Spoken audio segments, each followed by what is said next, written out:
Hello once again, welcome to Monaco in the PokerStars European Poker Tour as our high roller coverage continues with the second and final day of the 250k Super High Roller. I'm James Hartigan, alongside me Joe Stapleton. Hello, my babies. And Sam Grafton. Hi, everyone. Tomorrow, we're streaming a high rollers cash game, and then we segue into 4 days of main event coverage. We're live every day this week, up to and including Sunday, live every day at the same time, 3 p.m. local time, that is 3 p.m. Central European Summer Time. Of course, you can join in the conversation. Use the live chat on Twitch, use the live chat on YouTube.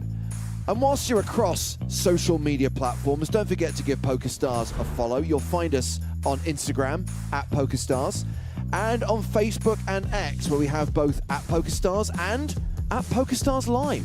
You'll find hands, moments from EPT Monte-Carlo, and of course other stuff happening in the wider world of PokerStars.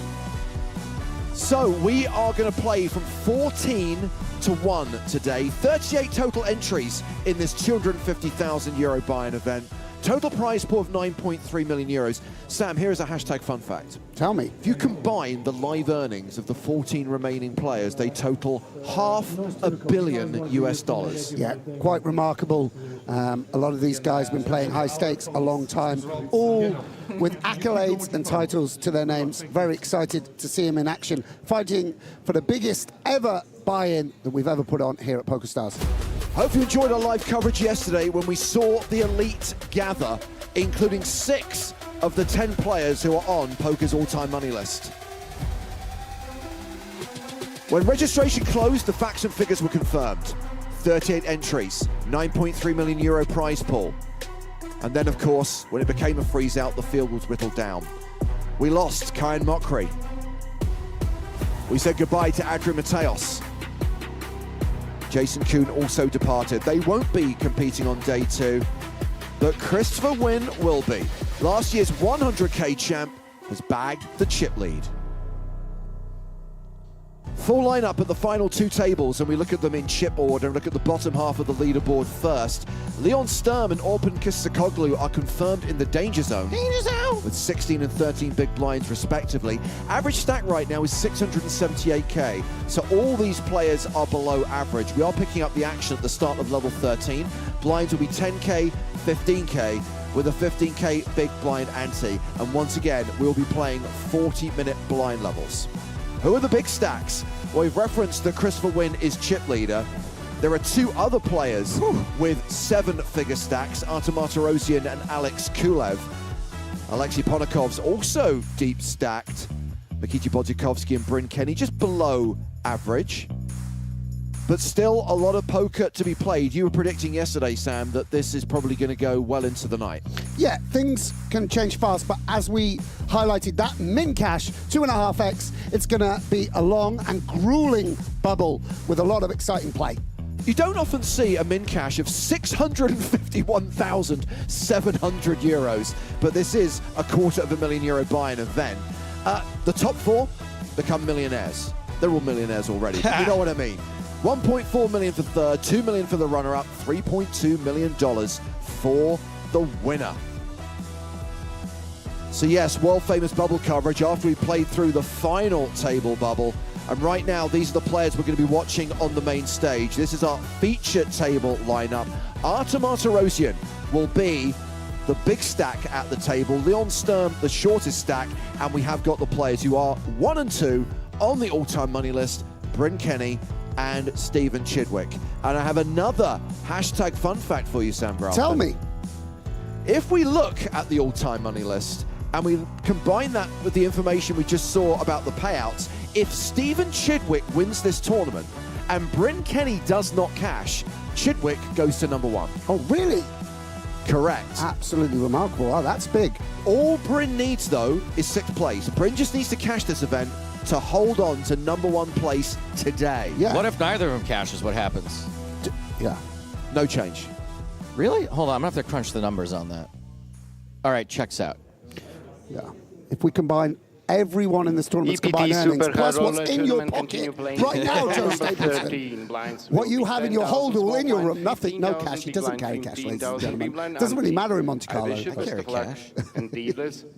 You're an old school. Okay, action underway. Confirmation from Marius that we are playing 10K, 15K with a 15K big blind ante. Hand number one of day two, the final day of the 250K super high roller. When you're as likely as I am to be stopped by police in whatever country you're in, you carry cash. It's good. It's good. Casual expenses along the way. That's correct. How far works? Exactly. You got to go with what works. The Grafton, 10-9 suited. That's what I works. knew he wouldn't let me down, this young lad. That's what works. Enrico Kamashi opens to 30K. Yeah, and we have some newer players on the scene, just a little bit. Obviously, very well established. Leon, Enrico, Bernie, big achievements locked up. But compared to old-timers like myself or Bryn, or even really Arta, not been around quite so long. So it's amazing to see the players like this coming through the ranks, playing a 250K. I met Bernie, I think, last summer in a fiercely contested game of Codenames. And Was it contested? Yeah. There's some fights that can break out during code names. of course, it's tough in the Codename streets. But everyone was like, this guy's going to be amazing. You trust me, bro. He's going to go to the top. And I was like, whatever. Like, they hype up people all the time. And then sure enough, a year later, he's playing at the very, very highest stakes imaginable. So how high stakes of code names do you guys play? That would be nice to play it for big money. Imagine a game of, Chameleon or... I have the funniest code name story. How many playing in blinds a- are most likely going to be in play at 8 Let's see what p.m.? these guys are saying. During a boring moment, Not more than 60. Oh, okay, that's not bad. It was with the bet. In worst case, Like 60. 3 hours before 9. Yeah. They had a bet, Teun and Albert. Maybe this one might go the other They way. had a fight bet when it was going to finish the tournament. And they Betting said on 9. finishing time again. It finished at 6. And that's 100K. 100K. Yeah. It was like way before. You got an edge here, Hartigan. Do you Yeah, want but me it was so to get you quick some when- action? I mean, you're very good at predicting it. You could clean up. Like, if you did a race Taking the for- high stakes, would that be ethical for the commentator to take the high stakes pros? Just to be clear, I never would have taken the under on 945 in that 100K. I cannot believe it finished as early as it did. I said I'll see you guys in 3, 4, or 5 hours. Yeah, and a 3-bet here with the ace-10, and it's very unlucky for Bernie because we could see he may well have forced a fold from Enrico, but Bryn waking up with queens in the big blind.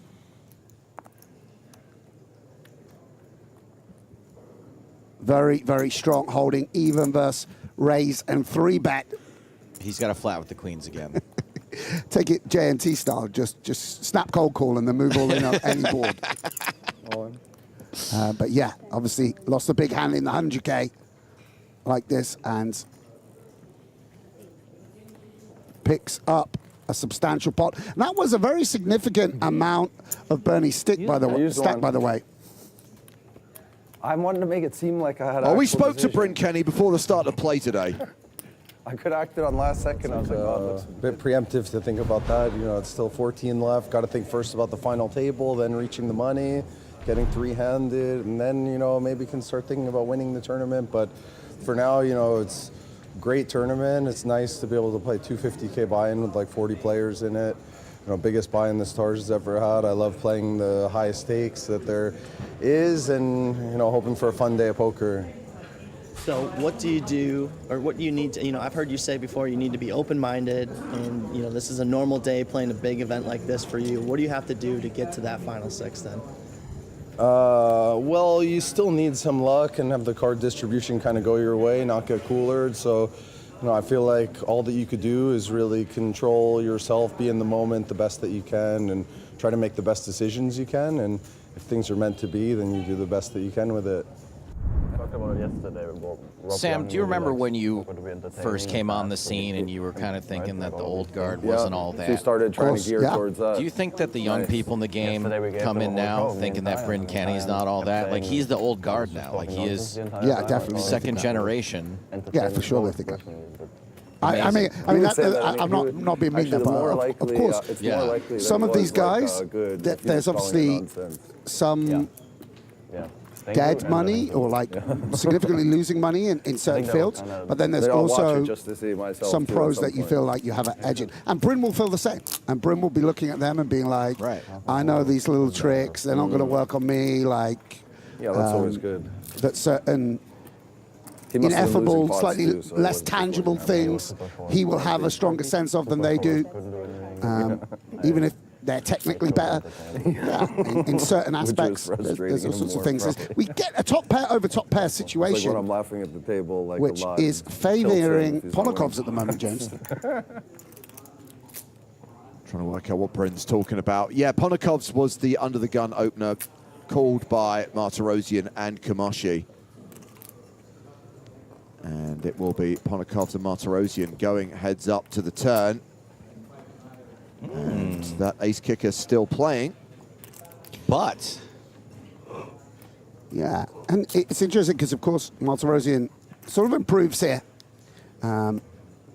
Will be fearful of the ace king, you know. I don't know whether at this stack depth Martirosyan has it in his flatting range. Perhaps he does, but certainly weighted in the favor of Ponokov's.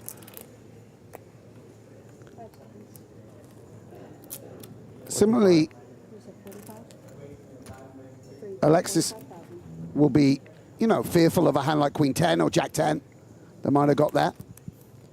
For that reason, you know, both players having very strong holdings, both players having sets potentially, both players having straights potentially, although, as I said, very leans very much in the favor of Ponokov's. So for that reason, won't go crazy with the sizing, doesn't want to start piling in money into what is potentially an uncapped range. And when the board can change on a club, on a board pairing card. So what now? I'll tell you what now, this is a straighty flushy paired board and I'm loving it. Can we put in a block bet with the ace of clubs? Or do we want to just check and reassess?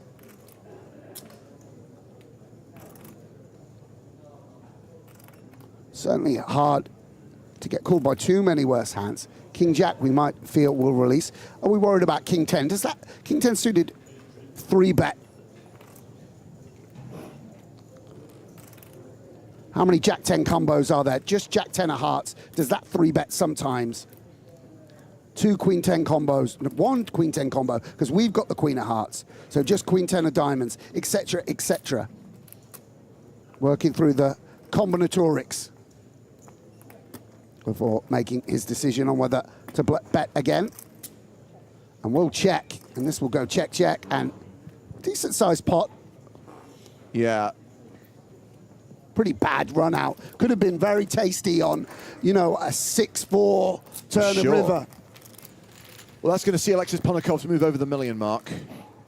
Now playing around 70 big blinds. Martirosyan still table chip leader with 90 big blinds. Sturm and Binder are the 2 short stacks at the table. So Ponokov's, only 36 million. What a joke. Beginner, early. Yeah. of course, he was at the final table of EPT Paris in 2024, finished 3rd. The year Barney Boatman won it and became the oldest EPT winner ever. Whoever's, as long as it's not me, we should be like introducing people as, it's the oldest commentator we've ever had in the booth. Probably is Barney Boatman. Ace 10 of diamonds for Bernard Binder. Live free or burn hard. Room temperature, please. Thank you. Most Austrian name of all time. Again, it's like something out of Thomas Pynchon. Thomas Pinson's famous novel, On the Nose. Pocket 5s for Enrico Kamashi.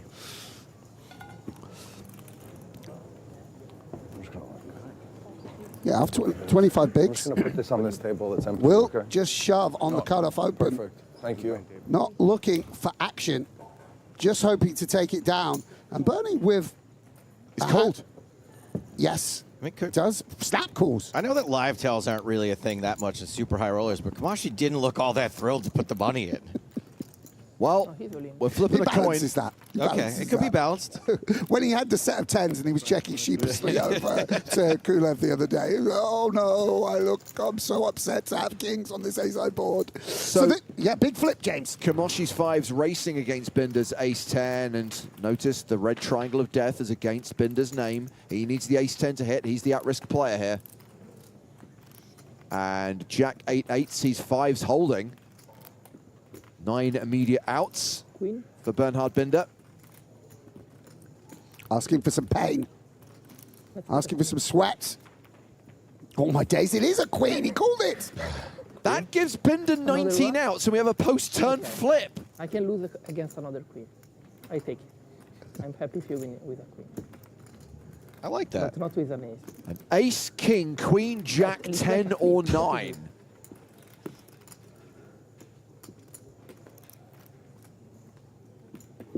The river is a 5. Kamoshi fills up, and Bernhard Binder is KO'd. How does a 2-outer beat a 19-outer? I have to tell. GG to Bernie. A I man have to tell Bernard. very rapidly making a name for himself in these high I don't have stakes. so much. The showdown Binder thing. that burns twice as hard burns twice as think- fast. Yeah. It's the soul of a poet, Joe. It's the soul of a poet. That's what I'd be doing if it weren't for this. So we're actually down to 12 players because Why? just before Let's go Binder to- was I guess KO'd we- from the feature I think table, we lost a player from the outer table. Not much. You have all the tricks up your sleeve anyway. You anti-jinx yourself. Yeah, it didn't run too good there, Bernie. Obviously, Bryn waking up with the queens. There's a big collision yesterday, if I remember correctly. His ace-king against the chip leader wins I could call kings, for a card.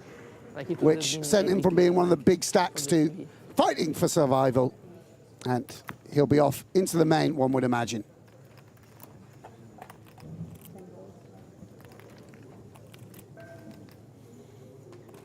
Feels so chill. You know, I remember when, you know, you play a main event and when you're coming up, it's really, oh my goodness, the main. But when you bust a 100K, I've never bust a 250K, you know, then you go sit in the 5K, it's like, oh, this is, you feel such a bot. You're just loving life. It's so easy and relaxed. Suddenly the poker seems so simple. It's like when you go from the super sauna to the regular sauna. You're like, this is a dream. Yes, indeed. This is fine. There's no Calm, a little problem. chilly in here. Let me wrap up.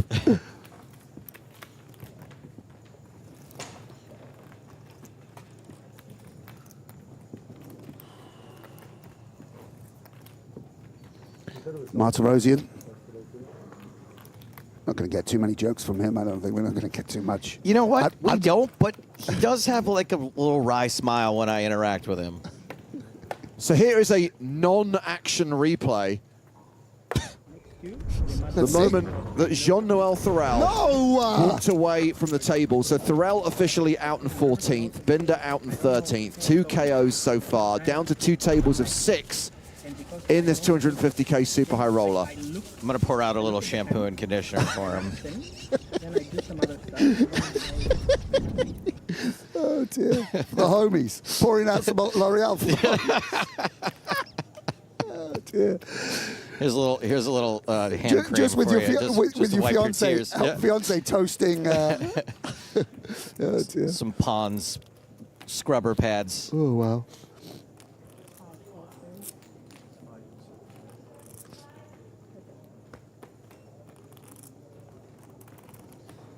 All low board here, misses everybody. Martirosian was the raiser. Sturm defended his big blind, and Queen High is still ahead. Yeah, it's very interesting, actually, the position we're in, because 12 left, there is, of course, some ICM element where you're able to play a bit more freely as the bigger stack, but we're also, only half the field is getting paid. So they're not also on lockdown, and these guys do a lot of work on what that actually means and how that affects ranges, etc., etc. This is not the flop for But there's a sort of tension in the air of being 2 tables left. But still, you're quite a long way in terms of the field to the money. Does that make sense, It's a Joe? really long way. Yeah, you're only paying 6. Half the you field. still have half the field to get through. Yeah. Yes, exactly. Which in the main would be the equivalent of 600 left. That's or right. Someone worded it quite well recently in a game I was at. They call it poker half-life. So I guess that's what happened. Right, okay. Even though it's only 6, it's half the remaining field. Yes, It can be deceiving. Yes, yes. So, you know, I think you used to get a situation where maybe people froze up too much and were like, oh my goodness, I'm fine on 2 tables, I've got to play. But actually you didn't. And then perhaps some people went too far the other way, and you do have to take into account. Here we got 2 strong holdings. Yeah, Kamoshi's open with the 10s. Martirosian ace-queen in the big. Yeah, and because of him closing the action and knowing he'll be heads up, and because of the position, he's just electing to flat, probably the strongest hand he will flat. And there's a lot of interaction there. Hello. The set of 10s for Kamoshi, but he's only a 60% favorite. Martirosian with the gut shot and spade draw. 2 sets and back-to-back hands that you played. Where do these people come up with this Well, stuff? actually, Joe, the previous one was a full house. But he couldn't have made the full house without Yes, he could, rivering the but- set. Because it was a paired board, so at no point was it a set. It's not a set that He still improved to rivered a full set house. of 5s. Tell me that It's true. It's true. I'll allow it. And so Okay. that Now he doesn't have to worry about Martirosian's draw. yeah, very. It's another full house, Joe. It's Yes, back-to-back now, full houses. now he has a full house after flopping a set, and he rivered the set to make Come the on, full guys, house. you've only got a few days left. That's true. This Just is keep the it- bad timing for this right now. Come on, guys. It's all right. I know he's leaving. James. This is actually the biggest argument we've had in a while. James is in his feelings. So Kamoshi, with this board so locked down, Similar way in PLO. It'd be Gonna- interesting if everyone put out 55,000, hoping for a call here. Hoping Arta does have a king. Home game. Martirosian would certainly continue with the ace of spades. I think with ace queen, which, you know, beats queen jack, ace jack, some pure bluffs like ace 5 or whatever it might be that he's gonna call. Oh my days. Oh no, Martirosian's rivered the no good straight. Yes, that is a disaster for the Russian superstar. And now, how much can Kamoshi extract? Never played. 560,000 maybe? What is the sizing he wants to go for? Tees and then some trade-ins, so there's not really any opportunity. Sick to see him in like a 10K, lose to 7 in Vegas. If he were to jam river, which I appreciate would be a massive overbet, is there any chance Martirosian calls? There's definitely a chance, yes. I mean, I guess you also don't have the ace of spades, which is the very natural, just bluff card. I mean, obviously, you need him to have sort of ace 9 off or something like this. I don't know quite what it would be, but he's wondering whether he goes smaller and hopes to get check raised all in by a flush anyway, or going big or going over bet. I just bet and snap call. 165,000. Yeah, once he's got snapped, he's like, oh, maybe I should have gone for more. Yeah, very quick river. Barely even saw the money go in. And For that price, just like rip the Band-Aid off. yes. Looks like a Yeah, Arthur was like, I'll pay this. Yeah, sold. So Kamoshi chips up to 960K. Felt I had Yeah, it's been a very, very good start to the day for the young Italian. I made a huge mistake, by the way, on the pocket 5s hand. It's Cinco de Mayo. It's 5-5, baby. Oh, yeah. Cinco de Drinko, as I like to call it. Anytime somebody has pocket 5s, I'm doing a shot of tequila today. Okay. Line them up.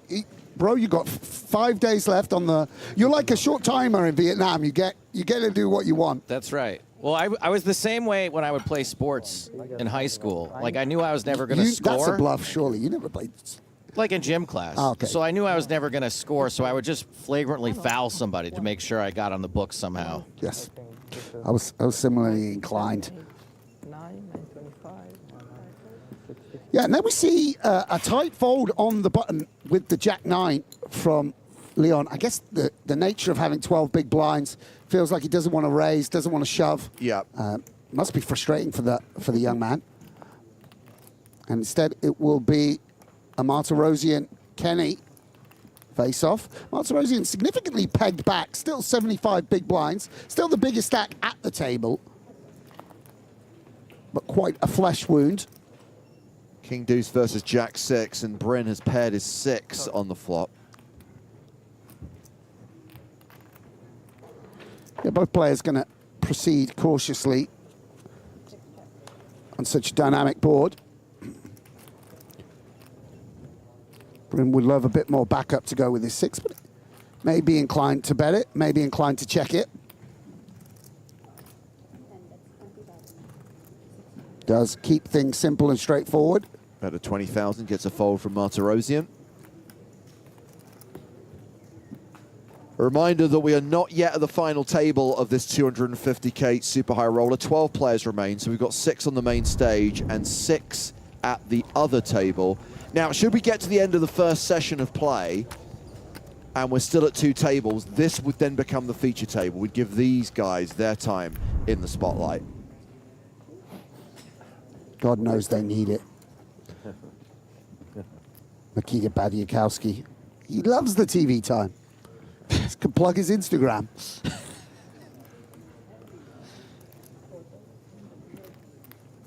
Action forward to Leon Sturm, who has ace-5 in the cutoff. Most of these guys don't seem to want attention, but the ones that do get enough to make up for the rest of them. Yeah. Yes, that's who I was referring to. Leon Sturm, when you've got a super high roller at 12, but skiing on the Alps at 4, or you're on the piste. It's oh dear, Leon. Oh dear. Sturm's all in, flattered by Martirosian. Looks like Bryn's folded. What about Enrico Camacho? He's folded the big blind. So here we go, Sturm at risk and behind. There's that very smart. When you are not.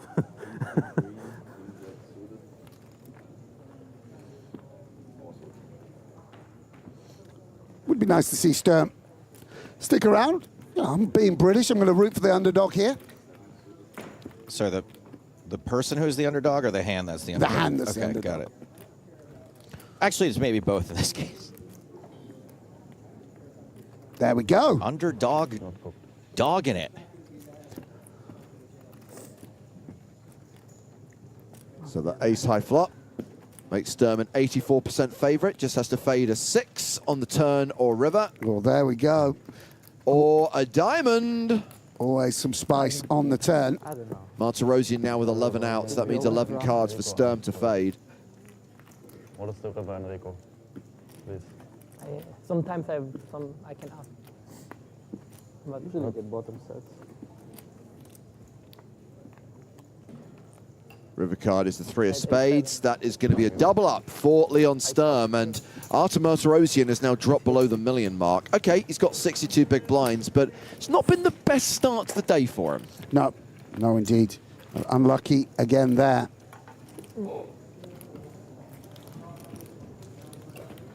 Not done too much wrong. I think that ace-queen hand was pretty reasonable. Absolutely the worst run out imaginable. Just short of the ace of spades coming in.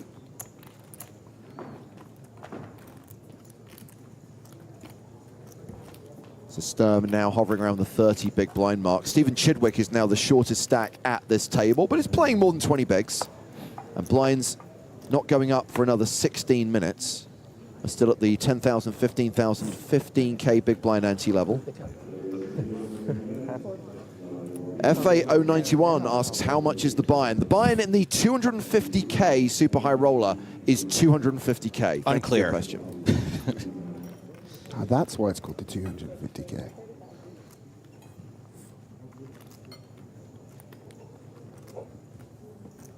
The King Jack raise from Martirosian, ace-3 on the button for Kenny. Towering Vids asks, when's in the money? That would be right after the last player, right after the bubble. Yeah. Question.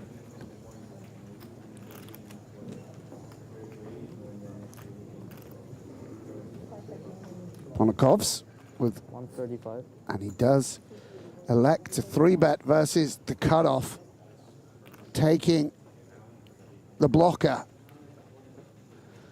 His hand just doesn't play well post-flop, and the deuce doesn't. So deuce unblocks the folds. King Jack off as well. This is exactly the sort of hand you're hoping you might fold out. Yeah, the offsuit combos tend to be the one you get folds from, and Martirosyan does tend to open quite wide. Very nice pickup from Ponakov's. Seems quite easy when you're sat here in the booth or watching at home, but actually 3-betting Arthur and then potentially having to navigate ace-deuce off post-flop takes some heart, but when he's as well studied as Alexis. Alexis Ponakov's is now the table chip leader. Oh, perfect, thank you. Yeah, back in your box, Martirosyan. Takes him over the 1 million chip mark. I get 1 still water and 1 sparkling water. Me one sparkling, please.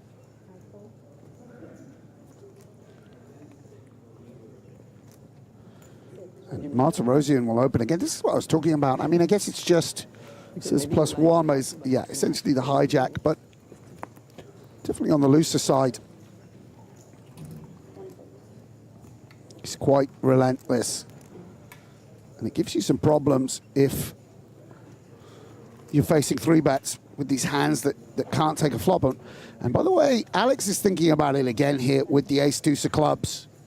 120. A hand we kind of want to V-pip, but don't necessarily want to go 3-way. Obviously, sounds silly, but a deuce can't flop top pair, and he might well work again. Frustrating for Martirosyan. Can't get anything going today. I mean, he doesn't strike me as an emotional type. The blood won't be boiling. You do wonder what level of frustration they actually experience. Of course, there's some frustration. Nej, to är så kadvar. I mean, despite all my mental game coaches and the yoga retreats and the, you know, and such like. Now, we are playing soft hand for hand at the moment. That means the tournament staff are monitoring if one table is playing slightly faster than the other, and the feature table is playing faster, so the deal has been paused here. We'll check out the action at the other table. Looks like a hand between Ike Haxton and Chris Wynn. We're on the turn. The board is the 10 of clubs, the 7 of clubs, 6 of diamonds, 8 of diamonds. When I talk, and then I get lost in my thoughts, or I say something random, yeah, I stop the video, which I shouldn't do. I should let your everything. Looks like a bet and a call. Yeah, bet check raise call, I think. Check raise from Christopher. Yeah. And we get that 8 of diamonds turn you were talking about, James. And so... No, it's not about anything. It's just, yeah, I guess it is. Not sure whether it's a 3-bet pot. May well have gone raise from Ike on the button, flat from Christopher. Obviously, a 9 becomes a straight. Going to be 9s in both players' ranges, particularly the buttons. I'm going to start raise some 9x offsuit if it is just a single raise pot. Technical part, because I've never done anything. I was afraid, but set up And a check. And then afterwards. Of course, if it's a 3-bet pot, it's a board that very much favors the flatter. Same turn, yeah. Has those sets in hand. Doesn't look like I've made one Ike's playing too much more than pot. We're gonna release it. You and her? Probably Yes. Huh? not a board where you're No, going we're to play gonna many release jams it on on the turn. Instagram. And an ace comes off on the river. But to be fair, it's only like 1 minute. So a top pair of 10, very much diminished on this run out. Why shouldn't parent? What's happening? Conflict of interest.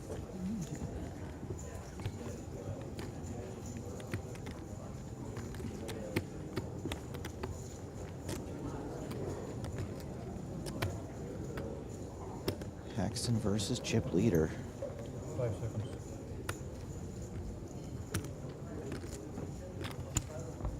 And it's a sort of blocking sizing there. See, sort of small sizing for a strong, you know, maybe if it's a 3-bet pot, a sizing you could go with a hand like pocket jacks or ace king. a hand that beats a 10. You're not saying really that you've got a 9.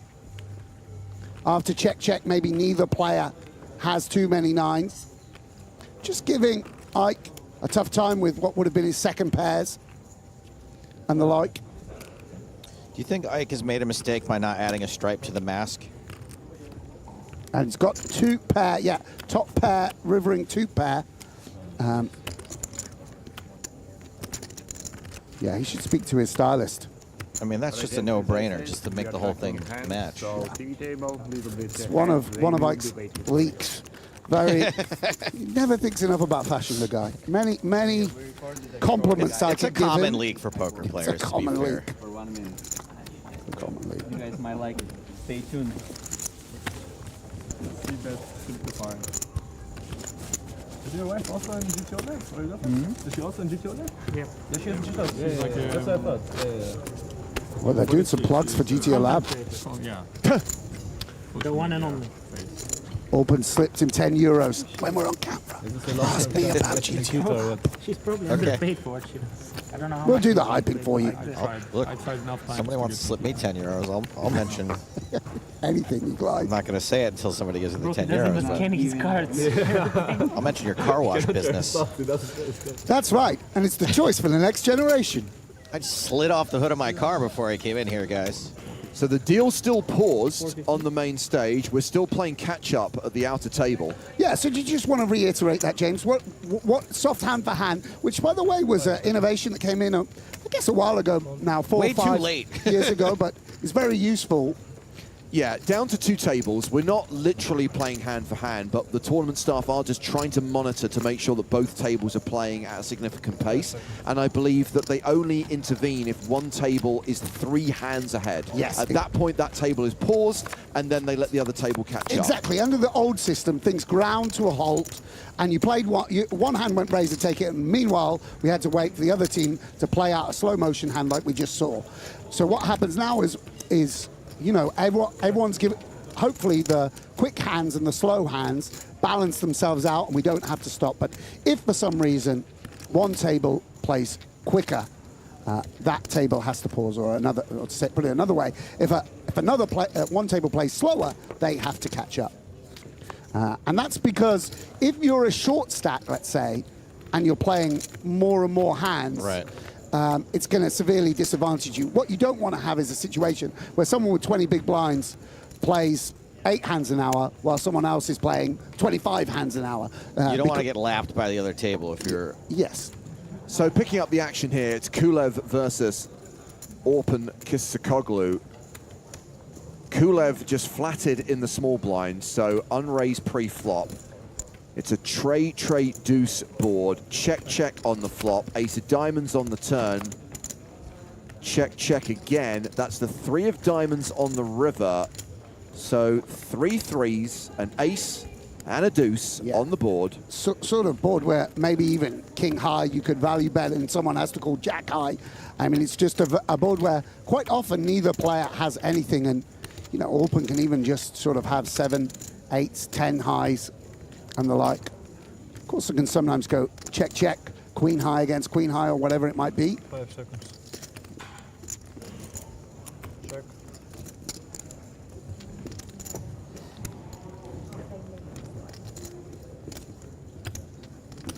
Orpin considering his options. Certainly any pair worth a substantial value bet when we check down all this way. Do have to bluff sometimes, of course. 5 seconds. Very technical spot.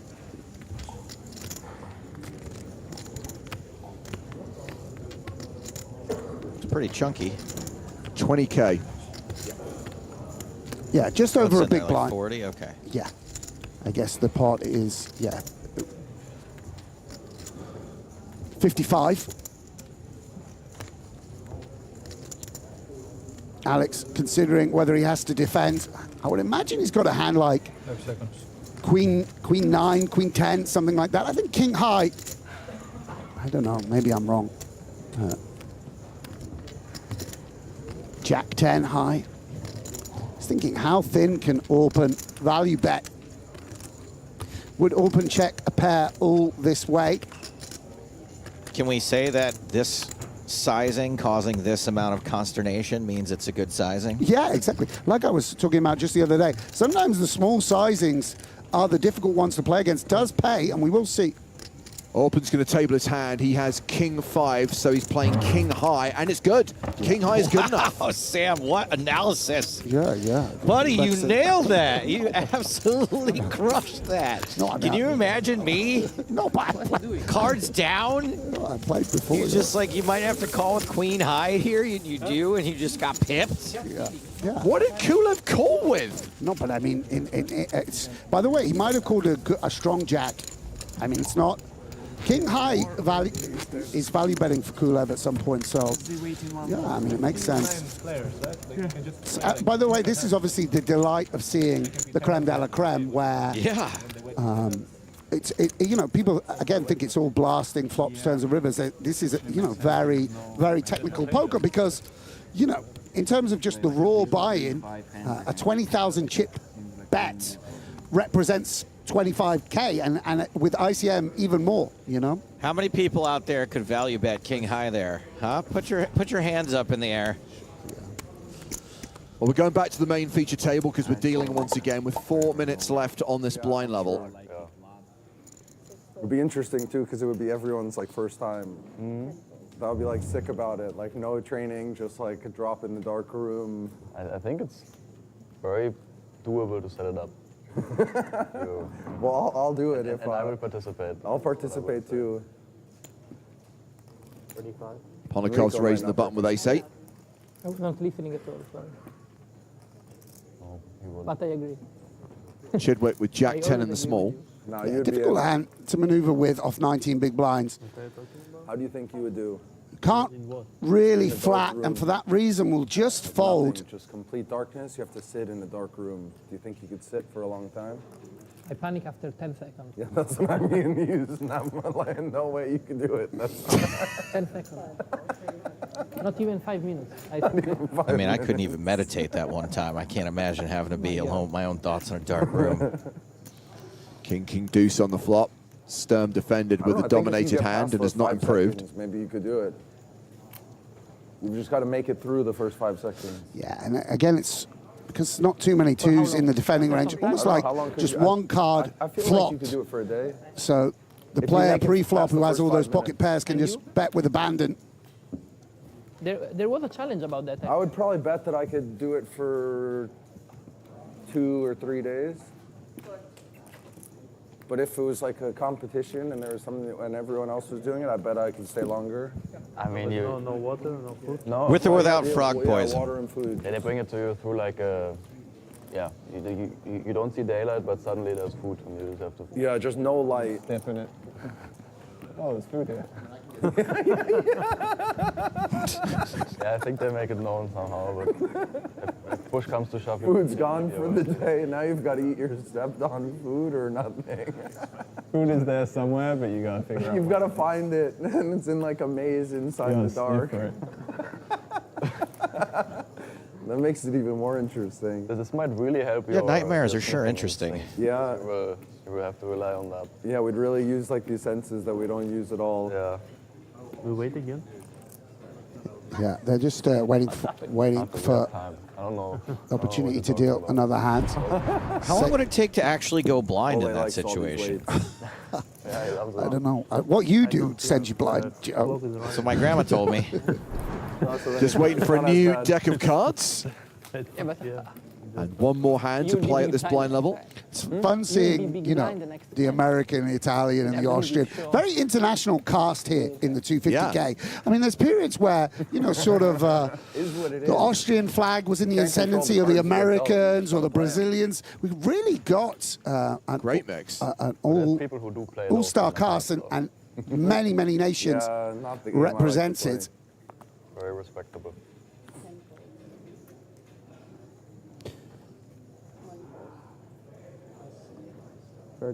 Snowmans Yeah. for the table chip leader. And in contrast to Arta, everything been going Alex's way so far today. Obviously, a very, very strong poker player coming from the online streets, where he built a very strong reputation and then transferred over a few years ago.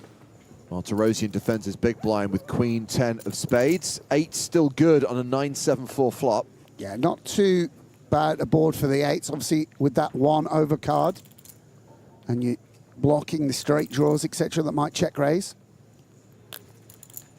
It's a bit cleaner if we have an overpair and can just bet really big. For that reason, we'll check back. It's a board that you just want to sort of, you know, maybe play check and big bets, and 8's not quite falling into either camp, or, you know, he doesn't want to have a second smaller sizing, I guess. Very interesting. Monte-Carlo picks up the gut shot. There was a good bad lookalike for Alexis Ponakov suggested earlier on. That guy from the Pet Shop Boys. They mean Chris Lowe. Not the singer, but the guy who stands on the keyboard. My goodness, what's the average age of our viewership? I didn't think someone who knew who the Pet Shops They're were. certainly not boys. And we go check, check again. Very deceptive, and it's going to prove costly. Monte-Carlo just keeps rivering straights. And it's This good. time it's good. Yeah, this time it's good, good. just to be clear. Yeah, and frustrating. Alexis playing his hand very subtly. Goes to checks again, going for the check raise here. Hoping that his opponents hit an ace-jack. And will Alex be tempted into the thin value bet? He's considering it. No, he doesn't bite.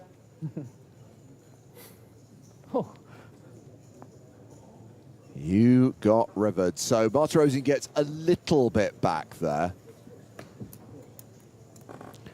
Yeah, I think maybe, you know, having said about the ICM, maybe, you know, because they're both decent-sized stacks, 56 bigs, 45 bigs, wanting to play C-bet a bit less often. How many bigs?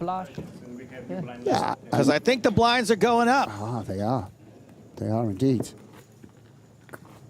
So yeah, 6 will get paid. The winner of this event will get 3.2 million euros. And here we go with level 14. Blinds now 10,000, 20,000 with a 20K big blind ante. Not good news for Stephen Chidwick, who's down to 14 big blinds. Leon Sturm, the second shortest stack at the table with 18 bigs.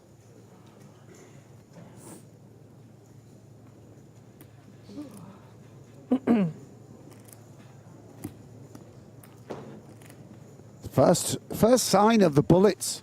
We should have a siren that goes off the first time they're dealt out.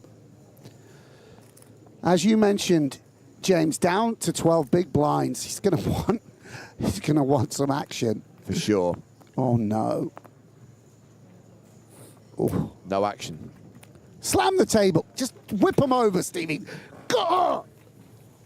Do you think Stephen Chidwick has ever experienced any frustration at the poker table, ever? No, yeah, I think he has. But yeah, But he internalizes it. he's never thrown a chair against the wall at a live poker table or anything like that. None of these players have, I guess. It's so consuming once it picks like up the phone and civilization immediately. Like I remember when I played at the International, which was the one that took over from the old gut shot. Yeah. They had an all-time money list on the website, and he'll remain nameless. Anyone who's ever played there will know who he is. The player that was #1 got a 2-month ban because he got a bad beat on the final table, and with 6 players left, just overturned the table. Controversy. It was caught as well. Apparently, it was caught on CCTV, and everyone was trying to buy it. Everyone was like, "Listen, we'll pay to see it, please." Here's the problem. When I think back to the people who played at the gut shot on the International, I have a short list of at least 10 people that could be. Yes. I remember another player again who will remain nameless. Got a month-long ban because he threw a Kit Kat and it hit the tournament director on the head. And when he came back in a month later, like literally everyone at the table was like, "Any Kit Kats about?" He just used to get shouted at him any time he walked in the room. "Any Kit Kats about, Jono?" Oh dear. So Sturm opens from the cutoff with Queen Jack of Diamonds. Martirosian has a queen. As Yeah. Flatted on the button. Yeah, king, queen off, queen 10 suited, all of these in play. Sturm, rather, not going to be super happy to see this board, obviously missing. And we imagine that the 6s and 7s and 6-7s even might be in Arta's range. Obviously, he starts with 16 big blinds, so there's going to be a bit less, actually, of pocket pairs. So maybe Leon can think about a C-bet and continue maybe on a 9 or a diamond. Yeah, I think that's what he's thinking. I think he's thinking that Arta has sort of Broadway holdings more than pairs, just because of how short a stack he's opened off. And the C-bet gets it done.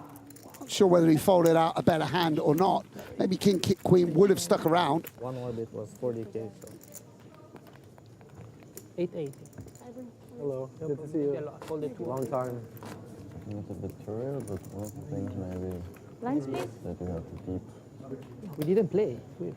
understanding and knowledge that So everything 2 tables of 6 remaining. gives you a bit more. The field merges when we're down to 9. We talked a little bit about soft hand for hand, Sam.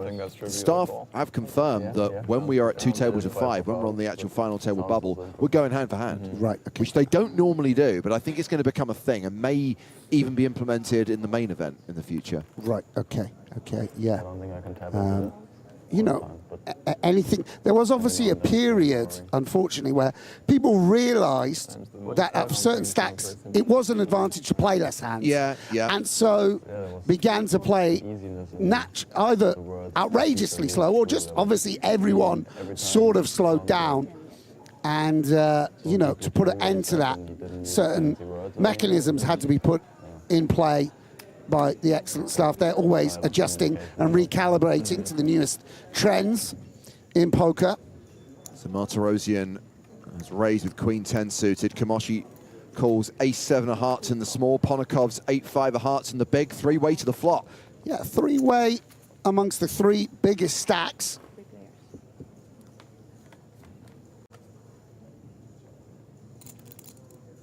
King 10-8.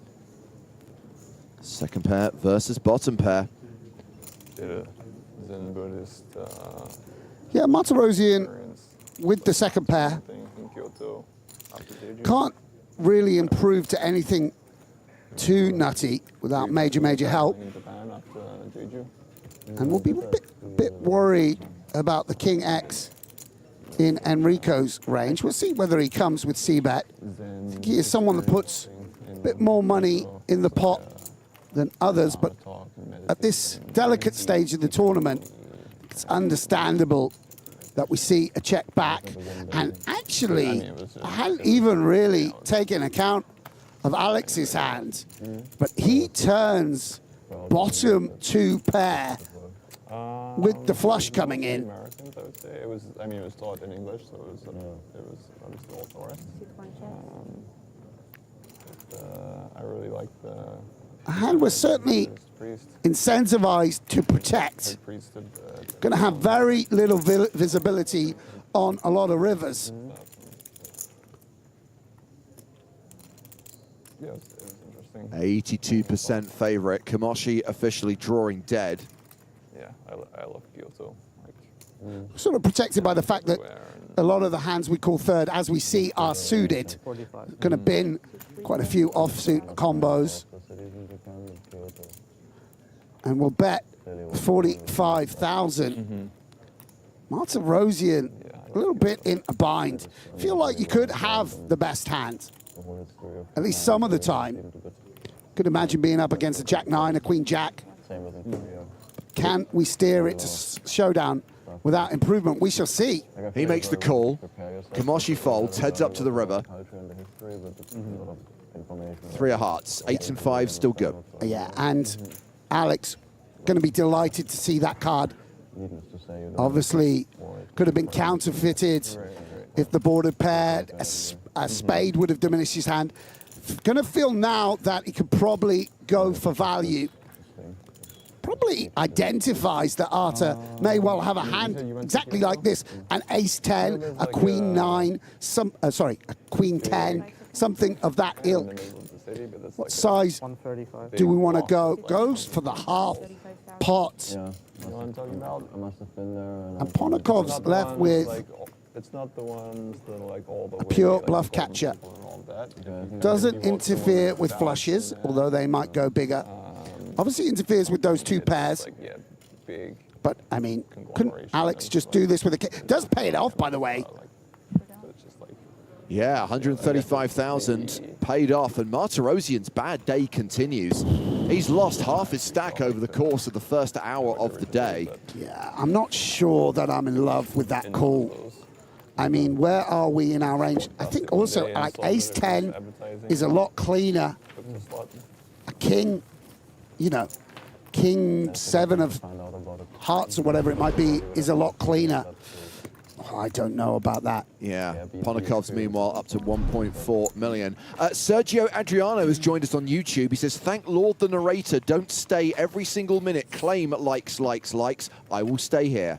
Happy to have you, Sergio. Obviously, we do like it, if you like the stream. As we always say, tickle Joe's bum by clicking the thumb. Did he call us the narrators? I'd love that. Like we're running things like we could just summon into life what we want to happen. We are the Morgan Freeman and David Attenborough of poker. Indeed. Imagine what David Attenborough would look. I mean, it's similar to the Discovery Channel. You see a lot of these guys masticating and eating as Bryn targets a chicken Caesar salad and devours it on stream. 5 seconds. Alex versus the 15 big blinds. Does just limp in. How do we play Jack 10? I don't know. Just a check. Yeah, I know. Thanks.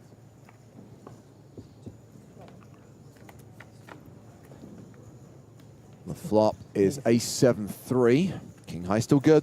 Yeah, king high technically good here with a spade as well. Frustrating for Stevie. Jack 10, obviously, and that anyone who plays poker knows and can feel how well it flops. But nothing really on this board, and actually will seek to sort of protect the king high. Just hope to fold out live cards. You don't want, Jack 4 to have a free pull at a turn if it'll just fold now. But Jack 10 specifically, I mean, it can back into straights. Live against the 7, live against some slow plays like pocket 9s. We'd obviously much rather have a spade. Pot swelling to 100K, which is significant in terms of Stevie's stack, by the way. Yeah. He's only playing 280 behind. Would love to find a way to win this hand. As Alex picks up a gut shot. Don't know whether it makes much sense to bluff the king deuce. Maybe we can force out better king highs, but I mean, is that a strategy we want to play? I'm not sure. Don't think we can get Stevie off a pair, but he will fire again, keeping his range wide and uncapped, and gets it done, forcing out the 2 live cards.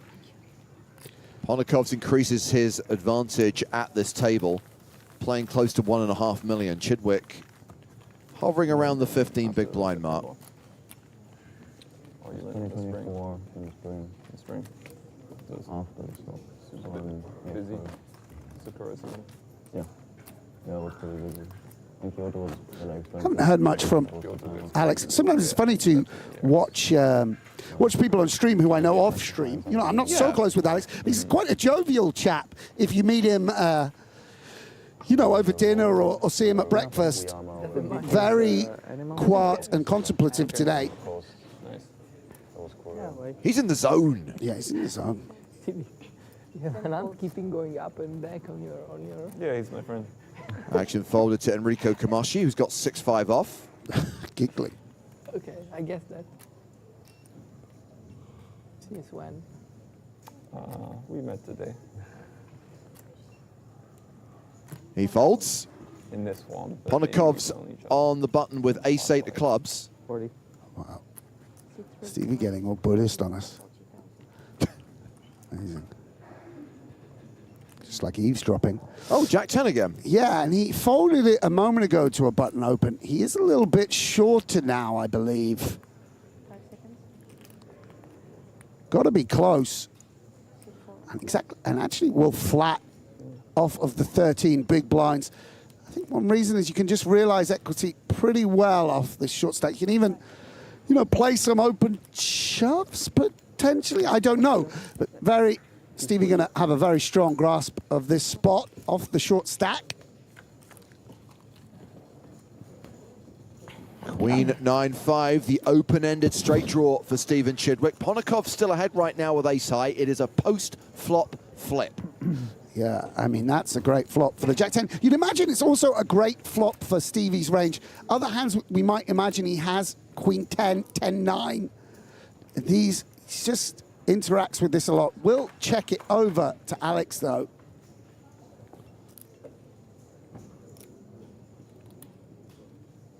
I think Alex, probably a little bit too strong a hand to want to bluff with, and will also just be taking this time to calculate what sort of hands do we think Stevie has. What hands would I myself flat off of this kind of stack? And that's a remarkable turn card, because I think on a brick turn, Stevie might have been able to take it down with a bet. But Alex, you know, improves his equity in this hand by picking up the nut flush draw. So we have a strange situation, 2x pot to play, and both players with strong dual draws. So it went check on the flop. Chidwick is going to lead the turn with his straight draw, 70K. Never go Montenegro. Yeah. Never been. Alex, of course, can't go anywhere. But you work for Triton as well? But as floor? Again, you wouldn't imagine we want to do anything but call. Obviously, if we knew Stevie's holding, we'd just shove it in there. Be lovely to protect against that draw and the live outs, but... Does Ponikovs have any time bank cards left? I don't know, might be keeping them at the back. Yeah, he must do. They get so many here. And it breaks off Jack high against ace high.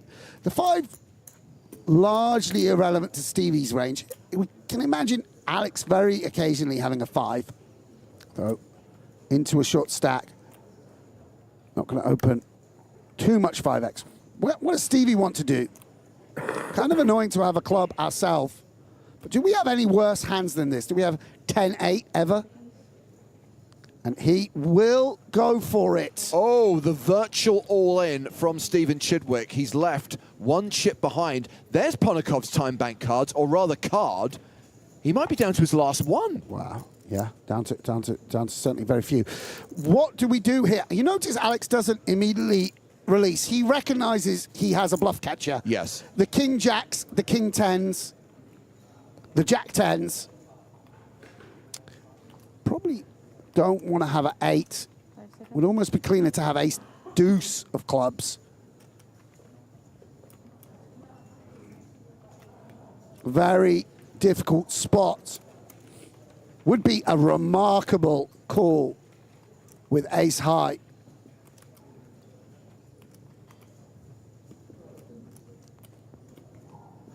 He's also thinking, can Stevie do this with a 9? Like, how wide is the value range?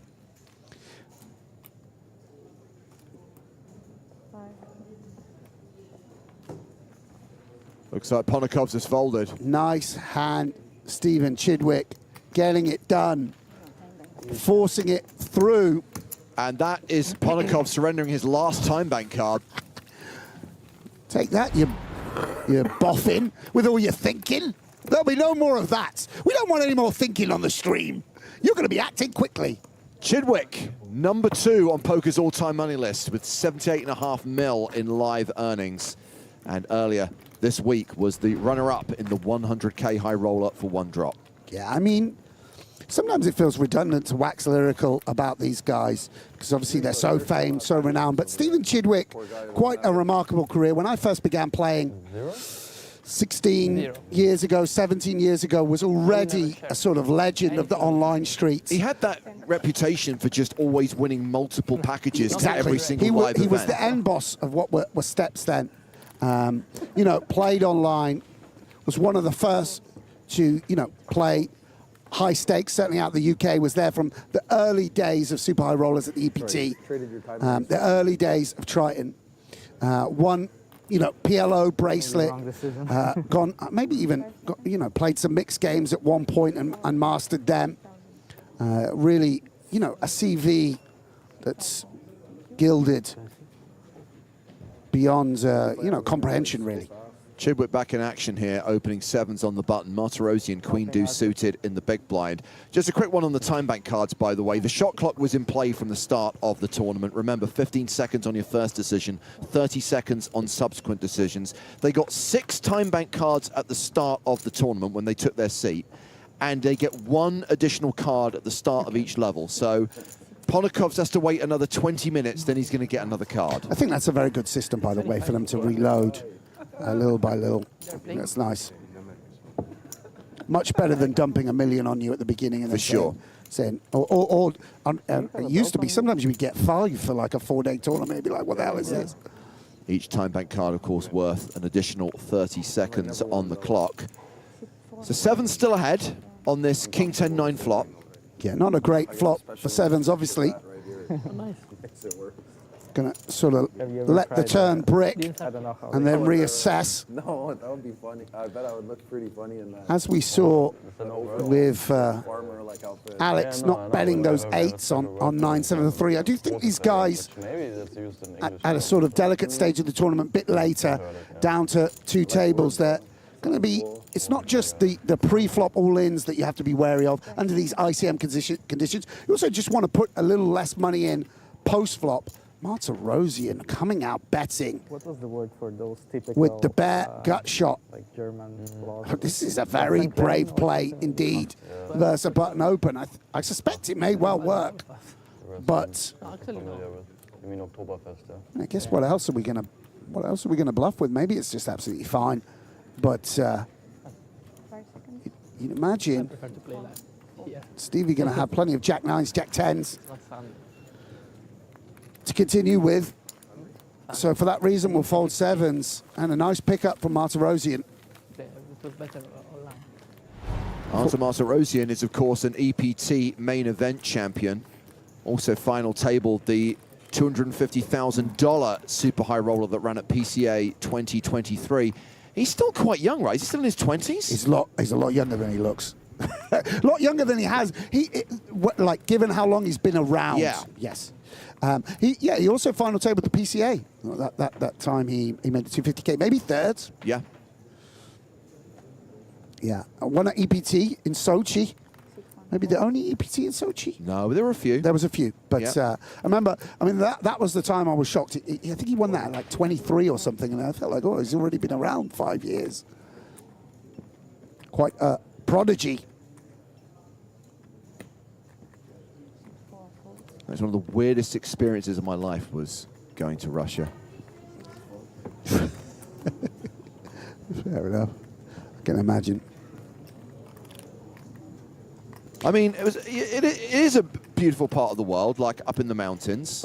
But when you walk into a 5-star hotel and you have to go through metal detectors and put your luggage through scanners, you know something's off. Yeah, I was going to go actually. I was going to play my first Triton just before. Oh, hello. Bingo, bango, bongo. Always coming 7, domination, rotation, every meme under the sun right now.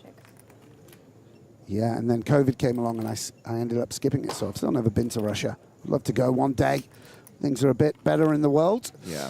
And Alex going to be delighted with this outcome. 30.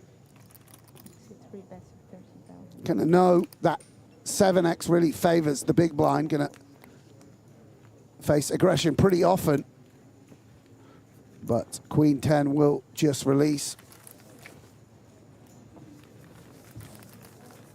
Ponokovs remains the big stack at this table. We have been... stuck is the wrong word, but we've been at 12 players. We've been at 2 tables of 6 for an extended period of time now. It's not like we haven't got short stacks in the tournament. There is a hose, and it needs to be unkinked.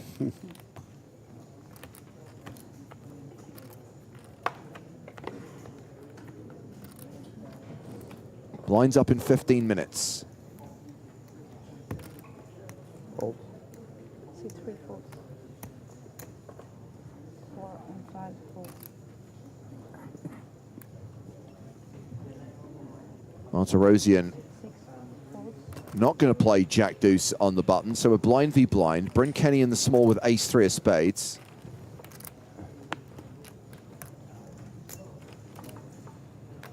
Yeah, nice hand to find yourself with in the small blind. We'll limp in.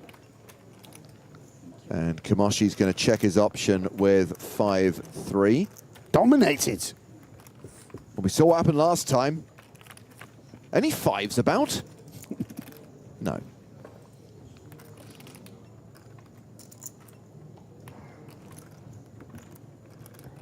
Yeah, board that favours the limper. But with this specific hand, Then check. no need to sort of bluff and reduce the power of the ace. Rico, with close to the nut low, will need to bet at some point. 6, 1 bet. Will need to bluff this hand at some point, and we'll begin that immediately. I think it's just to kind of clear the 5 and 3, folding out queen 3 or 9-5, something of that nature is a good outcome. Bryn sticking around with ace high is, of course, the best hand. And let's see what Enrico could do. A turn card again, which you would imagine massively favors Kenny's range.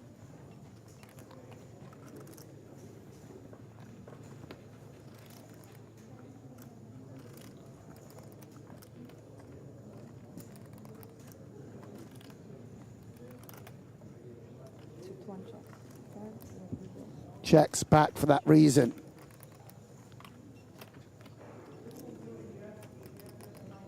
And Kenny makes top pair. Obviously, again, if we knew what Enrico was holding, he would be checking. But can he go for some value against the jack that may have bet the flop? Sort of what Enrico was repping. The queen slightly discounted from Enrico's range. Of course, he will occasionally bet a queen jack or something, yeah, and bet and fold. Bryn Kenny chips up to 615,000. He's hovering around the 30 big blind mark. With 12 players remaining, the average stack is closer to 800,000.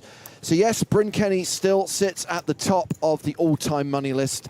Stephen Chidwick could eclipse him today if Chidwick wins and Kenny doesn't cash. There is the other table. Those are the 6 other players. If we get to the end of the next level, if we get to the end of level 15 and we're still at 2 tables, we will flip the tables, not like that guy at the International. What that means is the outer table becomes the feature table and vice versa.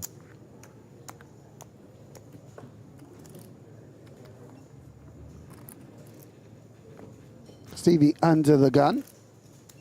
See ace-9 off a short stack place. Not much better.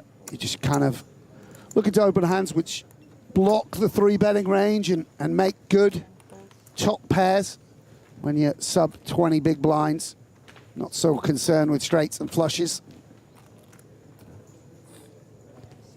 Will face some resistance from Alex. These two will face off again.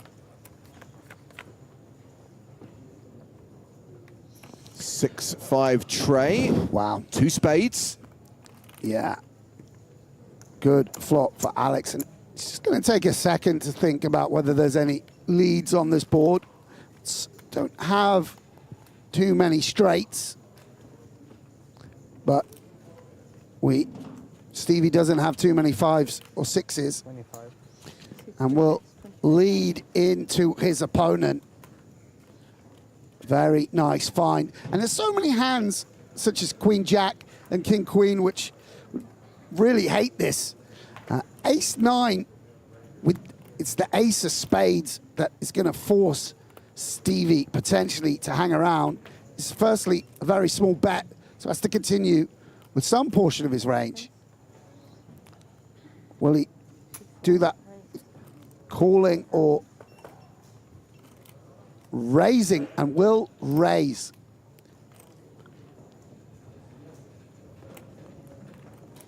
Trying to just attack an 8-9 of clubs, something of that nature that might just lead out a queen 4 with no flush draw, a queen 7 with no flush draw.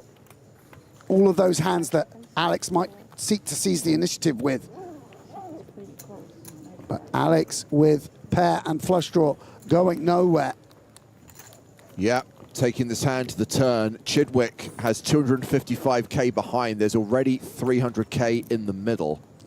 Yeah, and so Stevie picks up a gut shot. Some additional equity. If he imagines Alex has a 6, would have 2 overs and a gut shot now. Will he seek to check behind and just realize that equity?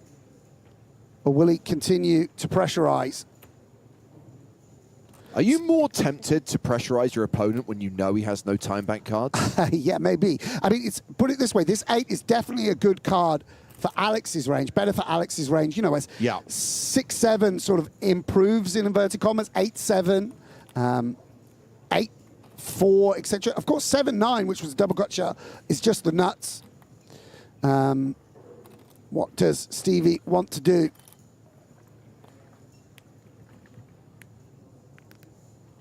Has that faux flush draw? Can he leverage that on a spade river? We know that wouldn't work, but check, check, and a river comes in, and Stevie, out of nowhere, rivers the toppest of pairs. And Alex, with such a strong holding on the flop, left with a bare bottom pair.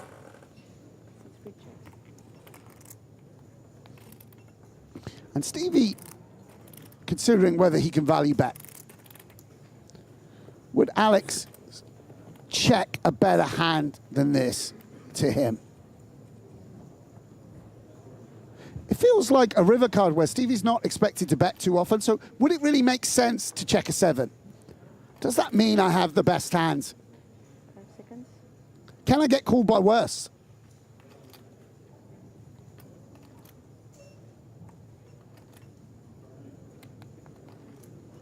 The great man in the tank. Check and show down, or find some thin value. Stevie senses correctly that he's got the best hand, but is it worth a bet? 5 seconds.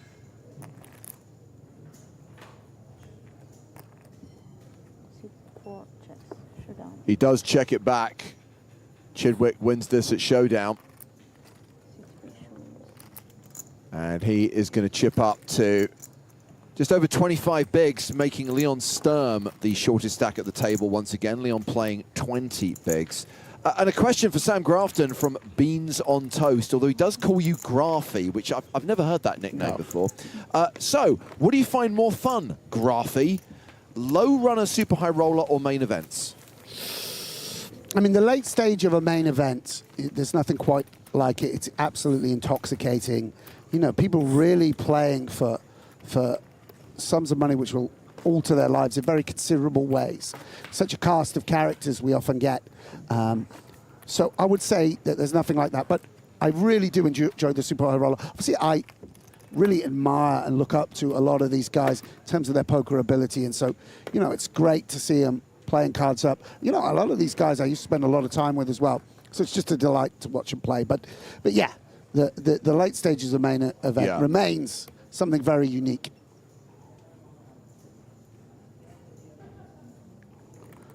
And big hand of this of this stack depth for Leon. He's going to raise to 40,000. Ace 10, Bryn Kenny folds. Wow, there he is. He knew it. just in the bin on the cutoff. Stephen Chidwick in the big blinds.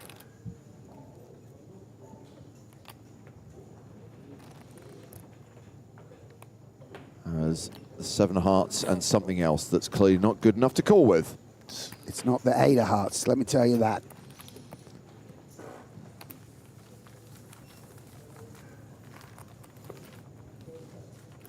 Sturm now has to post. Seems unreasonable. You steal the blinds and then immediately got to put it back out there. I know.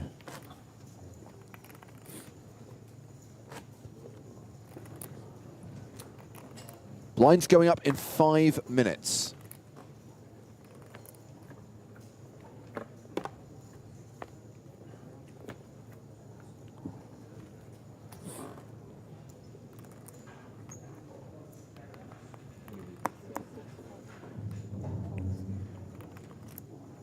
A reminder that we're not into the money yet. Only 6 players are going to get paid in this 250,000 euro super high roller.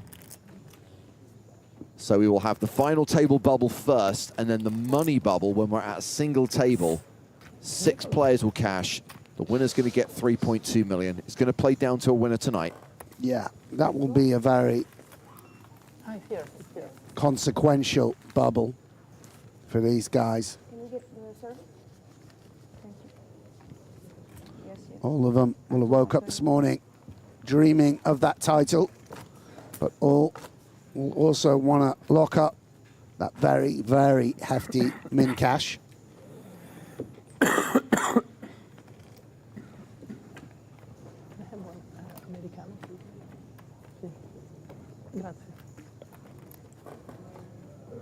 Prego. Grandpa says, what does 1238 mean? The field ticker, top right-hand corner. That means there were 38 total entries, and 12 of those 38 remain.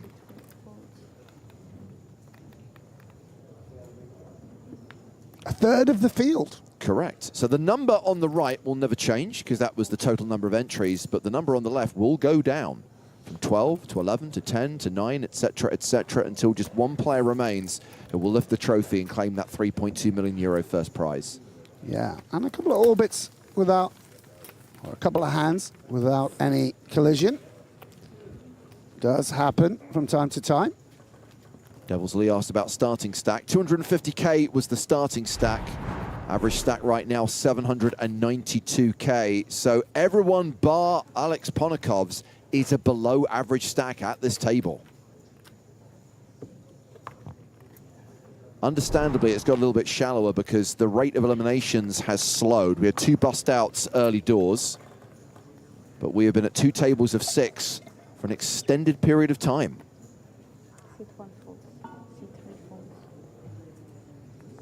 Yeah, Alex been the main beneficiary of it. Monte-Carlo beginning the day as chip leader on this table. Very much in the pack now. Jacks again for Leon Sturm. Yeah, and on the button. This is a very powerful holding. And Monte-Carlo takes an interest. Ace, deuce of diamantes. Could this be? Oh, wow. All in. He is going to shove on Sturm, who is going to call all in. Maybe this is the time. Time to play the 10K. Sturm is the at-risk player, but is ahead right now with jacks. That was low-hanging fruit, but I took off. Got it quick, though. Grab that fruit. Or it's ripe. Yeah. Or it got too much sugar. Both these players with a little smile. Leon, understanding that it's not done and dusted, will be eliminated a third of the time, as unjust as that might seem.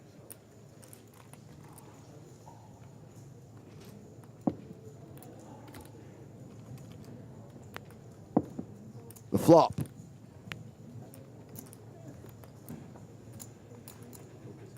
Is hopefully coming soon.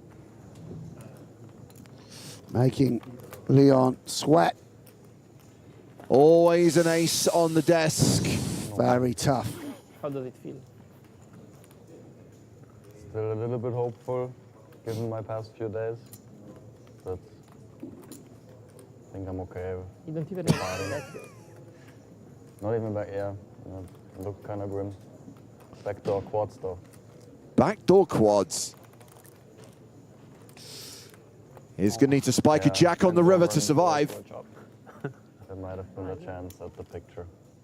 That's okay. I didn't even see. Stoic till the end. One card away from elimination. No jack. Leon Sturm is KO'd. GG, mate.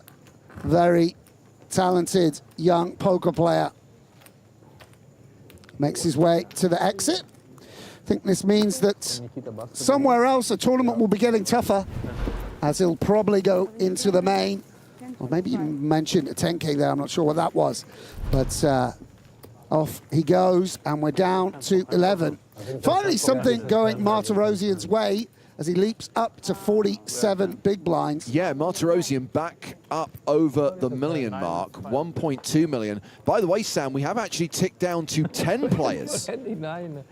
It seems we are at 2 tables of 5. Again, this happened before. We have an elimination at the feature table, and simultaneously, there was a huge hand at the outer table, and it seems we have lost a player there as well. Tell me who, James?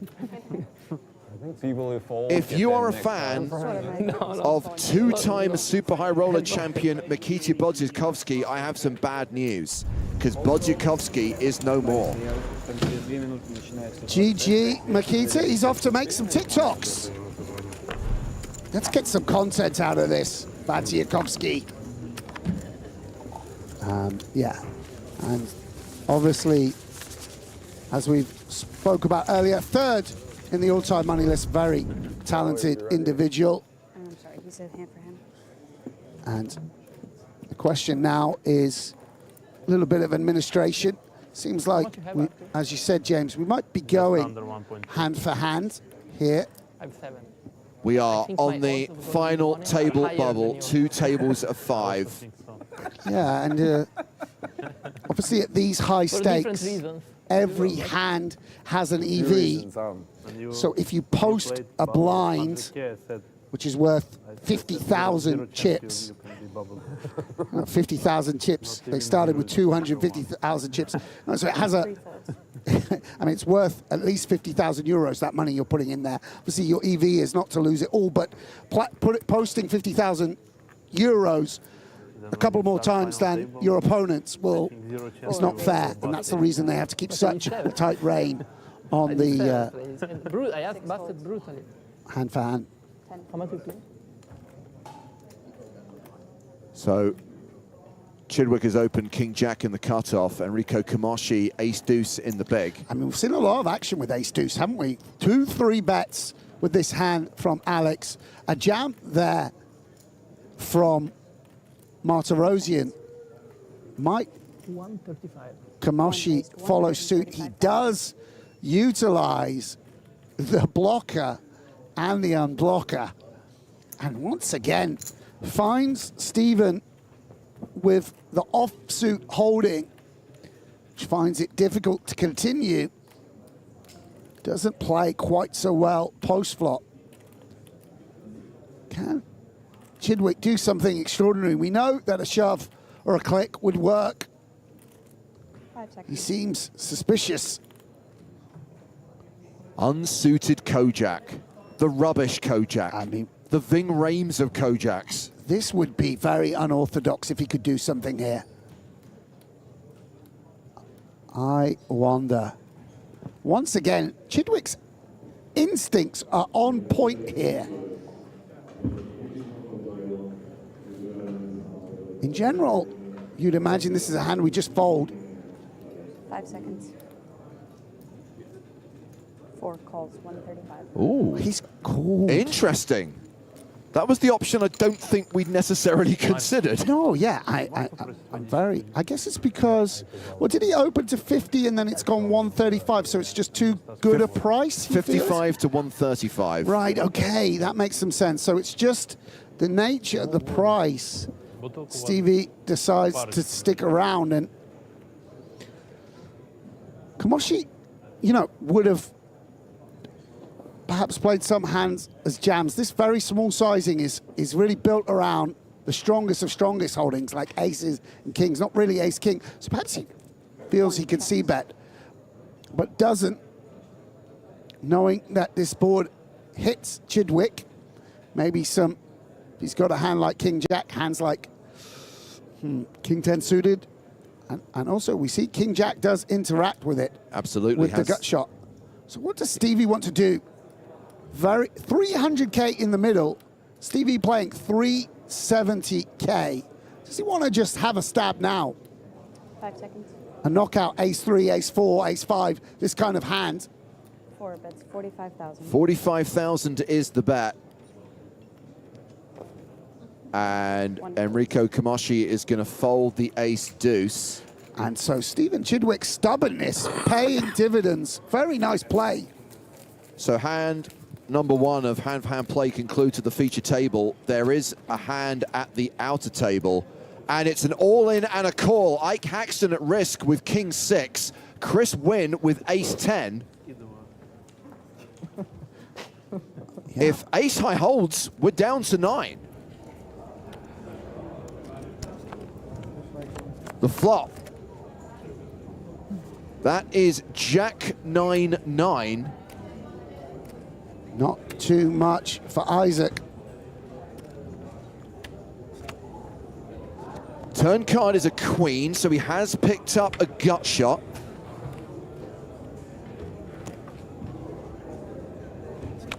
River card is an 8, and Ike Haxton is eliminated. Marius, I'm too late for rake back. I'm gonna call. Thank you. We are down to 9 players. The first hand of hand-for-hand play, the first hand of 10-handed action. We lose Ike. I'd expect nothing less. He's such a gentleman that he didn't want to put us through the grueling process of hand-for-hand. He said, listen, I'll speed things up. I'll take one for the team. I'll go all in once with king-6. And if I'm knocked out, we're back to normal. How does that sound? A gentleman in every aspect of the game, Isaac Haxton, ladies and gentlemen. So just like that, we are down to a single table, and that will necessitate the final redraw of the tournament, as all remaining players, the final 9, will take their seats on the main stage. And at this point, we transition from timed levels to hands per level. They will play 18 hands per level. And a reminder of what they are playing for. We still have the most important bubble to come. Okay, we're at the final table, we're not yet in the money. And you keep alluding to the fact, Sam, it's likely to be a slow bubble when we're down to 7. Yeah, you can never predict fully. Of course, there's certain hand-over-hand situations that can occur. But what I'm saying is this 651,000 is a very significant sizing of 6th place finish. And they'll be very concerned with achieving a result and getting into the money. All the remaining players at a single table, at the final table. Chris Wynn, who we just saw eliminate Ike Haxton, holds the chip lead, 1.6 million. Orpin Kistakoglu not that far behind. Love to see it. We saw that Alexis Ponokovs and Artem Mosarosian were going well. They were at our feature table. No super short stacks. Kamoshi and Kenny officially bottom of the chip counts, but 23, 22 big blinds respectively. Nay bad. And still 16 hands to play at the 10K, 25K blind level. And for the start of the final table, I'm going to hand things over to Mr. Nicholas Walsh. Hello, hello. Transition seamlessly, Sam. You see how we're doing this now? Welcome. Straight into the action. Everything works. We transport in time from those guys bagging out their chips to here they are, neatly arranged and ready to go. That's right. We gain a new commentator. It's just a brave new world we're living in. It is a brave new world, and we have activated the time-space continuum manipulator, and we go straight to the FT. Thank you very much, James. We'll see him in just a moment. How you doing, Sam? Yeah, good. Enjoying things. And nice to be at one table, have the whole cast together. Keeping you in. Yeah. You're feeling the energy around. Yeah, and it's a sort of release of tension, at least momentarily, as you make a final table. I think everyone who's played live poker knows that feeling. The tension dissipates, at least momentarily. Sorry. Yep, and then they remember this isn't the main event, and we still have a bubble that we have to deal with. So away we go. You guys can see top right there, 7 players. Or 7 is the bubble, excuse me. 6 players paid. Yeah, and by the way, Bao, this could be a big confrontation because Ding has limped. And if he doesn't play his hand as limp cool, he does play his hand as limp cool. Very interesting, given the delicate nature of the stage of the tournament. He's gonna actually potentially prevent himself losing his entire stack, as may well have happened. If this board had come 5 high or 5-5 deuce, may still have taken place. But neither player going to be happy to see those overcards.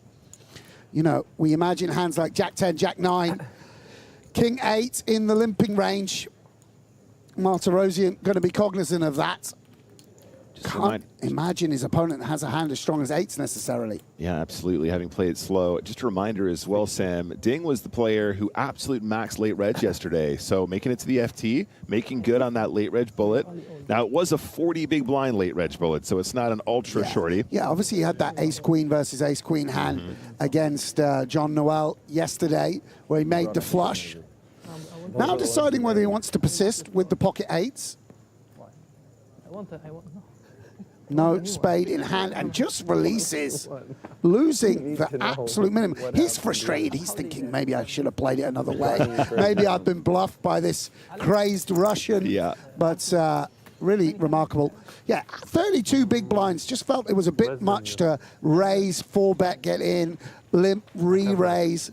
Played it passively. And, you know, again, sort of shows how a different strategy or a more careful approach can pay dividends. That's right, and the ICM pressure building here as we do approach that bubble. So understandably playing a little bit cagey. Yeah, and it's a very condensed stack constellation. 22 big blinds, the bottom, 64, you know, Orpen or Chris can get pegged back pretty easily if they can, you know, if they clash with someone like Alex, who's 5th in chips, they would plunge to the short stack and Alex would become a dominant chip leader. So, you know, no one can sort of grab hold of the table too easily. Got to be sort of still a bit respectful of opponents and ranges. Well said, Sam. So our shortest stack at the table, or was second before he made this open. Second from the bottom. And Martirosian doing Martirosian things. Yeah, and we saw Steven stick around with his hand just a moment ago. But a little bit bigger slicing from Arthur against a slightly bigger stack, so that's understandable. Gets the job done. And that exchange sees Enrico Kamashi, the shortest stack. Still 21 big blinds, though, Sam. Not danger zone territory just yet, chat.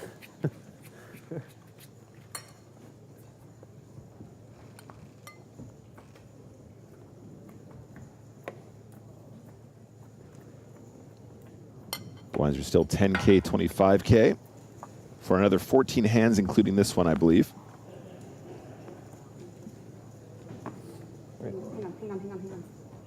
Oh, sorry, I acted too early.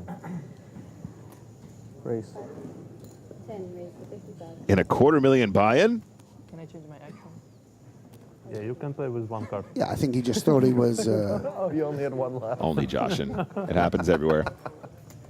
Yeah, obviously, particularly when you've got the dealer between you, it's sometimes hard to see if your opponent's active. Alex will come in for a raise with the Queen 10 suited. Maybe. You don't want to find out. You definitely don't want to find out there. Yeah. I don't think you'll wind up in the spot again. There's that smile. Haven't seen too much of that today. A little shrug. At the start already or at the end? Sorry? Is it the end or at the start already? I wonder. You still have 1. It's tricky. No? You still have 1 card. Like very top of... I had 1 Broadway card. I think it's quite nice to have Bryn at these feature tables. He really drives the action. He's got that infectious giggle. Maybe if you're playing a 1K or It's something. always sort of. But maybe I will only win. In fact, That's gonna be having him tough. and Enrico next to each other. Yeah, giggling. Yeah. Might be. But it will be legendary. Maybe it was maybe it was the best one card. Alex with the pocket fives Whatever, run it. will fold. You see that Problem is if they have your card and something being in the else, middle you're of the pack, fucking dead. opening Yeah. into Alex's big blind, who has him If you covered. Just, got A7 Just suited, folds. then You're just fucking dead. I'm dead, but if I have like No, you're not dead if it's an overpair. You're dead if it's like an ace plus or something. Oh, I was saying if you had like, of course. like a queen, Stevie will limp in with the quite unpromising queen deuce. I was thinking even if you have like ace, but then if he has like ace7 suited, you're fucking dead. No, this I drink, but Oh, fuck. I Just had two here. I drink was one. mine. I drink one. I keep them. Check back, understandably so, from Ponokov's. One was new one. Yeah, the new one I just drank a bit. But I think I didn't drink so much. And Stevie with the gut shot. Because I drink very little. Alex with But we can just get a second pair, which is going to be quite strong in a blind-on-blind unraised pot. Very important finding. it's funny how I spoke to You should write a paper. That's about right. How does Chidwick want to proceed now? he turn around. I think probably just having a little stab is not ridiculous. Goes for pot Or it's in a different way. immediately. He takes autistic points and they're more spread around the board. It's trying to make a sort of king high indifferent. I have 2 waters, please. I mean, even Jack 9 not loving it when your opponent just saying, listen, I've got better than a Jack. But I think we can go anywhere as Alex.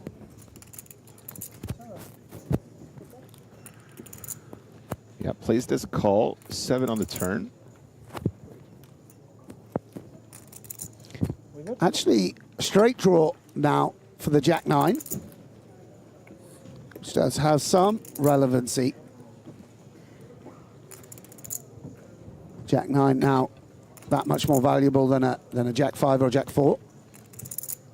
And will Stevie fire again? This is a spot where he's going to really think about frequencies. Can quite easily overbluff here. I think the other component, right, Sam, is Chidwick starting as one of our shorter stacks pre-flop, blind v blind.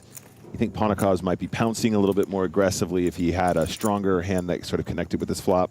Yeah, I mean, it's just a board that all the nutty hands are in Stevie's range. Right. The Jacks, the slow, you know, and any ace is worth a lot.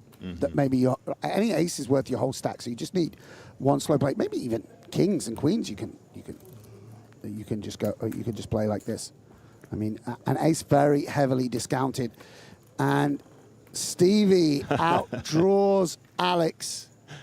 And here we see the efficacy of these big bets because it knocks all those king highs out of Alex's range. The queen that much more cleaner. I don't think that we can go for value. Let's see how Stevie values his queen. Less than pot to play.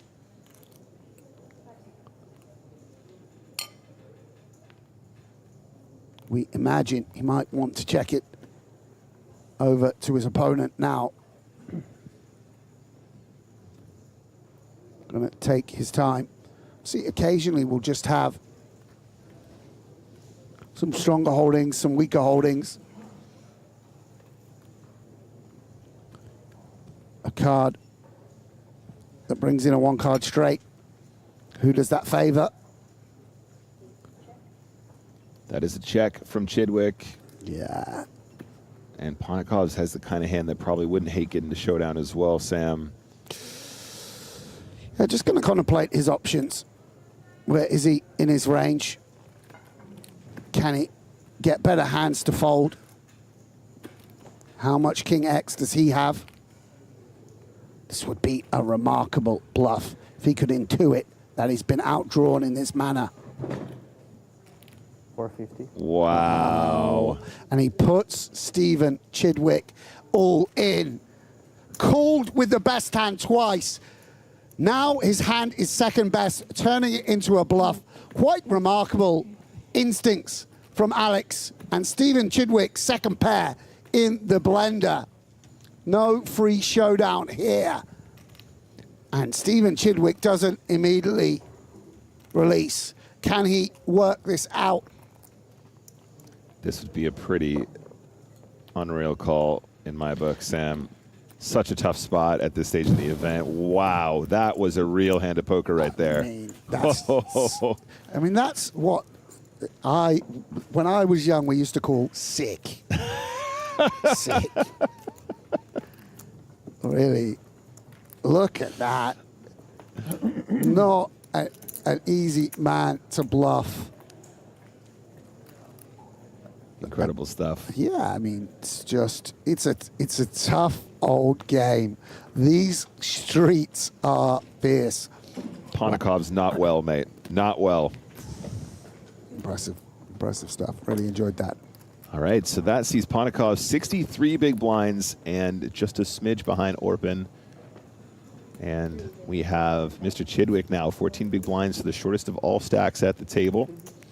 Yeah, I mean, we should say, I don't know whether to say he's an amateur, but in a way, we do have an amateur represented here with 9 left, fighting the good fight for rich businessmen everywhere. You can, you know.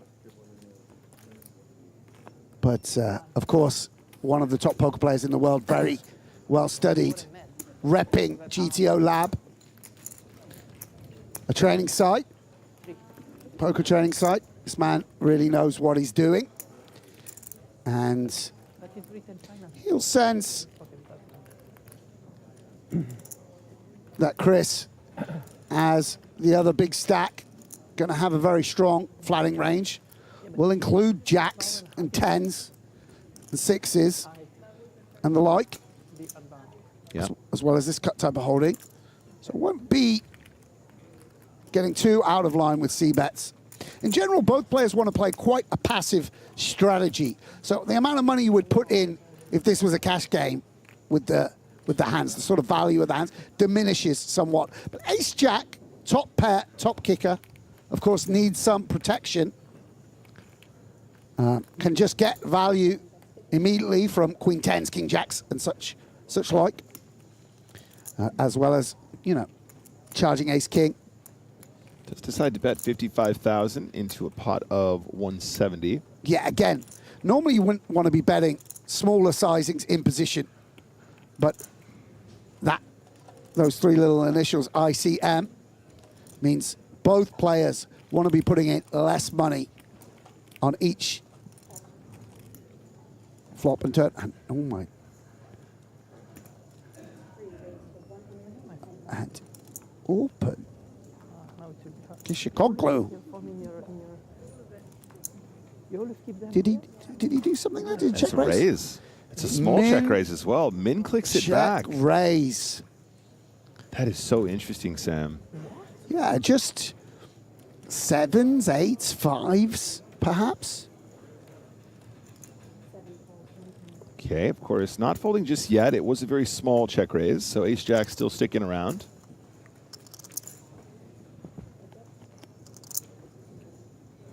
Six of hearts on the turn, so now, being min check raise, Sam, are we considering boats now in the equation once in a while?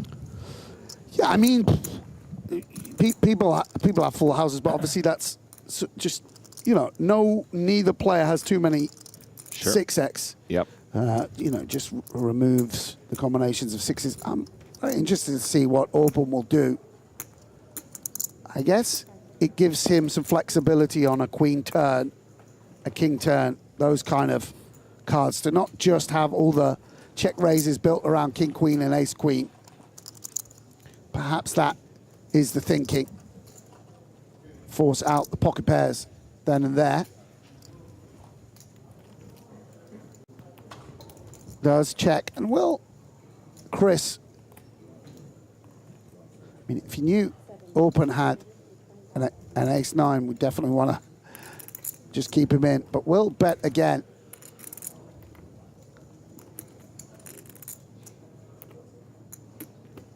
125,000 into a pot of 390.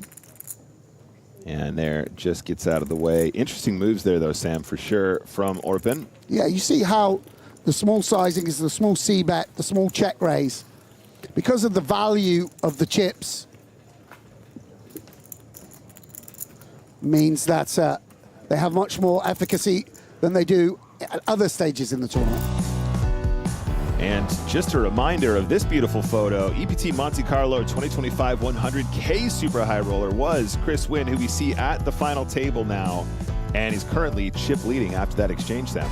Yeah, big beaming smile, as you'd expect from someone that's just won 2 million. Unfortunately, I feel like that one wasn't broadcast. I know I would like to tune in if you guys have high rollers, but I don't remember the footage from that. But certainly a breakout score for Chris Wynn comes from cash game background.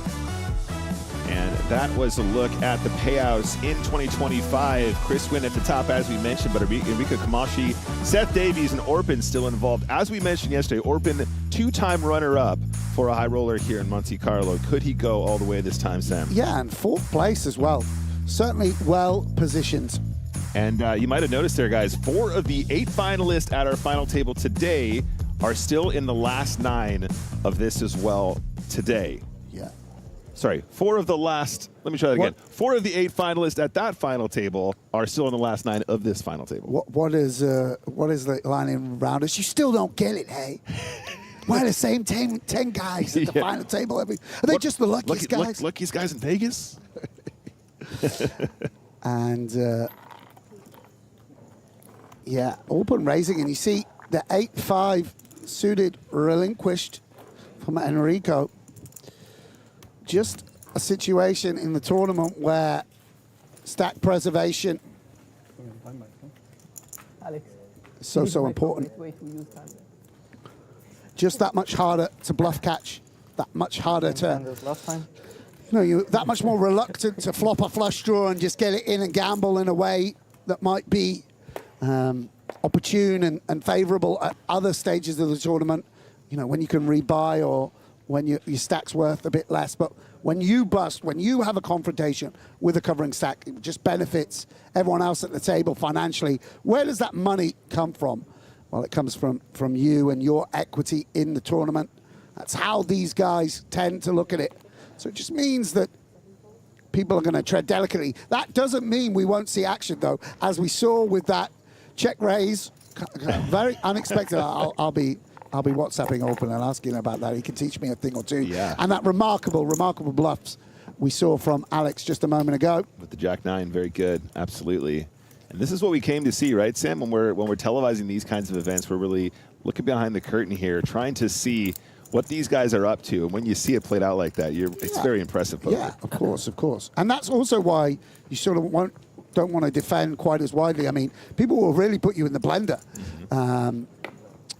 But yeah, and also, of course, I don't want to say that there's a sort of blanket approach. Firstly, it's incredibly difficult and technical spot, and people are going to have different interpretations. But the way that, let's say, Arta will approach things as opposed to Orpin, the way Bryn might approach things as opposed to Christopher, everyone has their own take on exactly how aggressive and how ambitious they want to be at a certain stack size in a certain spot against a certain opponent. So yeah, it'll be very interesting to see how the dynamics play out and how they change as we get even closer to that big minimum cash.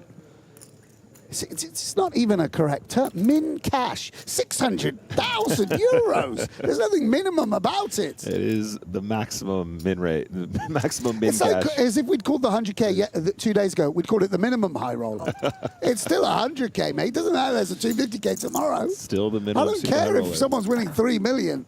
There's nothing minimum about 600,000. See, Alex here does defend, and that's because he's the covering stack.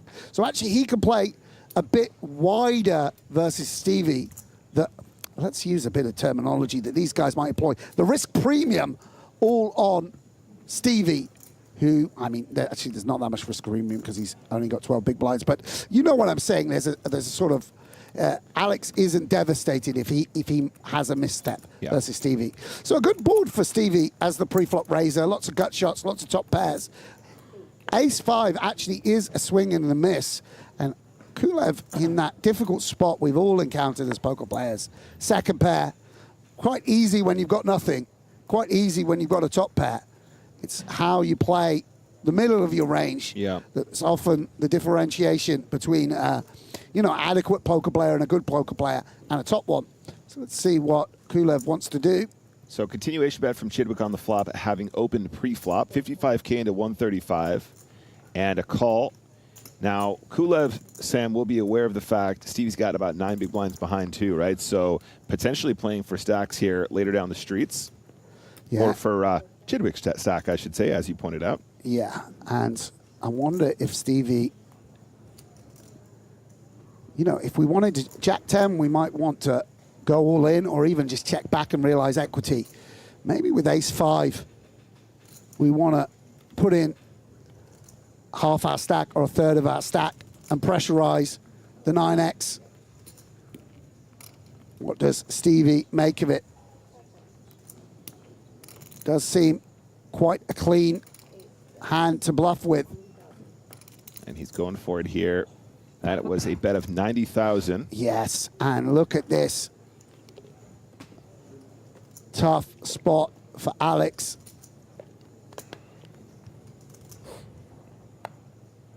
And will release. Wow, really nice gets it done. play from Stephen Chidwick.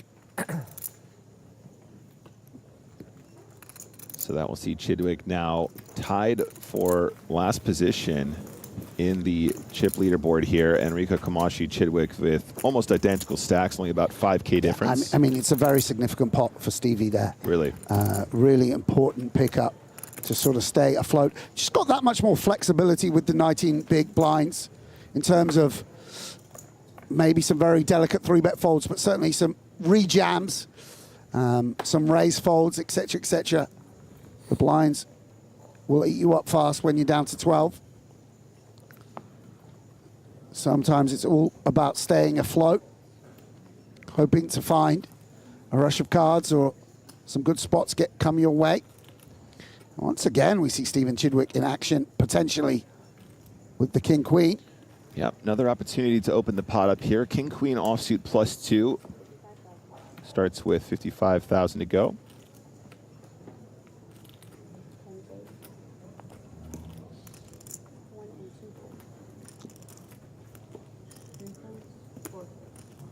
Round to the big blind. This is Ding Biao with the Jack 7 suited. Yeah, it's not ideal. It does obviously have those suited properties. We are facing a very tight range. Again, he is the covering stack, but would really, really hurt him if there was an all-in confrontation and he was on the wrong end of it. And Stevie makes second pair against third pair. Second pair, 2 hands in a row. Could be a sign. Ding does have a backup of spades.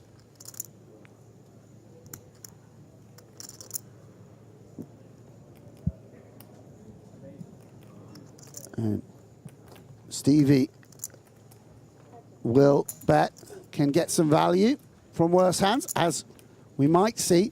Also just such a good board for the very, very tight range that he's opening. 75,000 is the bet, Sam. Yeah, and you can see it's already not too much fun. Even without seeing the cards, you can just sense. I mean, if for some reason we did have the best hand, are we going to be able to get to showdown? I think if we didn't have spades, if we had somehow Jack 7 of clubs, maybe we just want to fold here and now. I don't think with the spades, Ding's going to be inclined to do that. Does make the call. 75,000 goes in. Pot is now swelled 295K, and there's a 9 of hearts on the turn. Yeah, and of course Stevie's, I mean, I don't want to be presumptuous, but you imagine he feels he's at sort of the middle of his range. Not a hand that you can really go for 3 streets. Maybe not even 2 streets. Ding will certainly have some ace-X. Does decide to check. Check, check, turn. 4 of hearts on the river. Yeah, and I mean, I don't think it will happen by any stretch, but where are we in our range with Jack 7? What do we show down against? Pocket 10s exactly? Pocket 10s exactly? I think 8s, maybe runs a bluff, you know, maybe bets this river. I don't think, I mean, yeah, doesn't seek to force Stevie off a better hand. Both players with a smidge of showdown. And that'll be another pickup for Chidwick. Nothing is good. All right, so with that hand concluding, we're going to say goodbye to Mr. Sam Grafton. Thank Pleasure, you very Nick. much. See you soon. We'll see you very soon. And that also means that we can bring back Mr. Griffin Benger. How you doing, Benj? I'm good. How you doing, Nick? It's a pleasure to have you back, man. I missed you. What I missed, dude? Only some ridiculously ultra super high stakes action. Whoa, ultra super. Wow. Ultra super mega. Oh, and mega. That's right. Welcome, Griff. That's mega, not MAGA, right? Just to be clear. Oh, please don't start that. Back to the action. Still 9 remaining, guys. 7 hands remain on this level because we're going by hands, of course. That is how we are going to control the speed of the game now that we are down to FT status. Don't forget, Griff, 7 is the bubble. 6 players paid. Yep. The most maximum min cash. Well, folds round to the blinds now, guys. Jack 4 of clubs for Ding.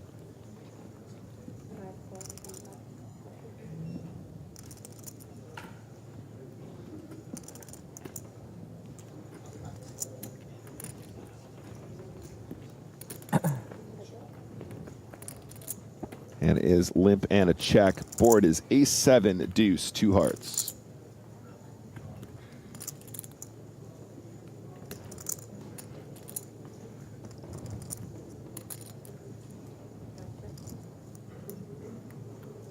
Ding is going to check.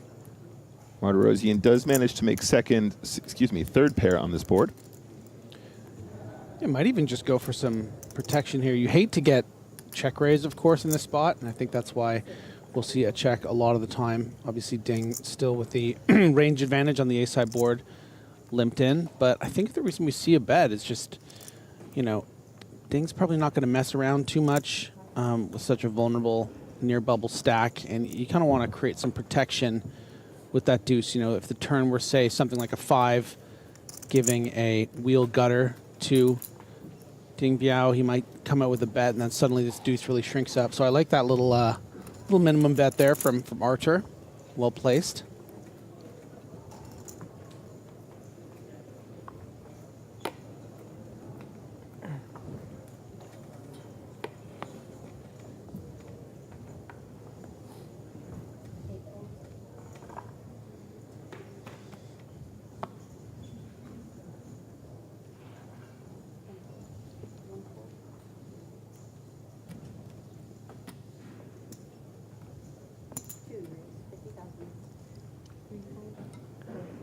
Lady Pocket Kings. Queens.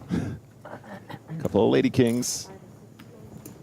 Kamashi +3 is going to start with the min raise. Reminder, Kamashi is the shortest of our stacks here. Final 9. Big bet.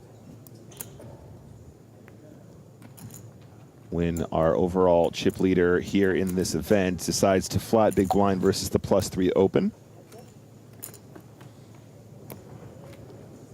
Oh, look at the flop here, Griff. Ace, king, 9, 2 pair for win. Kamashi hating this flop.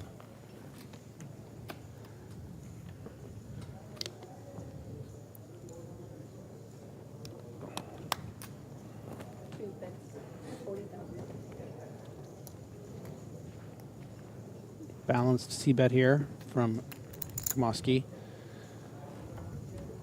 Going to be easier to play than a sort of face-up, check-back in a guessing game on future streets. When playing it slow, decides just to call. 215K in the pot as we see a 4 of diamonds on turn.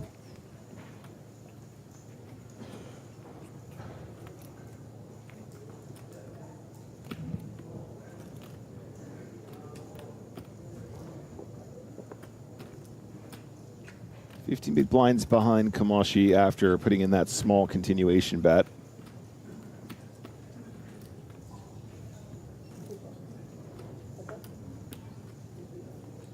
And 7 of hearts after check, check turn.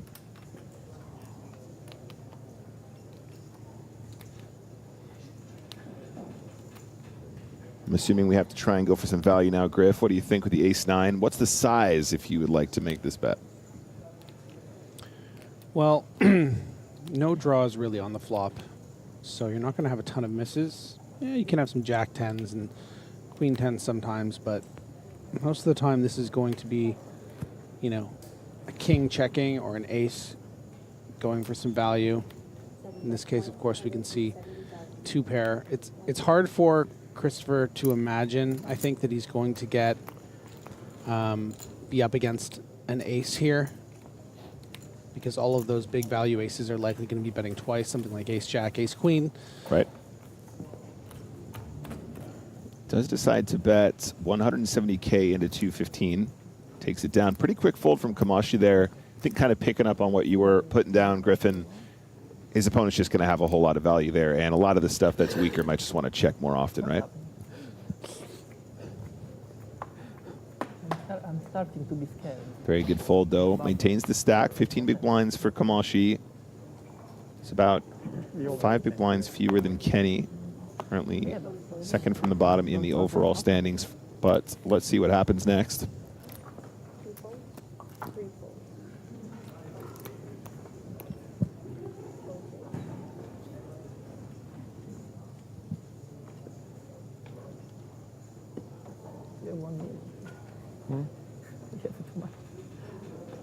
Yeah, multiple people cover me.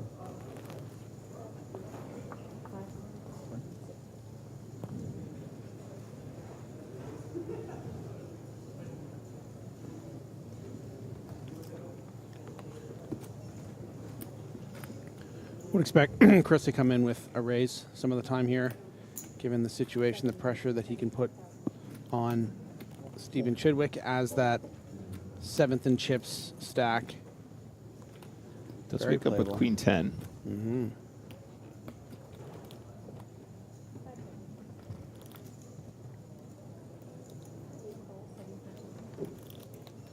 Chidwick is going to stick around. Has absolute position on the small blind steal. And it does come queen 4 ace. So second pair, decent kicker.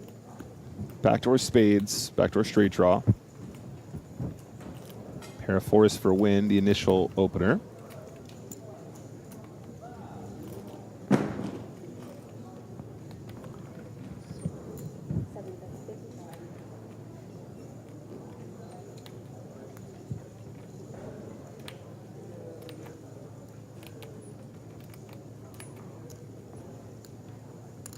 Starts with a bet, 50K into a pot of 175.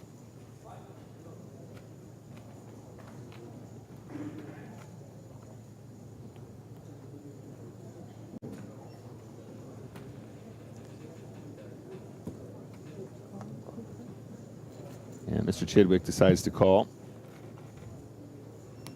King of spades. Additional equity for Chidwick.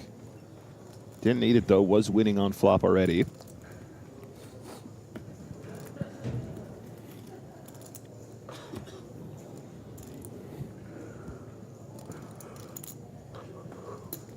Yeah, and a difficult candidate, I think, for Wynn to continue bluffing here. Chidwick's going to have a lot of spades here. Hands like Queen X with a spade. And of course, even some ace highs. You know, I don't think ace 6 off, for instance, is necessarily just going to shove 24 big blinds over the small blind open. I think it's going to actually flat a lot of the time. So there are a decent amount of ace X in the range.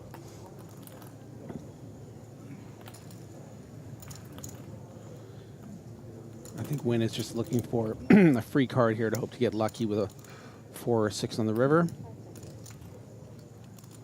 Yep, and Stephen Chidwick is just weighing up his options, decides to check the turn. Wow. And Griffin, there it is. River trips for win, and with that check on the turn, I think probably feeling fairly confident this is a miraculous and often paid river bet. Not going to be as concerned about spades and much stronger than that when your opponent checks in position. It's not impossible. Yeah, the question is going to become for Chidwick, you know, do we see a bluff check, bluff line often here? You know, Steven's range obviously a bit capped with the turn check, more than likely something like a Queen X.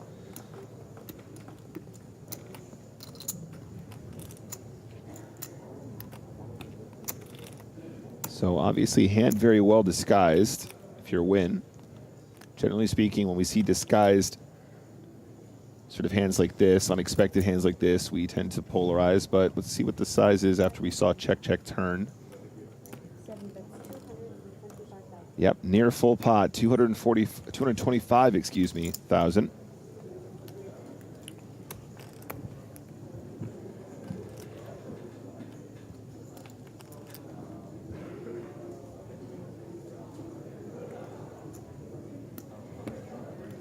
Very unlucky run out for Mr. Chidwick.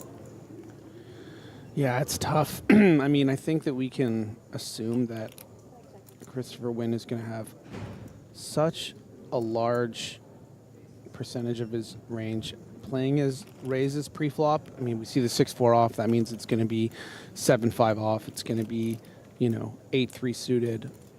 Tons of hands that could find themselves here bluffing on the river against this capped range.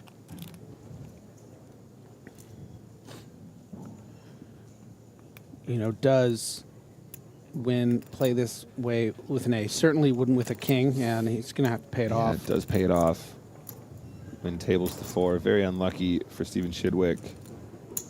And was on a bit of a heater there, was building up that short stack, but now around the 11 big blind mark. Not sure if that's official danger zone territory yet, Griff. Let's do it anyways. Team me up. Stephen Chidwick might be in the danger zone. Danger zone! Oh. Yeah. Took it down a few octaves. Very nice. It's good to mix it up, you know? That's right. So 4 hands remain at this level. Top right, keep an eye on that number. We are looking to get to 6 for the min cash. 7 is the Buble.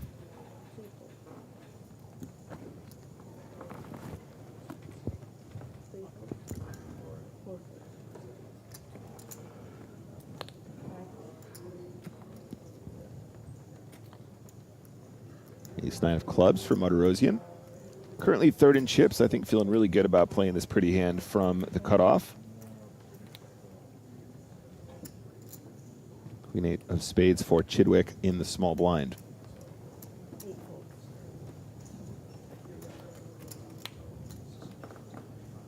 Ponikov's very playable hand is to be mentioned here. These are some of the deeper stacked players, however.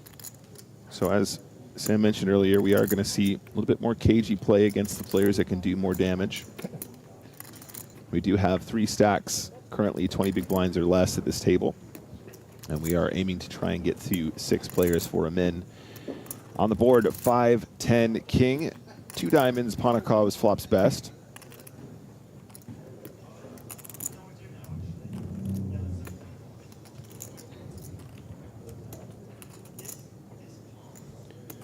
You know, one of the things that makes Super High Rollers so special is just understanding how many hands these players have logged against each other. And I think Artem Martirosyan and Alexei Ponikovs is a great example of that. That's about a 55,000.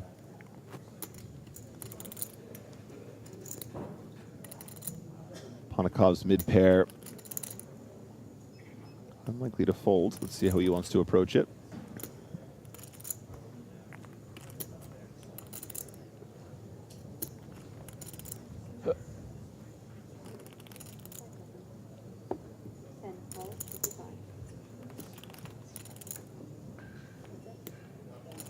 That's a call. Ace of spades on the turn. So an improver for Martirosian now 82%. Ponikoff's going to be aware that this is a card that also could be used as a bluff. Certainly a scare card to any 5x, 10x, even King X.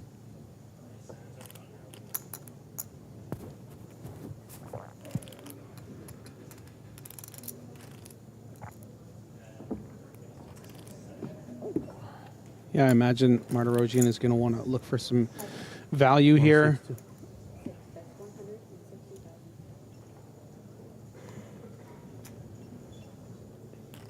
Martir goes for 160,000.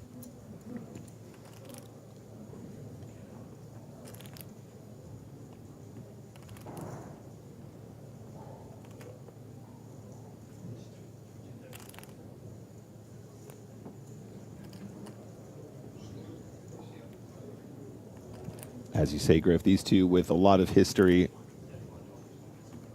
Certainly a history of putting each other in some tough spots, and for that reason, Ponikoff decides we're going to stick around. Calls the turn. River is the deuce of hearts, no change. Martirosian tick mark. Check, check on the river, I believe. Showdown was announced. There we go. Ace-9 wins. Martirosian is going to scoop this one. Yeah, and that's going to leap him up into comfortably second in chips at 1.75 million.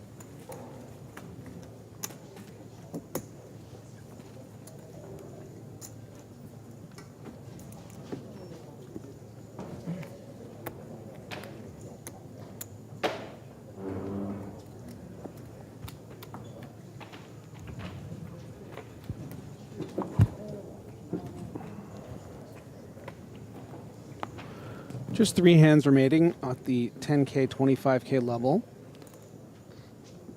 So those 3 stacks, sub 20 big blinds, are going to be shrinking. But for now, Orpin looking down at a couple of queens.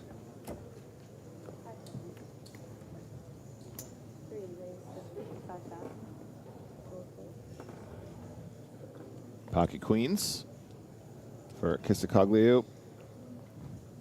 Ding looks down to ace-jack of diamonds. Both players pretty far out of position here.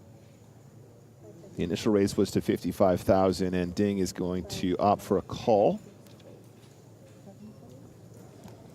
Yeah, the suited combination here plays nicely as a flat. I think we might see some 3-bet folding even off to this particular stack, maybe with ace-jack off, facing the early position open. Kenny going to complete with the unfavorable king-jack, not only in this situation, but just against these ranges. I think Kenny's going to be aware king-jack doesn't play particularly great, but just flicking in that minimum raise, hard not to. Yeah, Griff, as you say, probably aware of the fact he's got a decent amount of improving to do, but it is a good price to see a flop. So, Kissacoglio still the best hand. 70% equity multi-way, very strong. Weighing up his options on 10-7-6. He's going to play it as a check. Ding, ace-jack, 2 overcards, no backdoors. Apart from the backdoor straight draw, of course.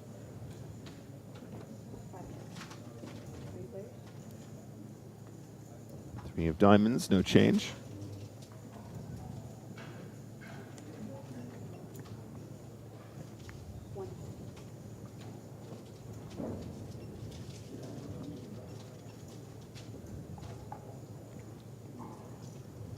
And at this point, Griffin, pocket queens might consider putting some more chips in.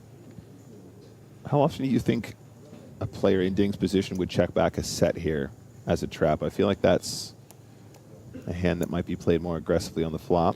So I actually don't think that Ding's going to have a lot of sets here. Sure. I think 6s Yep. and 7s fold pre. 10s off 20 bigs might be, 23 bigs might be prepared to just shovel in. I am surprised to see Orpin check twice, but this is a very cheeky strategy. I mean, I think that, you know, if you're sitting there at home and wondering, you know, why is he checking the 10 high with the overpair? But it's pretty standard, actually, 3 ways in these positions to find checks. And you know what? It's allowed Kenny, with that cheeky check on the turn, to get there on the river. Yep. I mean, we mentioned he gets a great price pre-flop, but to see all 5 cards in addition to that, does river top pair, he's going to still control the pot here. He's still going to find a check. Yeah, I think this makes sense. It does. You know, your opponents are the ones that should have the better king ranges and the ace kings and the king queen suited, etc. So you want to allow your opponents to, you know, perhaps bluff something like ace 5 suited in the case of Orpin on the river. And now Ding recognizing ace jack is never going to be good here, but he is going to have all those king queen suited combos. Maybe some king jack suited combos. Does he fall for this bait?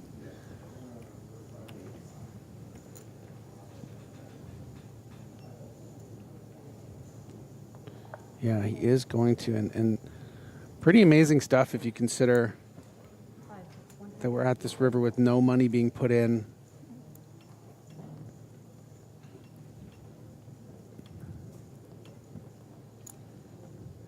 And Bryn now 17 big blinds.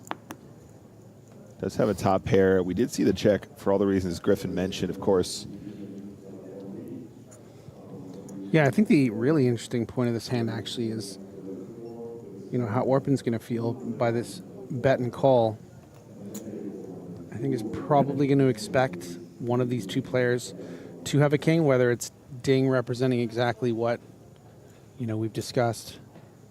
Is Bryn going to be just quickly flicking in a call with Jack 10 here on the river?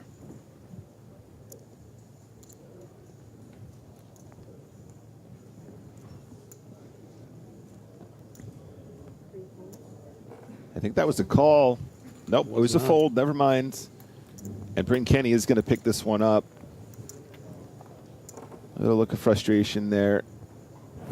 The slow play did merit the bet on the river from the ace jack of diamonds. That takes Bryn Kenny up to 30 big blinds, now sitting right in the middle of the pack. And Ding Biao, 17 big blinds. Yeah, quite an intricate little hand between 3 super high roller juggernauts. Mr. Check Jam, huh? That would have been a fucking sick one.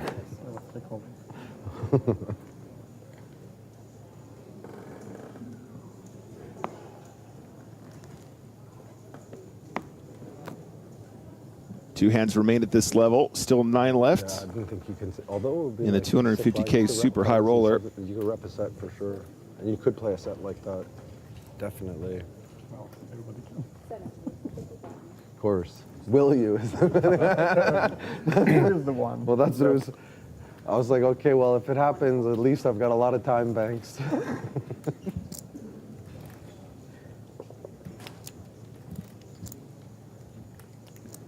So Win is opening up hijack here.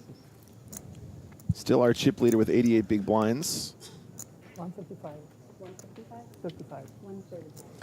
Oh, I love this from Kamoski. Check this out. Kamashi putting in a 3-bet in the big blind. Just understanding how wide Win is going to be opening here as the significant chip leader. Having a hand that really is not fun to play, you know, 15 big blinds effective here.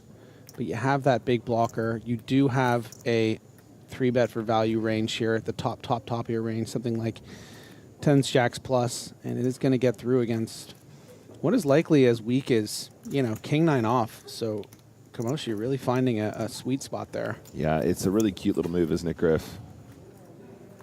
And, you know, a lot of players not even considering, you know, a small 3-bet there, but look how strong it looks, gets the job done. Kamashi picks one up there. One hand left at this level.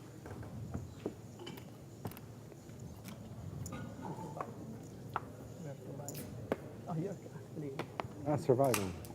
You don't want to get too far ahead. Survival. You just got to survive.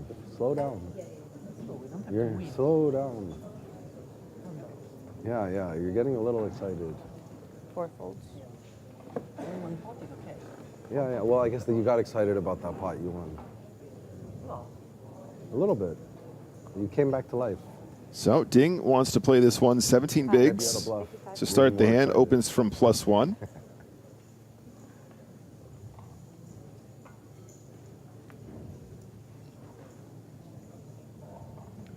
Five seconds. 125. 6. Raise That sounds like a 3-bet for Martirosian. 7 fold. 8. 10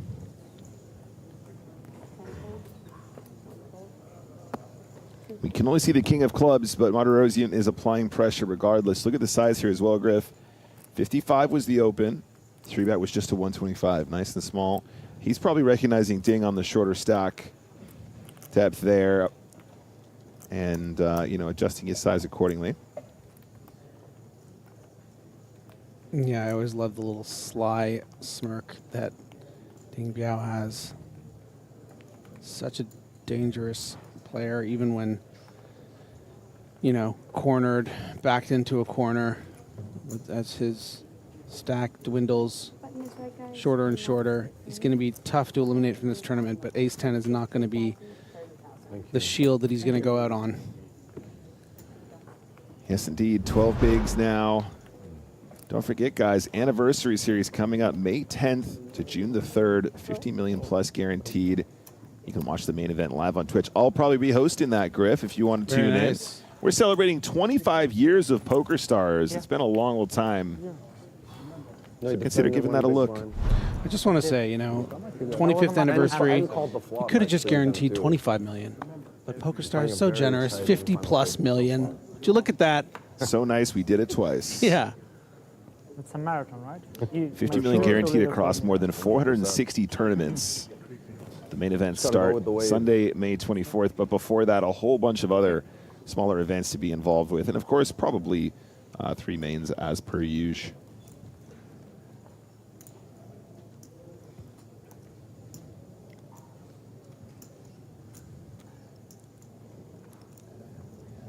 Ace-8 for Chidwick. 9 big blinds in a dream, Griff.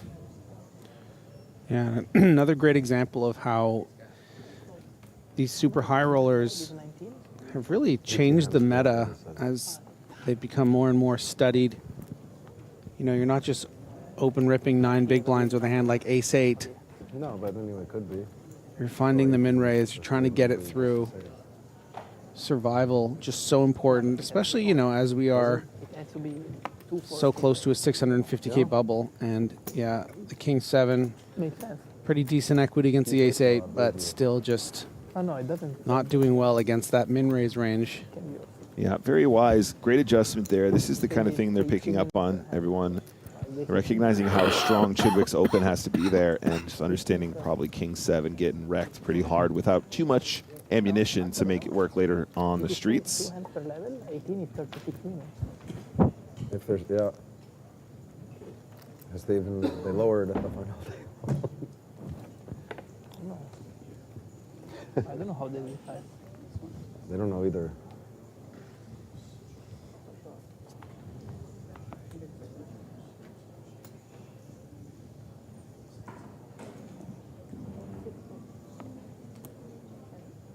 So on to the new level, guys. 15K, 30K are the new blinds. 30K big blind ante in play as usual.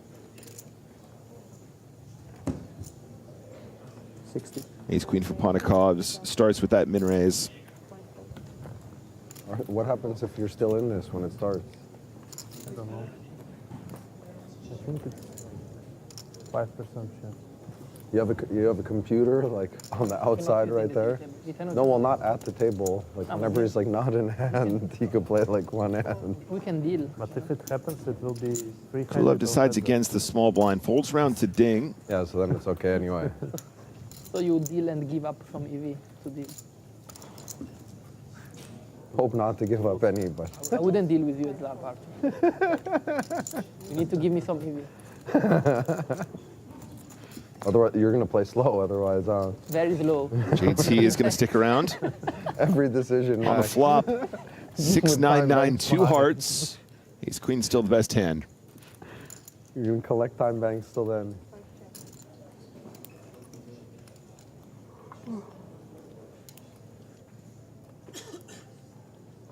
Ding checks it over. Ponikov's decision now. 9 big blinds behind Ding Biao.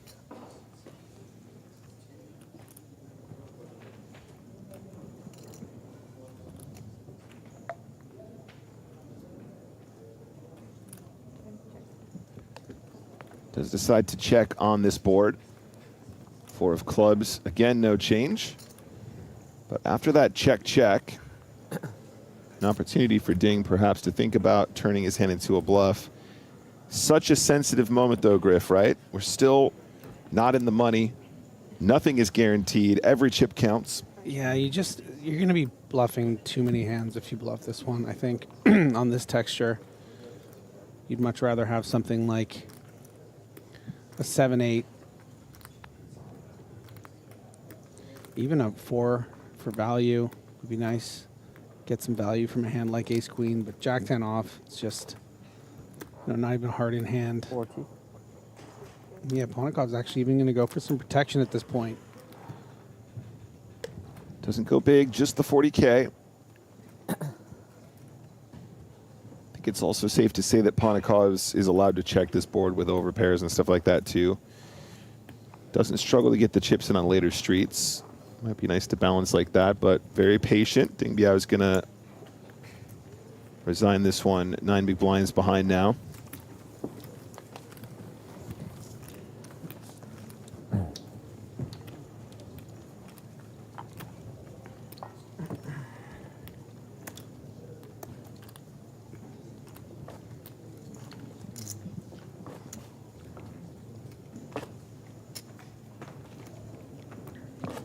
Before I didn't notice. Thanks. And I stayed there like for 10 minutes. It's funny when they do like iced coffee, it's like 2 ice cubes. In America, you get iced coffee, it's like 80% ice. Need somewhere in the middle. Just the way it should be.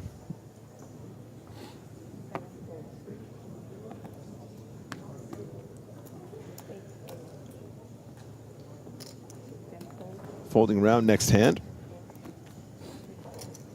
On the button. Ponikov's. Kisakagu folding the king 7. Sorry, Alex Kulev, what am I talking about? Folds the button. And it is a walk for Martirosyan.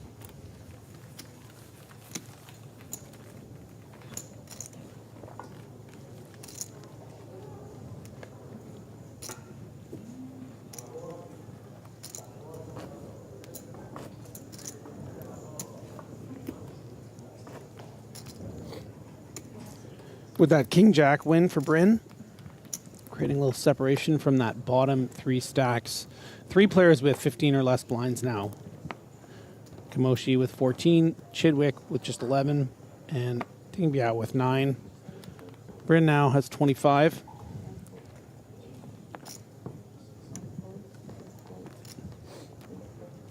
Yeah, it feels like something's got to happen for one of those short stacks, as the blinds are increasing now as well. Little wry smile as he folds the button. Another walk. More hands like this. Just how you like them. 1 minute hand. 1 minute hands. Don't forget, we are on a hand timer, guys. They counted the amount of hands, like 1 hand is 2.5 minutes every. 2.5 minutes. 2.5 minutes, yeah. Okay. In 9-handed, it usually takes a bit longer, but starting from 7-handed, I think. 2.5 minute average. Faster and faster and faster. It goes Oh, faster, yeah, faster, yeah. 4-handed, you can imagine it's impossible to play 2.5 minutes. Unless we take 15 seconds every decision.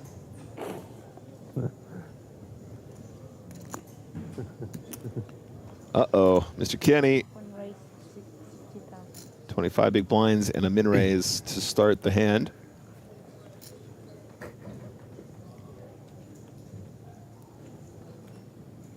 I fold. Only 7, I think. Be careful. Queen 10 of hearts for Orpin Kisakoglu. Isn't going to play this one. Quick fold from Kulev. Now here is a hand that Ding is going to be happy to see. Pocket Queens only has 9 big blinds. Griffin, what do you think is going to happen here? I think we all know. Now we're all in for sure. Stephen Chidwick is going to fold, and there's just no chance Kenny can get away from this one. It is a cooler. It's not going to put Kenny at risk. It will put Ding at risk, but going to be about an 80-20 pre-flop in favor of the Pocket Queens.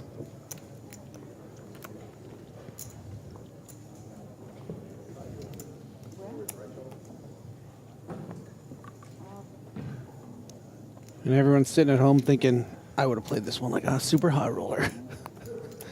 I'm all in. I would have played this hand like Griffin Bedger. All right, so it is Ding at risk.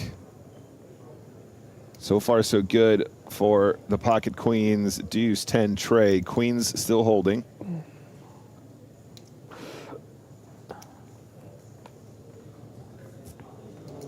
Deuce of clubs. Still clean for the Queens.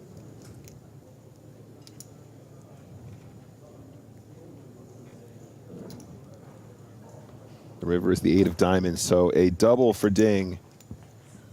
And that will take Kenny to the 15 big blind mark. Ding now up to 21 big blinds. Tough spot there, Griff, for Kenny. Not much else he can do, right? Nope. One of them coolers. Little info on Ding Biao with 20 million in earnings. Yep. Second on the all-time money list in China. Bryn, how much you got? Has splashed around in some 470. super high roller events here at the EPT in Barcelona. We're back in the same The situation. best thing to do. What is it? Caesar salad. It's good, huh? Yeah, pretty significant wake up there on the FT.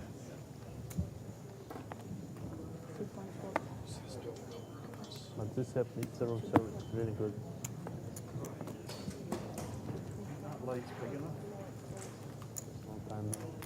And 5 spades. Fresh stack, fresh double for Ding. I think he's going to put that in the bin. Martirosian decides to fold 8-5 of diamonds.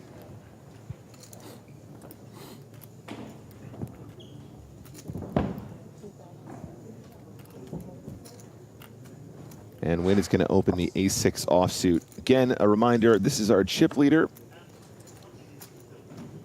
And it looks like a raise and a take it pre-flop. And with that, I will bow out of the booth. I'll hand you over to the very capable, very handsome, majestic Joe Stapleton.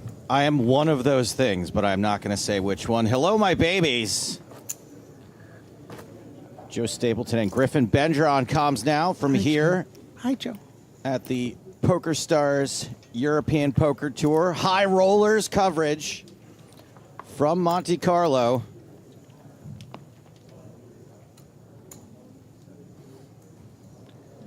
As we are down to 9. Oh. They've been busy. Everyone's crammed in at this table. Looking forward to a little more elbow room and a cash when we get to 6th place. As action folds around to the small blind. 80. Makes it 80,000. That small blind is Alexei Ponakov's.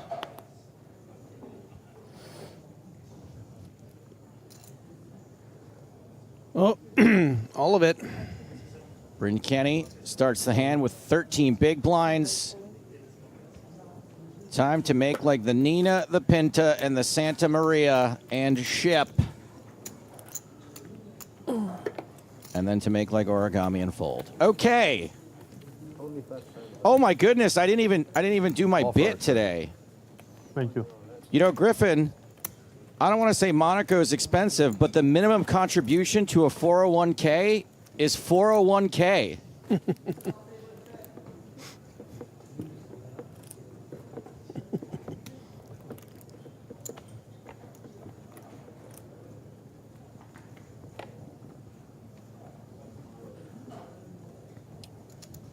we continue on here, 9-handed, unofficial final table. Joe, can I ask you a question that might make me appear dumb? I want to say no. Where does the word high roller originate from? Like, what are they? Because that's how they roll. They roll high. Is it a? I'm going to guess thing? it comes from gambling dice. Okay. For high stakes. Okay. It's either that or a high stakes bowling term. That's what I was thinking. There's a lot of different ways it can go. Anonymous 1234 on YouTube says, how to block annoying commentator. Let me handle that for you. You banned. There you go. I'm sorry, I blocked you from me. Is that what you meant? Ding has, well, he could have been talking about Griffin, though. Ding has raised ace-jack. Kamashi defends ace-7 of hearts. King-9 tray. Both players with ace-high. One out-kicked. One heart for Kamashi.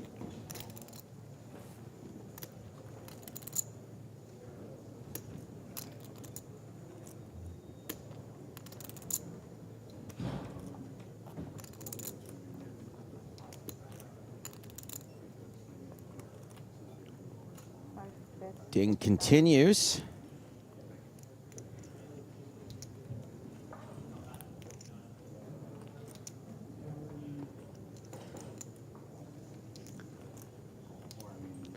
Yeah, it is a dice craps thing. A roller referred to someone who could roll or wager large sums of money, especially in games involving dice like craps.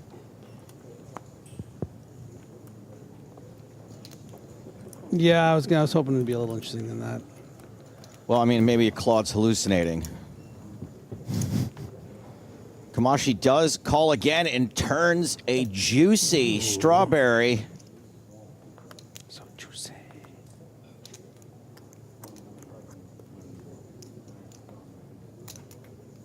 Kamashi checks for a second time. Ding facing 2 flush draws now. Potentially. I mean, potentially 1, but, you know. He just doubled his chances of being against a flush draw. River is a 9 after it goes check, check. Does Kamashi try to muscle this pot?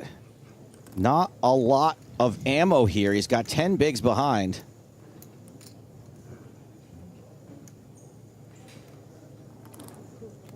Yeah, not a good bluff candidate is ace-7, because I think it might be good sometimes.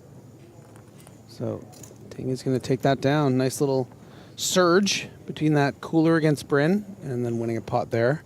Kamashi gets dinged for another couple of big blinds.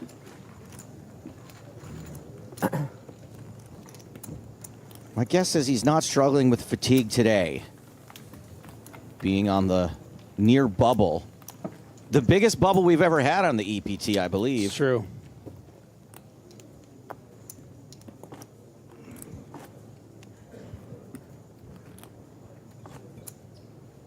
So just to go over who's left, we've got Chris Wynn, Artur Martirosyan, Orpin K, Alexei Ponikovs, Alex Kulev, Biao Ding, Bryn Kenny, Enrico Kamashi, and Steven Chidwick, and that is in descending chip order.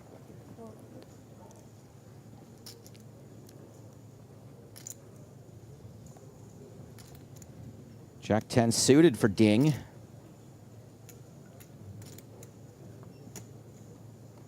Middle of the pack with 26 big blinds. He's going to get a little funky with his chicken. Wynn's got King 7 of clubs. Look at those. Look at those choppers in his profile pic. Wow. We don't see big smiles like that. And Wynn is going after Ding. Win on Ding crime. Win on Wingdings. And Steven Chidwick has a hand, my babies. A hand that cannot be folded even with his action. Please make me wrong. I mean, it's not great, right? But yeah, you have to imagine ace queen off probably going to be a little too high up in the range. I mean, Under normal circumstances in a normal tournament, at a normal final table, maybe this ace-queen would really shrink up based off this action. But Chidwick going to be hyper aware that, you know, Ding's going to have a fair bit of raise folds here at under the gun 1, hands such as this. And Christopher Wynn, you know, really goes after a lot of different spots. We've seen how aggressive he can be pre-flop, especially when he has so many chips. And Orpin wow, also has ace-queen. This one suited, and this little funny business at the beginning of the hand has kind of done Stephen Chidwick a favor. Yeah, you're operating under a best-case scenario there of exactly what this is. And Wynn feels compelled to call with the amount in the middle. Does have live cards.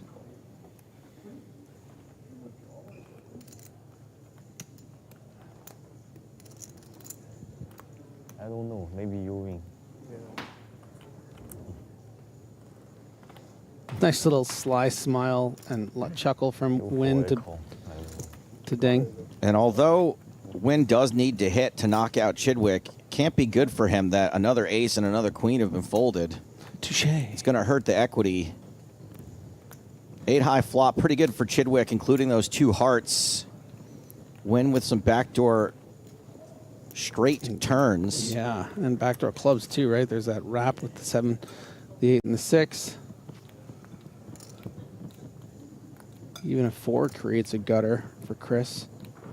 Open-ended. Well, yeah, open-ended indeed, but with some dirty outs to that open-ender. Chidwick with more than 3/4 of the equity.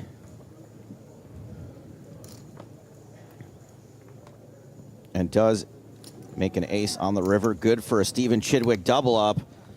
As Prez's Netu on Twitch says, go Johnny Sins. I am sure I don't know who that is.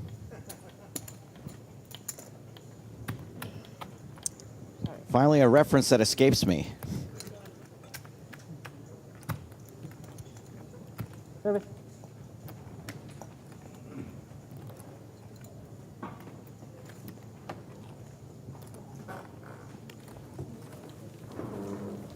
I understand that reference, but only because I watch a lot of super high rollers.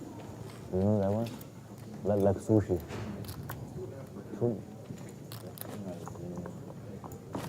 Yeah. Yeah, you used to. From what I understand, this Johnny Sins character has had a lot of jobs over the years. Policeman, plumber. Surprised I don't know who he I think is. it was one of the ones before you 3-bet. Yeah.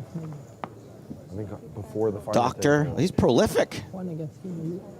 But yeah, it should be there. Yeah. Got a very large reputation.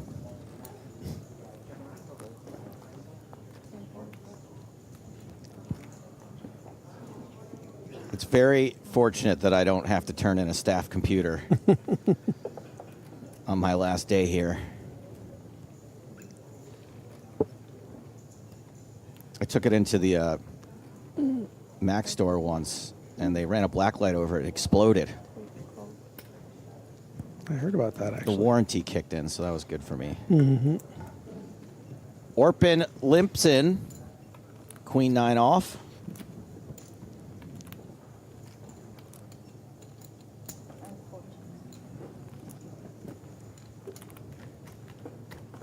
Kulev, 10-8, checks back.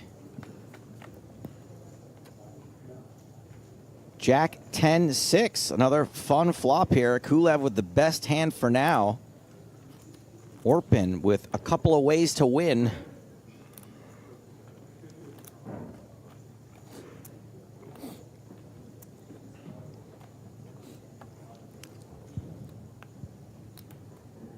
And he is first to act. He is out of position. A bet will come. I bet that Johnny Sins character knows a thing or two about positions. Well, he has so many different working ones, Yeah, right? right, exactly.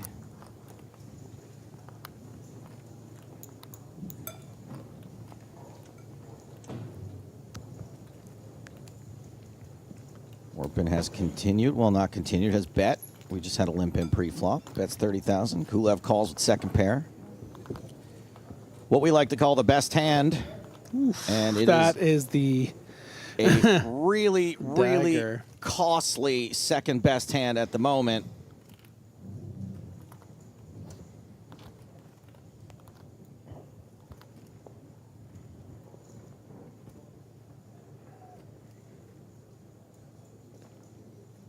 Beautiful turn card for Orpin K. These situations are just so few and far between in poker where you both improve. Yeah, and the great thing about, I mean, straights in general is we just look at how clean this Jack 10 6 8 is. No flush draw, no nothing. Is, you know, you can really size up and be up against so much value because you unblock all the other value, right? Your opponent can have Jack 5 here. Your opponent can have 10 8, as we see Kulev does. Can have 7 9. Yeah. As well. Well, Kulev's like, next card, please. He knows. The river is a king. It's going to decrease the value of 10 8 a little bit. Yeah, I mean, I think this hand just plays quite simply here. You know, luckily, you're never going to feel, I don't think, motivated to put in more chips facing a large bet on the river with this middle 2 pair.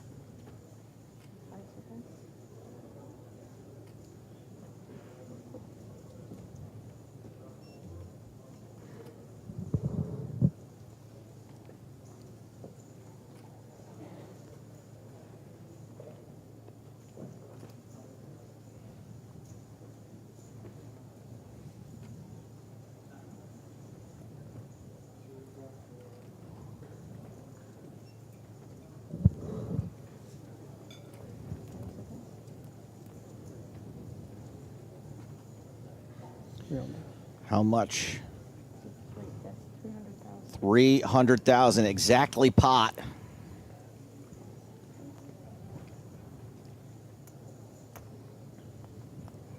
Good guess from 0 to somebody. You guessed 200,000. Good guess.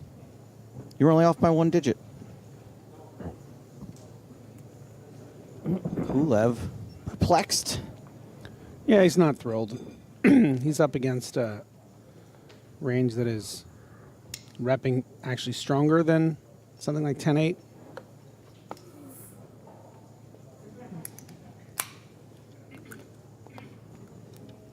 It's just so hard, though, against the small blind. Like, it's just... Alex knows he needs to just take his medicine here. Yeah, and does. As Alex on YouTube mentions, impossible fold.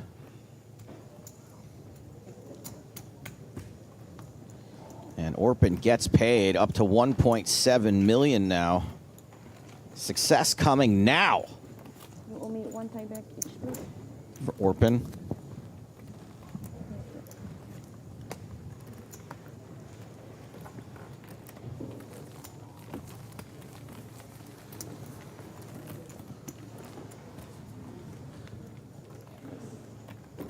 Kulev drops to 13 big blinds after that hand. Approaching Enrico Kamashi's 10 big blinds.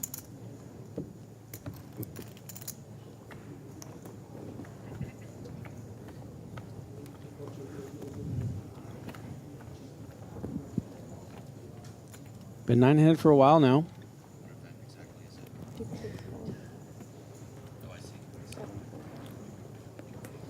Just as soon as someone gets into or around the danger zone, find a double up or an increase in chips. What do you think of this quote from DK Kunla, who says 2 pairs most of time comes along with straight? It's wisdom.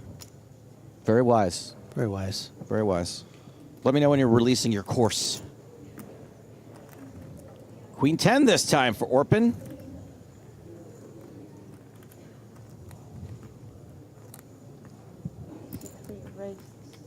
He's going to raise from the button after it's been folded to him. Kulev with ace-5 suited against a button raise. Oh, yeah. Oh, yeah. 13 bigs. Not close enough to ICM. 4 raise all in. Kulev jams 420, dude.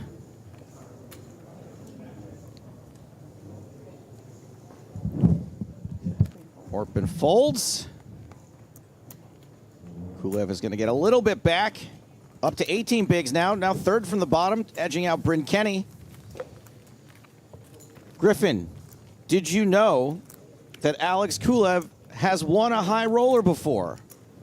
Yeah, right here.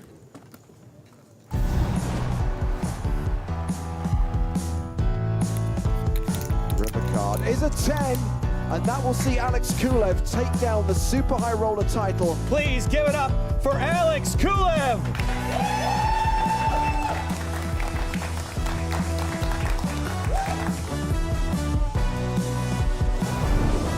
That was Monte-Carlo 2023. These are the results of that tournament. Artur Martirosyan still in this event, as well as Orpin Kiisisikoglu. I am surprised that those are the only 3 names overlapping, but somehow Ben Heath and Mikita and Adrian have not made it this far.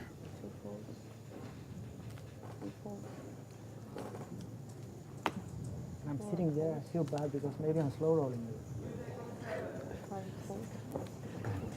And then there's this type of joke. You know I never bluff this. It depends how. Ponnikovs takes it down. Raise and take it. King, queen. Yeah. Coming straight poker.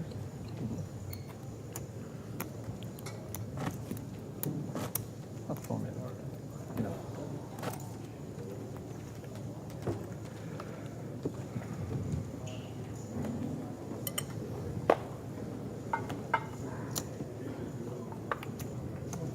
Six hands left at this 10K, 30K blind level. See the payouts there at the bottom. Massive. 3.2 million for first. All the way down to the first payout of 651,700 euros. Just incredible, incredible amounts. As someone who, just as on an emotional level, I'm not a huge fan of big bubbles. However, it is cool that if you're in this for 2 bullets and you cash, you still make a little bit of money. Yeah, I think that's important to these players. I mean, it's you're not going to get a lot of $250,000 buy-ins, and when you do, it's nice to sneak out of there at least, making some of your money back. And in this case, like you mentioned, you know, most players not going to be in for more than 2 bullets, so to book even book a profit, it's pretty nice for you and your investors.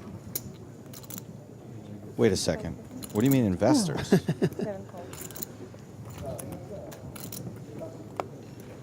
Did you see that bombshell chess podcast where they talked about how poker players don't have all of their own action? No, I didn't. Was that a big deal? It was a big deal for anyone who has never played poker before. 10-8-6, 2 spades. Gut shot for Kulev. Already has the best hand. I haven't checked. You haven't checked, yeah.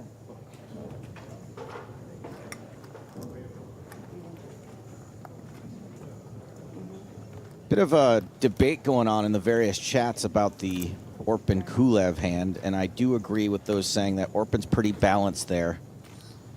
So you kind of just have to call. I think Griffin was in that same camp. Oh yeah, no, you're a little too strong there with 10-8. I mean,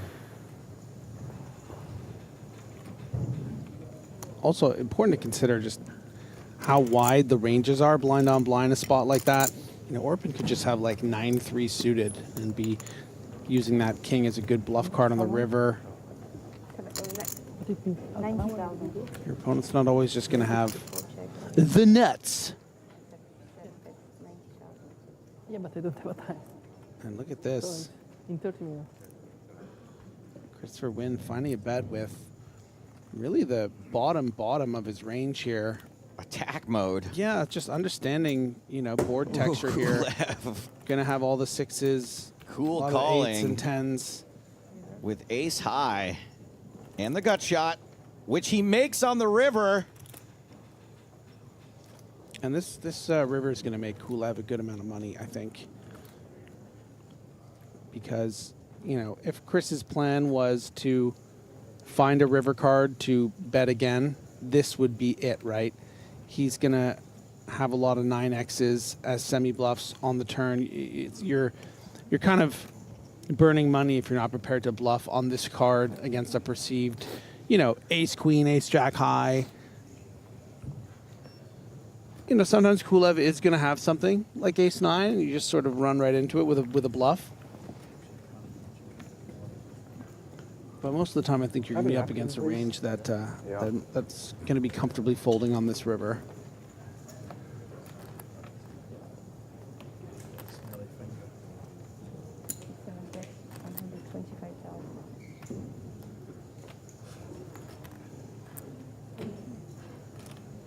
And Wynn has bluffed the river for 125,000. So should Kulev fold here, guys? Should Kulev fold? He doesn't have the nuts. I quite like this bet, actually. It's a paired board. From Wynn. I mean, we know it's not going to get through, obviously. But it's just about understanding that you don't need to be that polarized here. You don't have With to... your sizing, you mean? Yeah, you just don't have to risk, you know, go all in here. Because Kulev, again, he only has 385,000. You would think that maybe you want to just put them all in. But you might bet this with an 8 still or a 10. So Kulev, despite being second from the bottom moments ago, is now directly in the middle. He is 5th in chips of 9. 4 bigger stacks, 4 smaller. Now to go back to that other hand for a second, I'm going to try to put this in a way that a person like me can understand. Okay. So when Kulev calls there and he's wrong, people are like, he should have folded. But if he folds there and he's wrong, it's way worse. Yeah. It looks way worse. And so if we're just talking about how the way things work, just flip it around a little bit. Everyone would be going crazy. How could he fold 2 pair? He just got bluffed by Orpin for a pot-sized bet.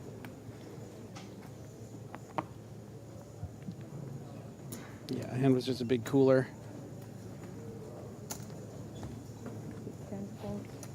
Do you want to quickly address all the nice things people are saying in chat? Again, don't want to make it about me right now. We got time for that this week. I am leaving after this event, but I appreciate you guys.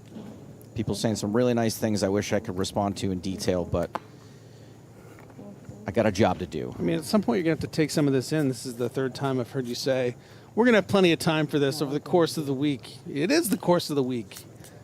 Take some of that love, baby. Not Take a bath in it. Not during the 250K. Okay, I understand. We got a couple of days of some main event grind coming up.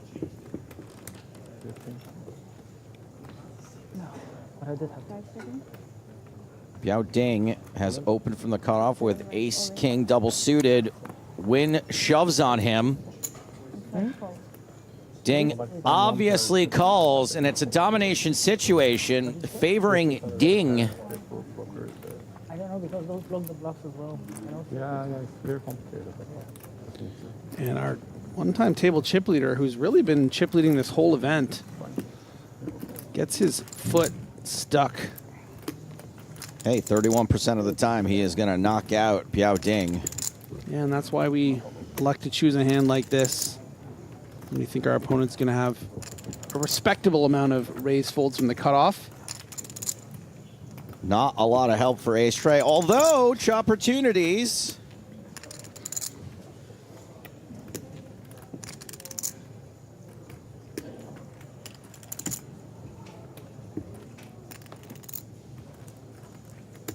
Still opportunities. Pretty difficult for Wynn to win outright.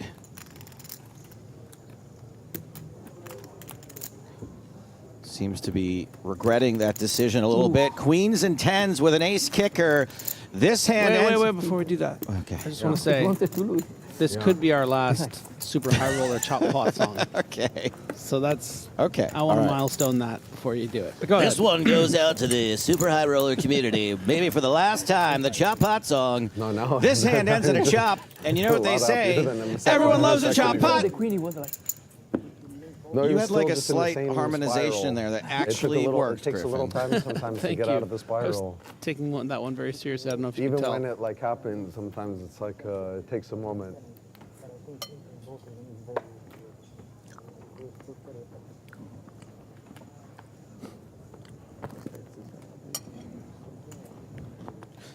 What's really been fun is, my social media posts about leaving. There's like 100 positive comments, and then one guy will be like, "This guy has TDS, What's TDS? Trump derangement syndrome." Ah.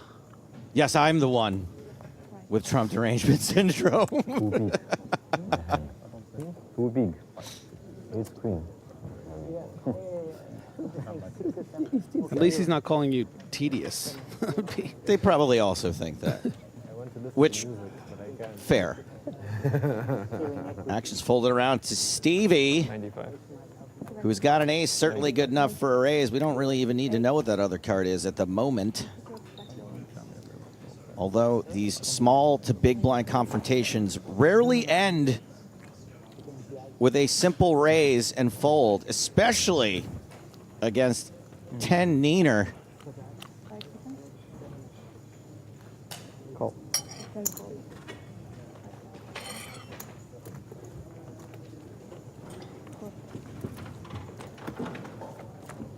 that's an interesting.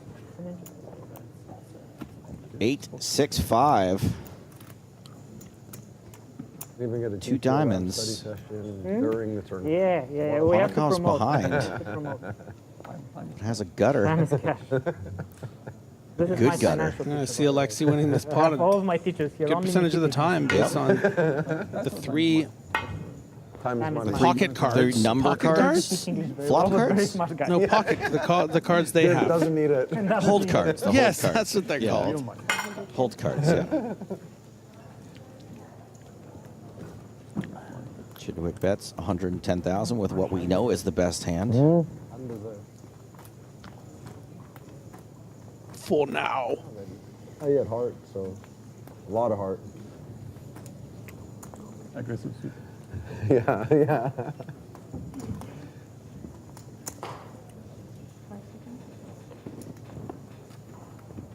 Call. Also, a board like this, the big blind can rep quite a bit as well. Mm-hmm. Ponakov calls and turns a diamond draw. And a 7-card straight draw.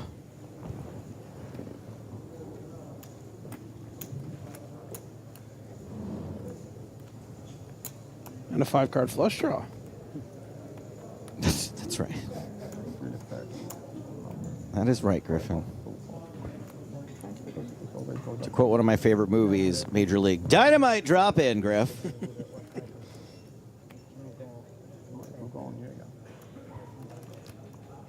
Chidwick checks now. And what is Chidwick's We play one more. SPR, Joe? His SPR is I doubt they'll do it like that. 0.9. Very good. Something like that, wow. right? Isn't my On the close? nose, yeah. And what did they say? Don't trick me into looking smart. I've been keeping it a secret. I have a brand to protect. Young mind people. Trying to play 18 hands. Ponakov's taking over the betting. So the blinds will keep on going up on me.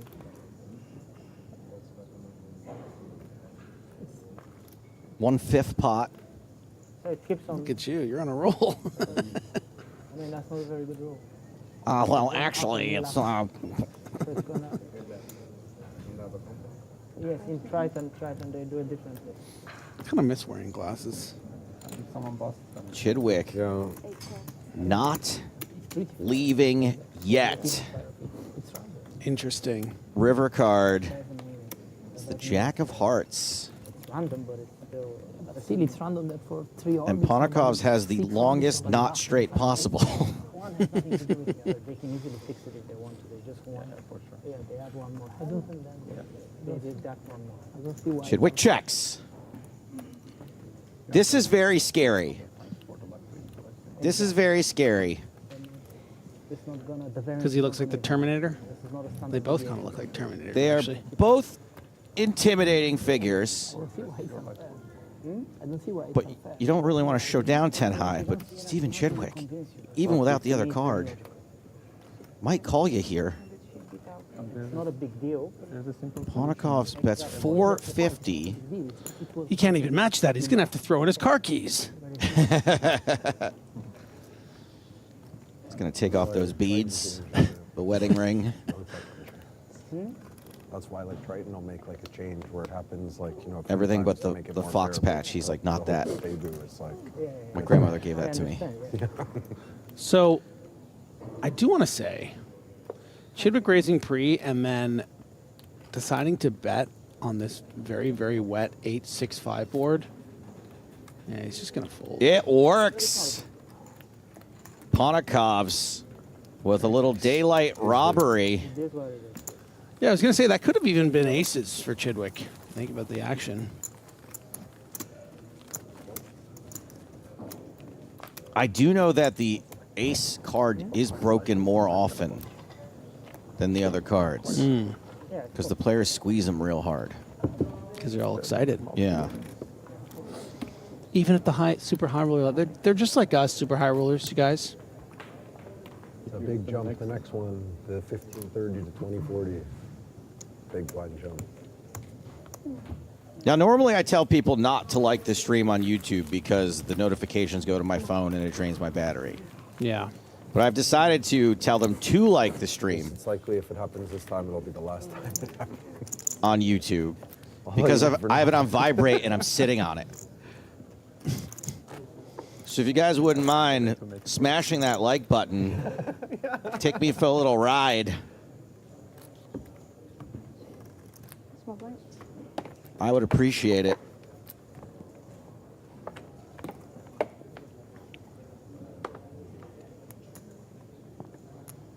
Did you just think of this, or has it always been under sitting on it? I thought it would be a fun little game we could play today. See, oh, you guys can. Whoa, Ooh, hey, oh my gosh. hey. 5, 4, 6, 5, 7. Oh, they're doing it. They are doing They it. really are. They Look are at you. doing it. I might have to sit out for a second. 600, 505. 600. Oh, You really got it wedged up there. I thought you were asking. Hey, it's Pocket Fives here on Cinco de Mayo, Cinco de Drinko. We're doing a shot at tequila every time somebody gets Pocket Fives. Here we go. What do I have to lose? No more mistakes. Unhinged Joe is my favorite say one. that? Woo! I love a Wasn't the little same one Cinco for de me. Drinko. I see.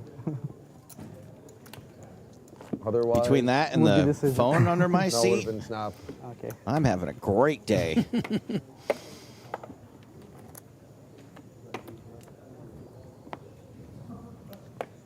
Crazy Carl says he approves the shot at tequila. Thank God. 3, 4.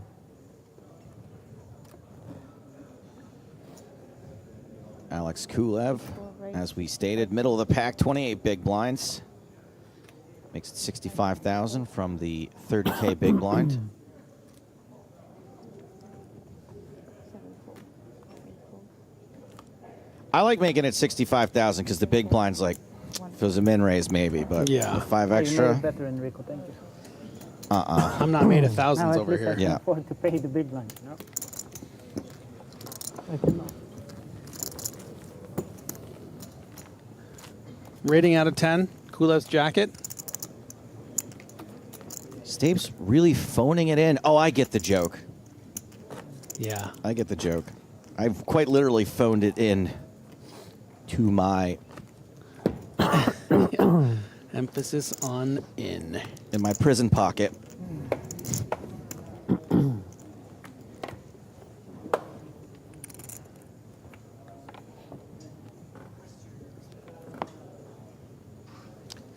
Oh man, D. Genius says this is excellent biting commentary, possibly the funniest thing I've ever heard. I'm 13 years old, by the way. I'm so sorry, but this is an 18+ stream. I'm afraid you're banned.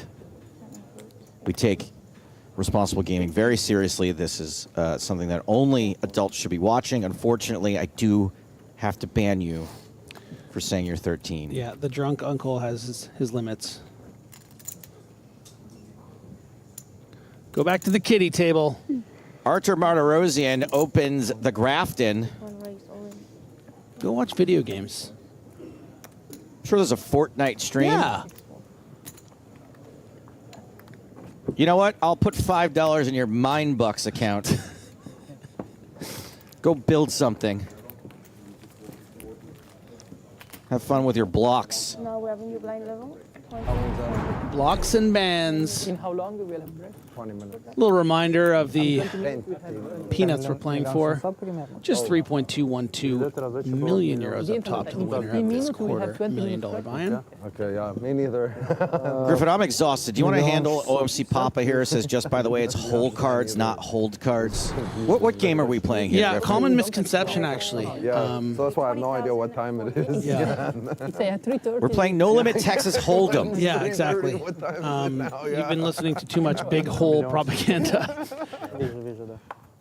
And they're the cards that you hold. Yeah. There's no hole out there. No. It's Texas Hold'em, referring to the cards that you hold.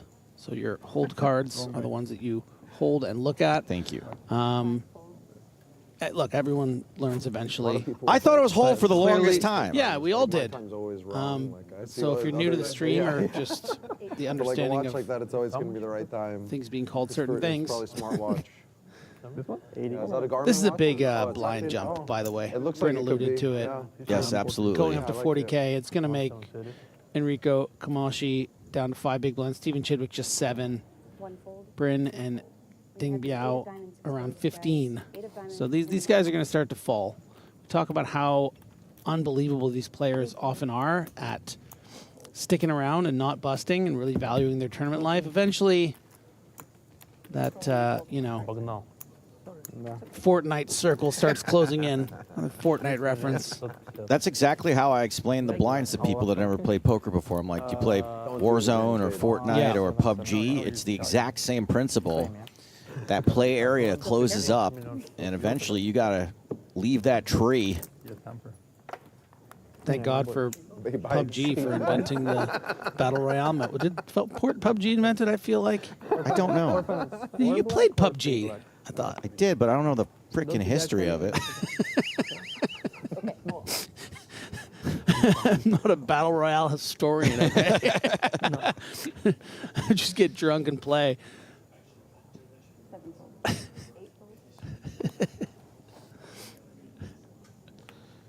I'm actually leaving to write a book on the history glad you can finally reveal of that. Battle Royale games. I just don't want to give it away here on stream. Ponikov's King Queen off. We like this hand. Mm-hmm. I mean, this is the time for those top 4 stacks to really shine. Between Chris Wynn at 1.7 million and Orpin at 1.6. I mean, there's 4 of them up there. They can just sort of take turns bleeding out these middle stacks until the likes of Chidwick and Enrico are going to be forced all in. I mean, not forced. They'll probably find a hand to get going with, but they're in trouble. Enrico knows that you can see the energy over there in C2. He's like, oh boy, well, did what I could. Gonna need a double.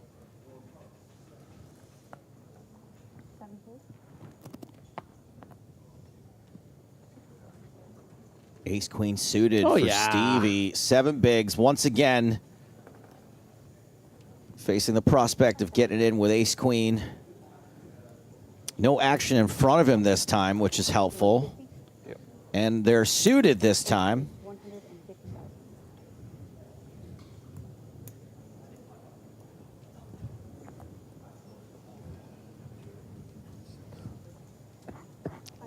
Ponikov's making the disciplined fold with the ace-9 suited.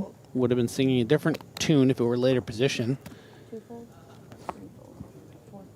Folded all the way to the big blind. Artur with ace-7 suited. Yeah, gonna have a decision here. I mean, an effective shove of 7 big blinds. You know, if this was maybe 9 or 10, given the situation, I think that Artur could consider making a big fold. But given how short stack he is, he's going to play for it all. And a real nice spot here for Stevie 444. It's 3 4s, right? I believe it's 3 4s. Yeah. 4 4s makes a little more sense, but whatever. I'm not, you know, this guy's the genius poker player. Wait, are you saying 4 4 as in 2 4s or 4 4s as in 4 4s? 4 4s. Oh, okay. 4 4 4 4. Right. Stevie in a great spot. Big favorite to double up. Oh, no. It's a queen high flop. 1 heart, 2 hearts. Uh-oh. Is there such a thing as too much love, Joe? Not in my book. Would be. Not in Johnny Sin's book.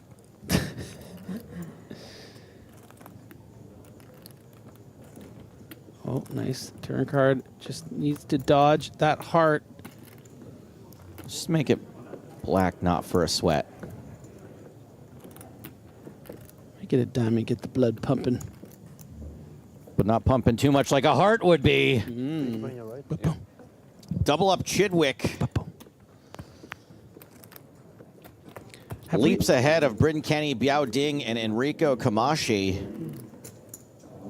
Have we ever experimented with like pulse stuff or like heart monitor stuff? We have not. It was tried in the aughts. Yeah, it was during an the aughts poker thing, boom. It never really caught on. Yeah. 1.9, right? Sorry? 1.9. If it weren't for the fact that it never really caught on, I'd still think it's kind of interesting. Yeah. But it feels like it's didn't been work tried. for one reason or another. Yeah. I mean, I feel like it would have been pointless. I mean, but in its pointlessness, it would have been kind of cool, I think, to see Chidwick just like level there, you know? I mean, that's what I would The end of love. level. We wouldn't, Yeah, it's fine. we wouldn't finish earlier than What time? no, they finish. We have to play So now In front of me? Yeah. No. Enrico's in They do it by time. It's scheduled by time. Yeah. lots of trouble change the now. level then. Dr. Ham says, a guy at my local has a smartwatch which shows his heart rate at all times. I have one of those, and my doctor always knows when I'm going to Club Aqua. I heard he wants to go to together with Haunted House Rain even Man? more than He Aqua. wants to go to Aqua, but he wants to go to Haunted House even more. yeah. But I'm good. I heard they have a trap door there, actually. They have a trap door there, but I mean, the deck collapsed at Aqua. Oh my God, did anyone get hurt? Yeah. If that One of would the be just Kardashians water, got her head cut off. you wouldn't be, but now it's mixed with some additional stuff. All this other stuff. It's not funny, Griffin. People died. Absorbs the water Clogging inside. up. You need longer. Orpin's opened. King Jack. Martirosian with the Snowmen's. Nom nom. Chris Wynn with ace-4. He's got the biggest card. Getting some pretty sweet pot odds.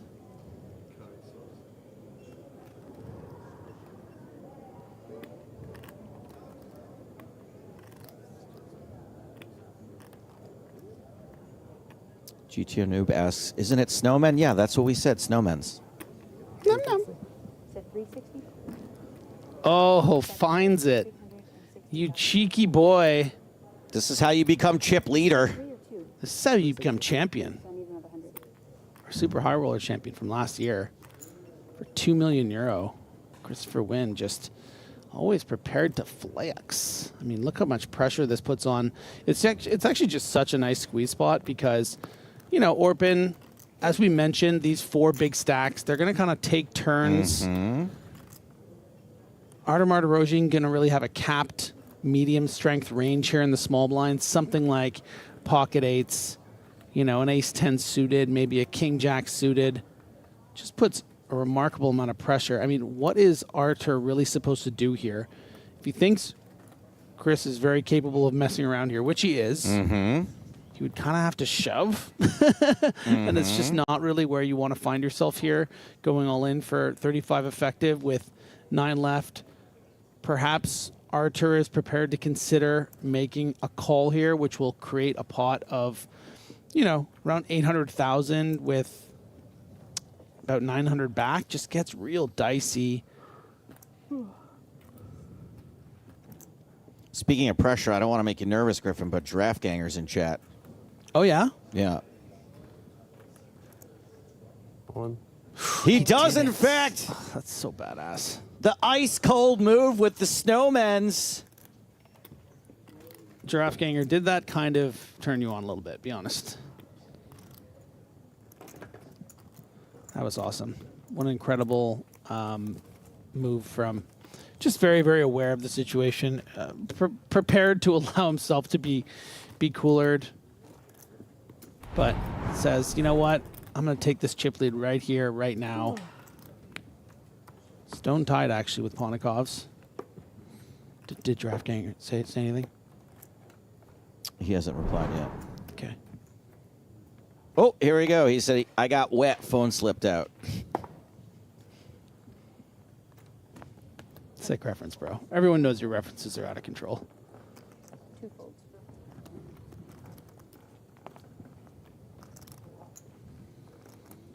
Orpin with King Jack again. One more time, Orpin. Orpin open. 5 seconds. Open Orpin. 3 raised to 80,000. 4 folds. Oh, we got Benny Glauser in the chat, too.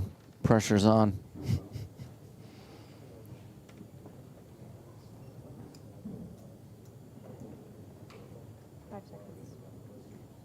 Ding, ding, ding. 300.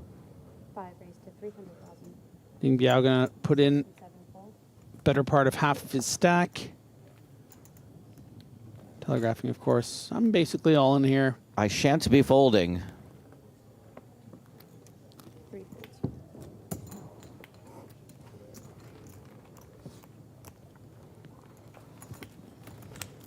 folds. The origin of the word snowman's, by the way, dates to a very deep cut on the EPT when a young lady by the name of Sarah Shafak was on the scene. Some say the best show that was ever. That's right. She was on Done. Shark Cage. She was on the season that She you was won. Season 1, yeah. And Sarah was in commentary, and we asked her what her favorite hand was, and she said snowman's, num num. Bit disappointed she never DM'd me to congratulate me, but She had a long-term boyfriend, and I think they're still together, but I don't want to say for sure. I just thought paying respects, you know, I wasn't making it a boyfriend thing. 2 raised to 200,000. Benny Glauser reminiscing. I remember that one barbecuing Ronnie Barta. It is an all-time great hand.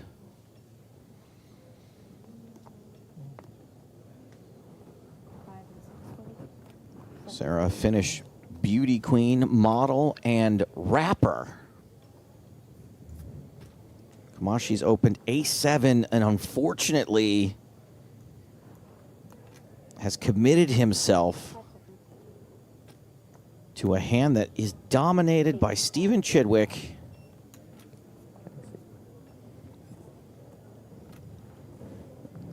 You get an ace, he gets an ace, everyone gets an ace. Jeepers. But we always save one ace for Barry. It's sort of a rule around here that you Yeah. can't hog all the aces to yourself. We've never dealt out all 4. Queen, Jack, 6. Diamond, diamond. A little hope for Kamashi to win this. Kamashi's all in. After Chidwick put him all in. Jack of diamonds. Oh, Jack of diamonds is a real fun card, Griff. Right? You just came up with that off the top of your I head? did. I saw the board. I thought, what would be a fun card? Even someone on the table's laughing at it. No 6? No. 6 seems like a fair call. No. Yeah? No. No, I want the 7 of diamonds, please, dealer. So greedy. I love it. 6 would be great, too. 6 is a clean chop, no? Ace, Don't ask 6, so many 6. times. Yeah, queen, jack. 6 is helpful. Pairing the board is helpful. Do it one time for me. It's a jack, not the Jack of diamonds. 7 of diamonds. But Kamashi, did he call in his one time? He didn't For his 5 big specify one time. He did. He Did said he? one time. Wait, aces and There you jacks go. for the queen? For what could be the last time ever in this on a super high roller. This hand ends in a chop, and you know what they say? Everyone loves a chop pot.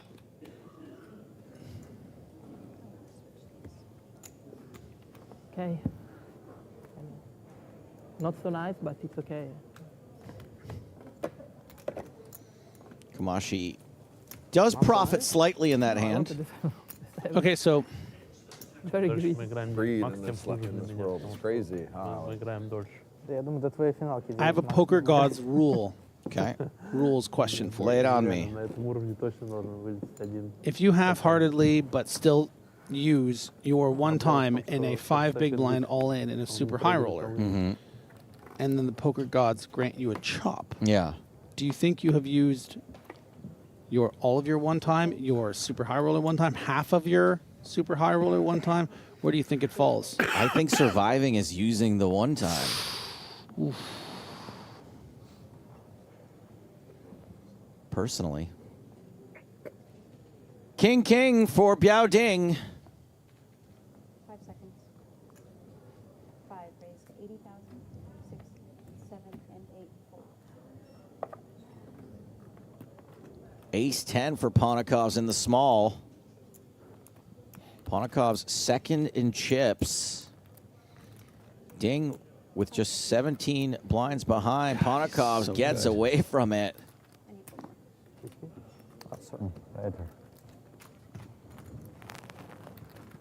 I'm with J-Mash on YouTube. Says if you still have a seat, it's been used. What's your... You speak for the Poker Gods. Conservative fold. Just do it. I have to think about it. This is more than Griffin's thought about actual religion. I was just reveling in the thing about the Poker Gods. Maybe What's it better than ace king? maybe I'm a poker demigod. You're the pontiff. I'm like You're Hercules. the pope. I'm like Hercules. You You know? speak directly to the Poker Gods. Let's not get crazy here. I feel like I'm the bastard son of a poker god. You know. Well, I usually see gray smoke coming out of your room, so I'm going to say you're more like the Pope.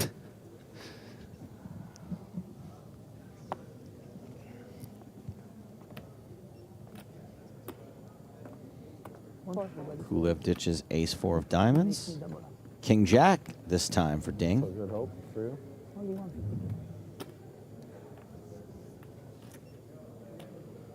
Seisonic, this question is all kinds of flawed. If you use your one time while ahead, do you use your one time for the next tourney too? What?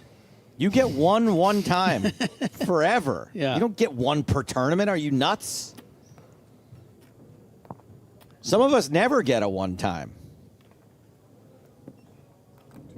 Kamashi gonna flick it in, try to flop some equity here.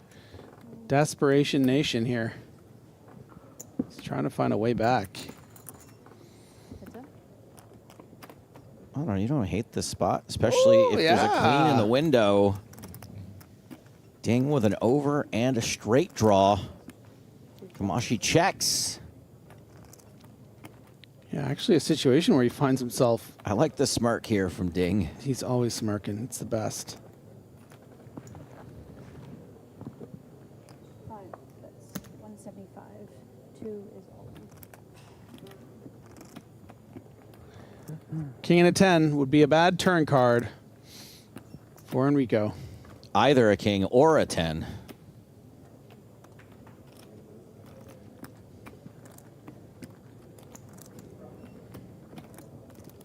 Kamashi way ahead for now. Раз проиграет, я думаю.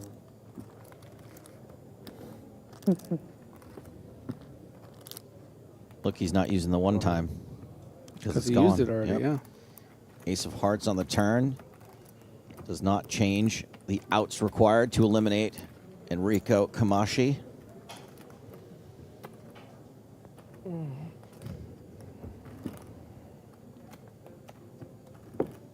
And Kamashi survives again, this time getting the full double. Надежно, как швейцарский. Up to 13 big blinds. But it's no picnic for Chidwick, Ding, Kamashi, or Kenny, who are all between 16 and 12 bigs.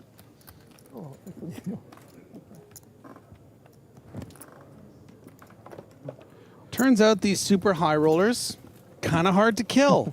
Oh, now the playable stuff. Why won't you die? Did you say with Nicolas Cage voice on purpose? Many times. No, it's supposed to be Austin Powers. Oh, sure. Well, I actually appreciate you not going full Austin there. It's hard to get rid of me.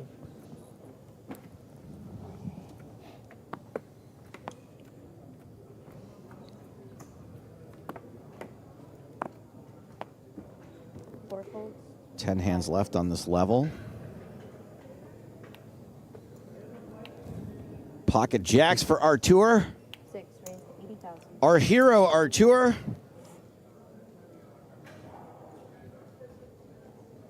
Eight folds. 10 folds. 1 folds. 2 folds. Folds around to Orpin K, who folds the big blind. Button screen.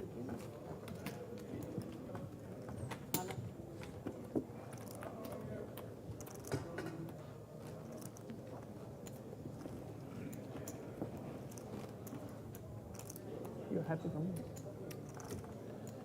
Happy for you, yeah. Where are these blinds coming for the short stacks? Nah, I don't root We against got people Alex like all these like that. in the big blind. He's got 18 bigs. He's joined the teens. How Even if I'm, tall like, is short, this I don't root cameraman? against, like, the person who's all It's in. a I don't very like large that. dude. It's a bad way to think. Sometimes it's hard to get on an apple box. Bring some like negative in. I've seen him do that actually. I agree. It's only about you. You can only control yourself. That's it. Multi-talented. The rest is how. Especially because he's holding a coffee in his other hand. Folds. 10 folds. He likes to stay caffeinated. Under the gun open from Biao Ding. 2 folds. 3 and 4 folds. So Alex, he's gonna raise on you again? You're so tilted. You're tilted by that. I cannot be tilted by that, but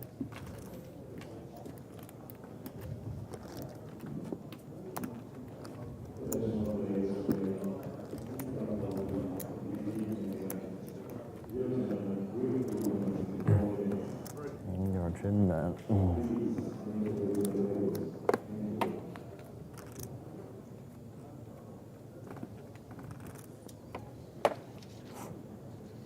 Remarkably, here we are still 9-handed 6 folds.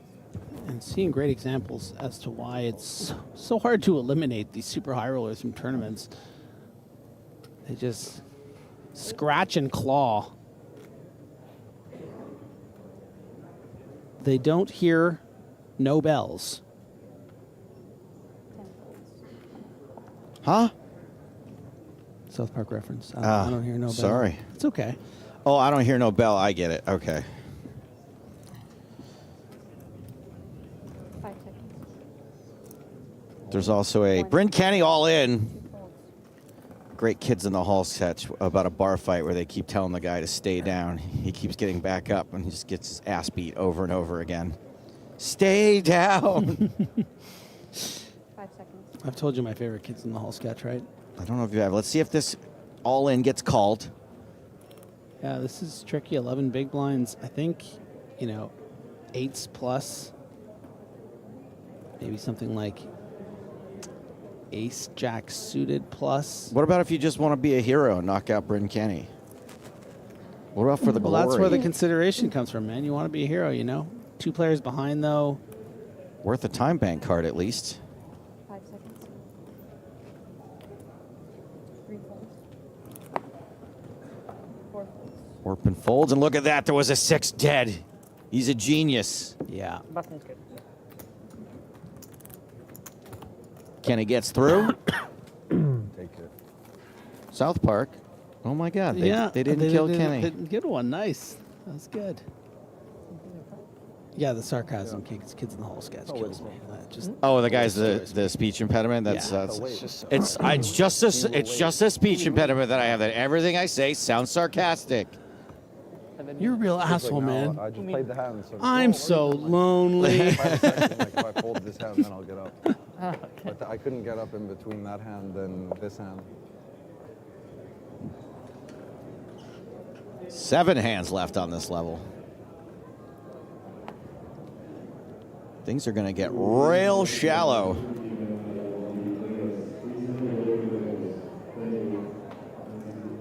Shallower than a Monaco Tinder profile. 10 raised 80,000. 1 fold, 2 folds, Luke. 3 folds. Monakov's ace-10 suited. Yeah, we like it. Martirosian with 9-6. Number 1 and number 2 in chips. Stay down. Есть что-то там еще, фишки есть какие-то, которые не видно? Окей. Не, я думал, у тебя больше был стек, просто не понял, где, куда было. Yes, I do have Я считал миллион experience with Monaco Tinder profiles. One time I was invited up into one of these high rises for tea at like 1 o'clock in the morning. And when I was like, hey, this is a real nice place. Yeah, for a single lady. She's like, my husband owns it. And I was like, bye. Also, there was no tea. There's something else she wanted.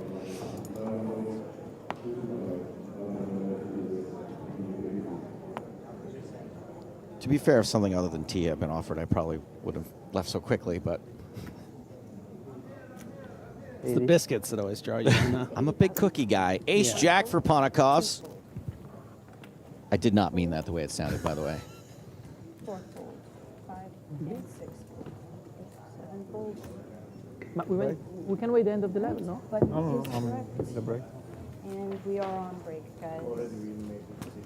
Now, you may have heard the word break, but we are not going on break. 20 minutes, guys. No more breaks. Just kidding. On EPT streams. Why we can finish? Was that the bubble? That was the bubble just going away. That's a bit of a tease there. One look at the current standings as we use the magic of television to fast forward into the future. Ponakovs, Martirosian, Kisic-Koglu, that was bad, and Win all healthy and 5 short stacks. But with that, I'm going to bow out. Griffin's going to bow out. We're going to turn things over to James Hardigan and Sam Grafton. You weren't kidding about it being shallow when you consider the fact that Chris Wynn with 30 big blinds is healthy in inverted commas. This is getting shallow, but we have been alluding to the fact that with this huge bubble, with only 6 getting paid in this tournament, things were going to slow down. People were going to stop taking risks, and sure enough, we've reached a stage now where we have 1, 2, 3, 4, 5 players with sub-20 big blind stacks. We have Kenny, Chidwick, and Kamoshi all moving towards the danger zone. They're going to be in that zone in 5 hands' time when the blinds go up. This hand is going to start with an under-the-gun raise from Ponakovs. We have got Chris Wynn in the small blind with King Queen, and I have got Sam Grafton alongside me in the booth. Hello, everyone. What have you been doing, Hartigan? I've been away. I've had, I've checked my phone. I've eaten food. I come back. I expect some eliminations. You've done no work while I've been away, as far as I'm concerned. You were the one who said that this would happen. You were the one who knew that we were going to get super shallow and super tight when we got very close to that bubble and very close to the money. Yeah, and with a certain type of player, 9-handed means, if you're getting in pocket 7s and ace-jack every single time, then being 9-handed means there's more collisions. But actually, what it can do is sort of slow things down and mean that there's not too many hand-over-hand situations, player raising, people folding, pocket pairs, ace-jack offs and the like, quite strong holdings, getting out the way. These guys taking ICM to the streets where they even sort of dampen dampen down sizings, Yeah. reduce the frequency with which they continuation bet, as we see here with Alex, a good example. Maybe he wouldn't have done this under any circumstances, recognizing how well Chris hits this board. But again, you see check, and maybe Alex will check again. We shall see. But just two of the bigger stacks not wanting to collide in any way. Every chip very, very meaningful as we approach that money bubble.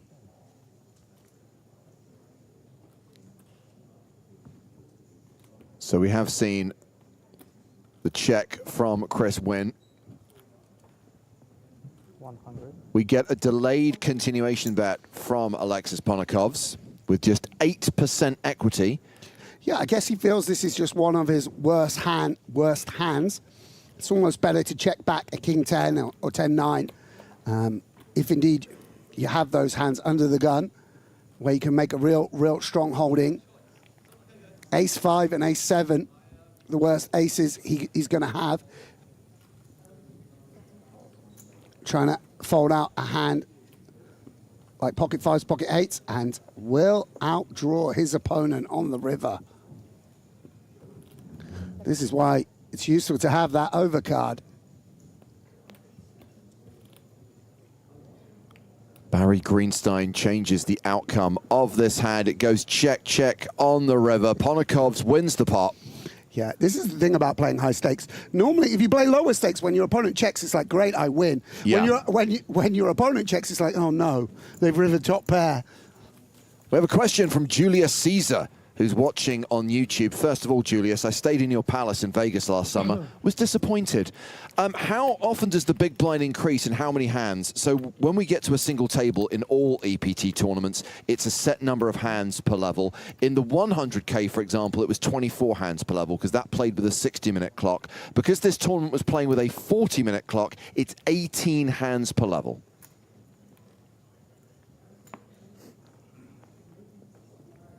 Yeah, again, it's nice for us as viewers because it just means there's absolutely no need to fold slowly or take any extra time over any action unless you're specifically balancing a range or a timing tell in hand, which of course we don't mind. Makes it very enjoyable to watch and more enjoyable to play as well, you would imagine. That hand, raise and take it for Artem Martirosyan, who is second in chips behind Alexis Ponokovs, who's had a pretty good day so far. Yeah. Word on the street I'm hearing is that Artem actually has a poker tournament he's chip leader in, which starts later in the day. I don't know what he's going to do about that. Is the word that reached me. I don't know whether that's true, but he's chip leader of a tournament that started on the weekend. I mean, these guys just love the game. Clearly. I'm sad Alex has lost the suede jacket. You don't see suede in play very often these days. I like a suede jacket. I can't rock it myself, but I like to see it on people with the right demeanor. Sure. We're at that age, James, where there's certain things, we can appreciate them in other folk, but they're not necessarily for us. Yeah. I don't know. You were pushing boundaries with those trousers yesterday, buddy. I do push some boundaries, that's true. Snowman's for Chris win, and he's going to raise from the cutoff, makes it 80K.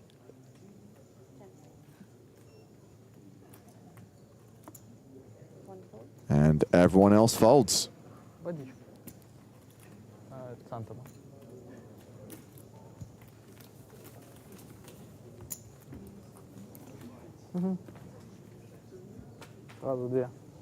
We got the legend that is Miles TV watching the stream. Oh, that's wonderful.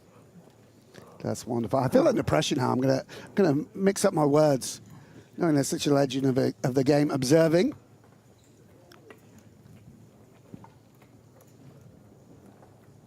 ZB says, I like James's jacket from the Spin and Go Championship. I cannot take credit for that one. That was a production decision. It's our executive producer, Francine, who found that. It was a David Bowie jacket. It was a collab with Bowie's estate and a clothing company, a Ziggy Stardust jacket, but it did feel very on point for what was effectively a glorified game show.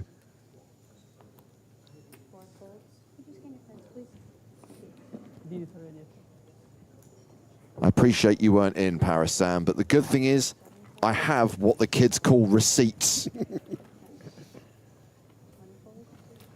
Look at this. Look at that show business. Wow. Could be a stage musician, stage magician. It was my brief stint as game show host. Yeah. In another universe, James, you would have been a great game show host. You have all the techers for it. Don't know whether you could have been David Bowie in it. No. Let's keep things in the realm of the possible. So this will be the final hand of this level. I'll be interested to see what impact it has when the blinds go up. We're going from 2040 to 2550, but considering how shallow this final table is.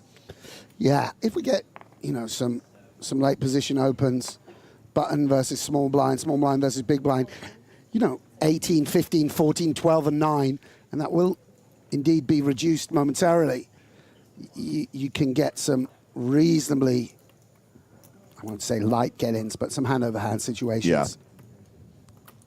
Stephen Chidwick. King, queen.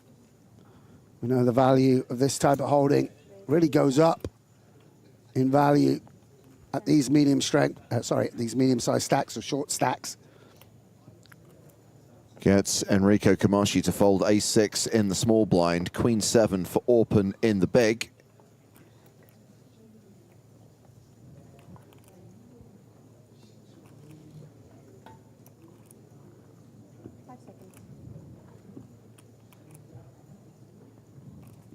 Yeah, not good enough. Despite the big stack, just dominated. Can't make straights, can't make flushes. Yeah. Omar Skin says James would be doing Jeopardy. That would be the dream. But it's hard to follow in the footsteps of legends like Alec Trebek and Ken Jennings. Ken's doing a great job right now, so it's fine. I'll just stick to what I'm doing. He can stick to what he's doing. Blinds are up as we check on the prize money, as we see how huge that bubble is. 0 for 7th, 651K for 6th place. Yeah, and you can see what I'm talking about there. The next time after the bubble that you can make a 650K pay jump is between 3rd and 2nd place. So it's essentially like the biggest bubble for the next 4 spots. And that's a real inhibitor to, you know, getting your stack in lightly. Of course, we still remain a little way off that. And once we're down to 7 and 9 big blinds, they can feel a bit freer. Something has to happen at some point. Well, what's happening right now is we've got Enrico Camashi with 7 bigs, Bryn Kenny with 9 bigs, and Baoding and Alex Kulev playing 12 big blind stacks. Oh, Chidwick 13 bigs, so plenty of shorties. Yeah. And it's interesting because, you know, if Enrico shoves 7, certain of those players, I mean, it's a huge proportion of their stack as well. So that meaning he'll have that extra bit of fold equity. Orpen, so deliberate with every decision. He's going to raise small to big, putting the pressure on Kulev, who is one of the shorties. Yeah. How does King 6 feel about this raise? Is a king enough to shove it in? Do we block value enough? Can we flat and play down the streets? Doesn't flop too well. Do we just fold and bow to the pressure? Jens, if this wasn't live, I wouldn't be able to talk to you right now. Does fold the superior hand. But yes, just to explain how we're doing things here in Monte Carlo, we are starting later, coming on air around 3 o'clock in the afternoon, which, to be honest, is pretty good for the poker audience because it means we go later into the night. Also means it's good for viewers on the east and west coasts of the US. It also means that when the tournament goes on break, we don't have to go on break. We can just skip through those breaks. We can skip through the dinner break. You just get continuous, uninterrupted action as we reduce the delay as the day goes on. Yeah.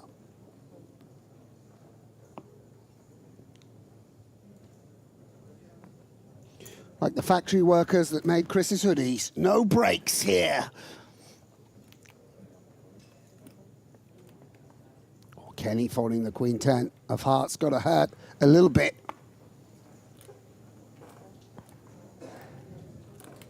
I think it's good. And Jax, when you say, can we give you a little spoiler and tell you who's getting eliminated next? No, because I don't know. We are living in the same world that you're living in. We're in your time zone. That's why we're able to talk to you live. We're 8 levels underground in a sealed bunker. We have no idea what's going on in the real world. Griffin tried to walk out, and he was tackled to the ground by 2 burly men. Yeah, it's like Cloverfield. If he tries to escape, we dunk him in a tub of acid. I'd pay for that. To be clear, for Griffin, not myself.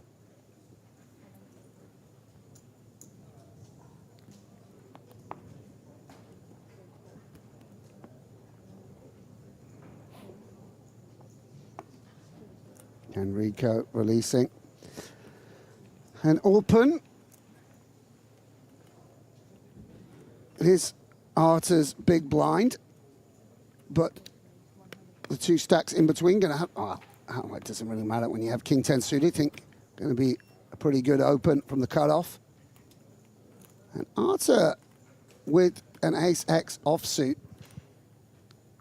There are 2 big stacks, but Arta is covering. We've seen this type of holding be turned into a bluff before.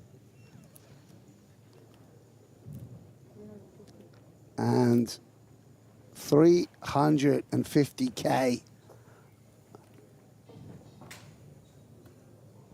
Now, if this were just for chips, I felt pretty sure Open would call.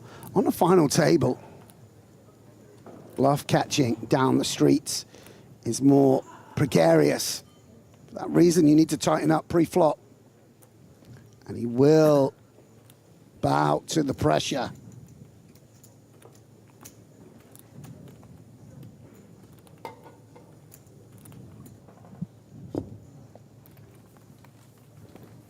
$26 big blinds. Open, 3rd in chips.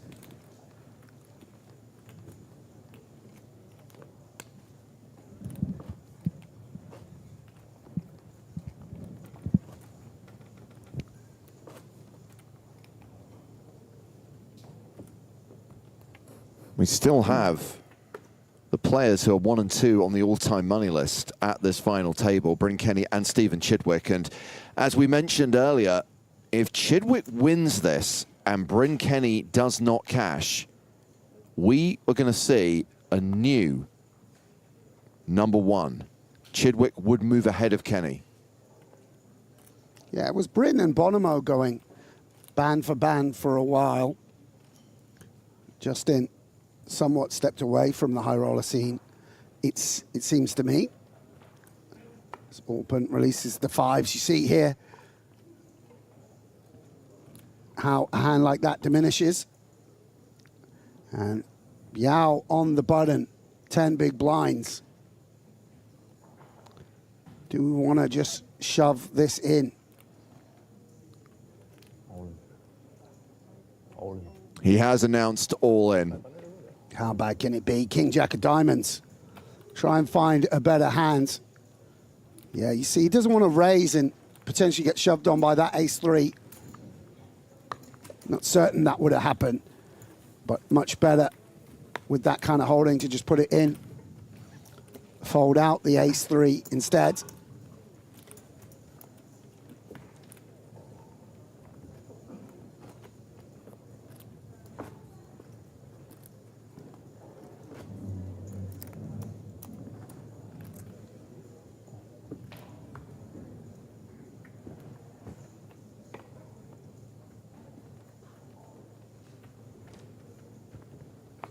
And 84 of the day? Yep.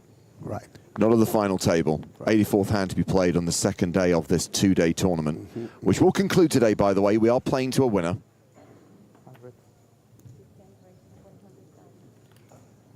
Ponakov's raising ace-4 of diamonds.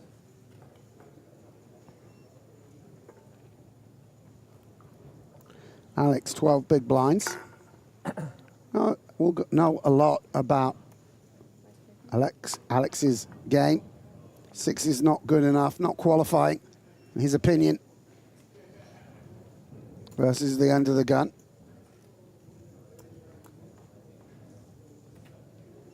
Wow. Wow. Just aces.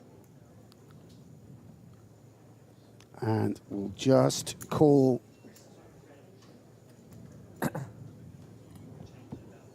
off of 10 big blinds. 10-9-5 with 2 hearts. Nothing for Ponikovs to be excited about. Yeah. Now, when we have nothing, sometimes we want to start betting. I think we imagine quite a lot of interaction with Stevie's range, but nonetheless, our hand doesn't make much as a check. And we have opened under the gun.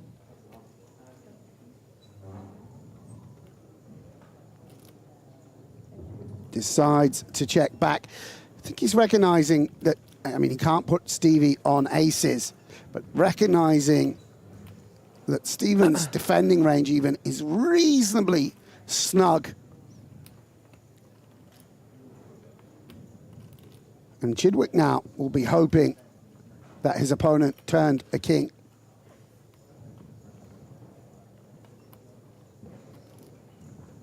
Not going to be worried about flush draws. There are a lot of gut shots out there, but we'll check again. I mean, if you knew Alex's hand, this is exactly how you'd be playing the aces. What now for Alex? Will he be tempted into a bet? No. Checks back again. And the king repeats.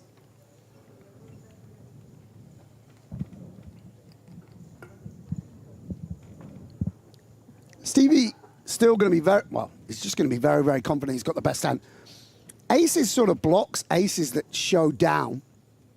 Does he want to bet and target a hand like pocket eights, ace nine, queen nine, something of that nature? Or does he want to check again?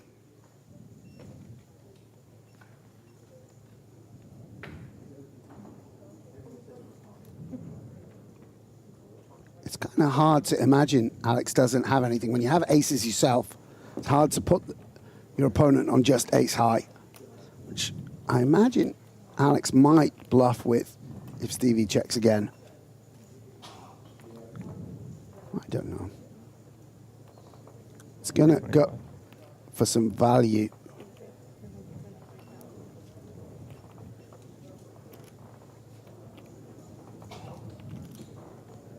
$325,000. It is an overbet. And he goes big.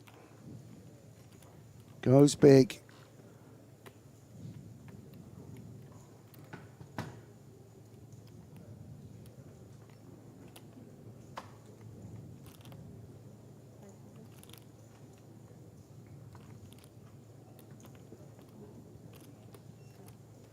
Stevie slow played it all the way, but not able to extract any more from Alex.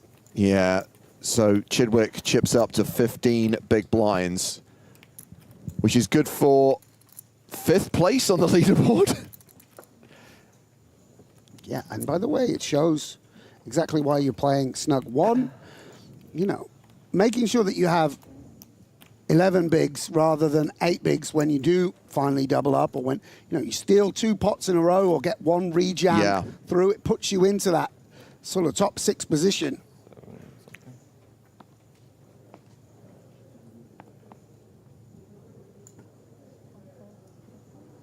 Action folded to Orpen. He's out. Alex Kulov passes.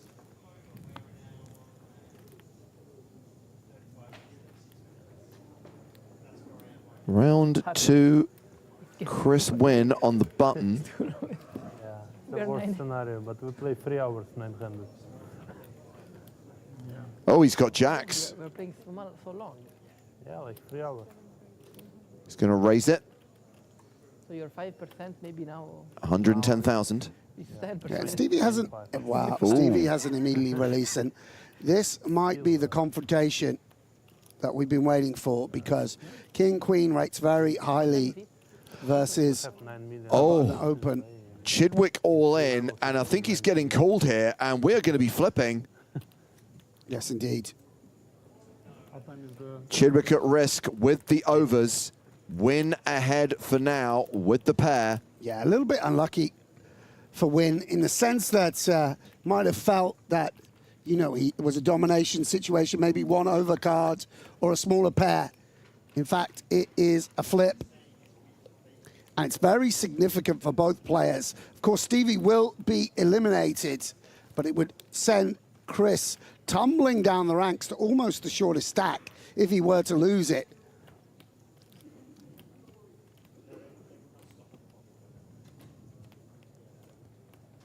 So let's run this board and let us decide Stephen Chidwick's fate. Yeah. 8-7-3, Jack's holding. And not much help for Chidwick. A spade would improve his hand. Deuce Brick. of diamonds on the turn, total brick. Still the 5 outs for Stephen Chidwick. He needs a king or a queen on the river. It's a 4. And Stephen Chidwick will be KO'd in 9th place, having bought into this tournament not once but twice. GG to Stevie 444. Remains a titan of the game. A true professional. Another day at the office for him. So we are down to 8. We are now 2 away from the money. The bubble is at 7. That bubble will burst when 7th place is eliminated. We've still got some really short stacks at the table. Enrico Kamoshi, Bryn Kenny, both playing 7 big blinds. Kulev and Ding, 12 big blinds each. Yeah, and it shows how tight things are. Chris, as we alluded to, would have been the actual short stack of this table had he lost that. Instead, he is tied first on 41 big blinds. So we see the importance of each and every pot, particularly each and every all-in. Yeah. Destinies being decided, huge swathes of money changing hands each and every hand that's dealt. And of course, quick footnote following Stephen Chidwick's elimination. Now he's gone. Bryn Kenny will stay at the top of the all-time money list today. Just over 2, he said. I'm just under 2. And you too. So it's like 2-2-2. Win opening up a little bit, retains the button, You're not in the hand. Stay quiet. and Alex, the bigger stack in the small blind. Bryn Kenny, ace-4 of spades. We've referenced he's a shorty. 3 something. Yeah, does he have a little bit of fold equity? All in for 7 bigs. I lost. You lost. And He said, yes, he does, Okay, now forcing now out he's number 5. Win.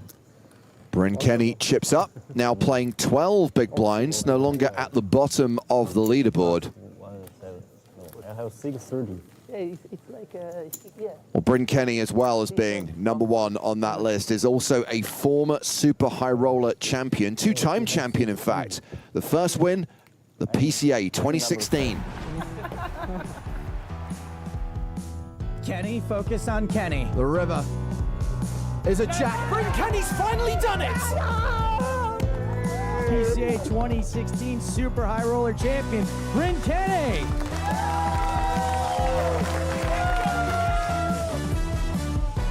Of course, that was a $100,000 buy-in, good for a first prize of $1.68 million. And just a little over a year after that, Bryn also won the 100K Super High Roller here in Monte-Carlo. That being a €100,000 buy-in, so he is officially a 2-time Super High Roller winner. Yeah, look at that lineup. Ankush Mandavia, love I to know. see it. What a legend. A lot of people still around, though, of course, Ike and Daniel featuring in this tournament.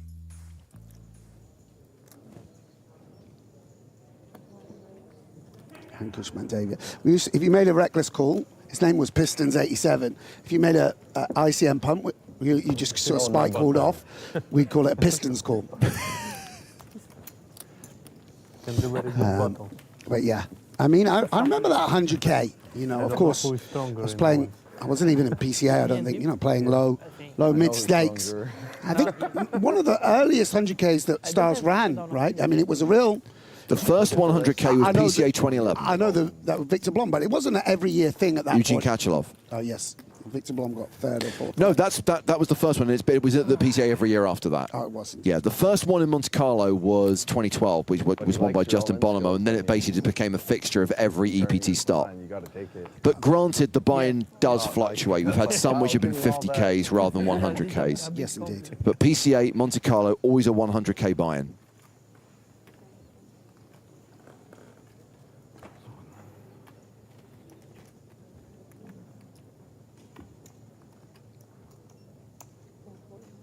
Ponakov's folds. Round to the blinds. Enrico Kamoshi with just 5 big blinds has queen 5. He is going to shove. And that's a call. Orpan's picked up 6s.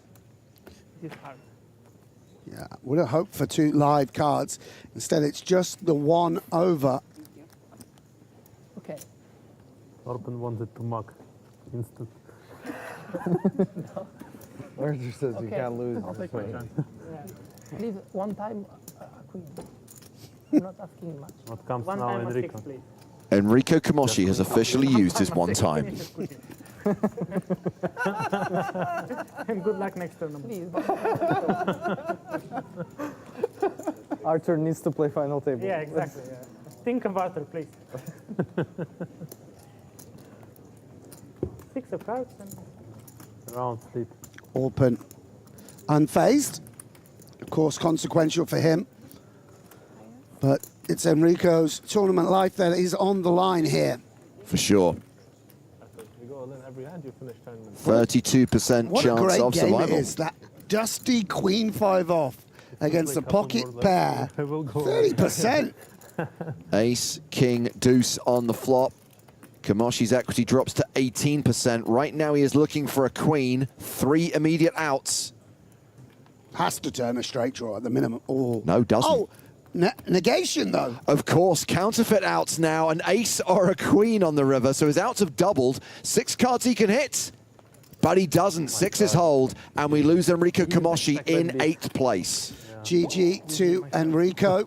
Another final table, albeit one without a payday. So now we are on the pure bubble. Now we are down to 7. Well, you know what needs to happen now, Sam? We have to play hand for hand. By the way, this is why you bring me in the booth. You see, I'm not like the other riffraff you have in here. I get it done here. It turns up. We've got eliminations. We've got action. We've got coin flips. Don't worry. Grafton's back. So here we go. 7 players remain. Next player out leaves with nothing. 6th place is guaranteed 651K. What a bubble. Yeah, and it's interesting because there's no out-and-out chip leader. So Arthur, Chris Wynn, and Alex going to sort of be dancing around each other, trying to seize the initiative. While Bryn, Biao, and Alex Kulev down the bottom going to be seeking to outlast each other, ladder into the money, and going to be really, I would imagine, willing to blind down to quite a shallow spot in order to avoid being all in. Very, very tough. See, this guy's going to be very well studied. You see the GTO lab patches. It's exactly the sort of thing that you're looking up how to play these bubbles. Certainly, you know, it's a sort of area of strategy that for the average player, even a mid-stakes professional, you don't play many final tables where only some of the final table is paid. But for these guys, it's live and online, a not uncommon event. And for that reason, one they will have been dutiful, I'm sure, in their studying of. You do all the studying, James, and it comes down to try not to bust. Do not bust before the other guy. Yeah. That was the main takeaway that I took from looking at the simulations. Chris Wynn. Opening with kings here. Meanwhile, Jane Windsor has a suggestion. They could make a contribution for the bubble boy. I'd love to see the super high rollers do a whip around in a 250K. I used to get scowled at back in the day when I used to play in the snooker hall, and I wouldn't do it. I was like, no. Playing the 10 rebuy on a Friday night at a gate, no. But you're not even the big stack. Why won't you do it? No.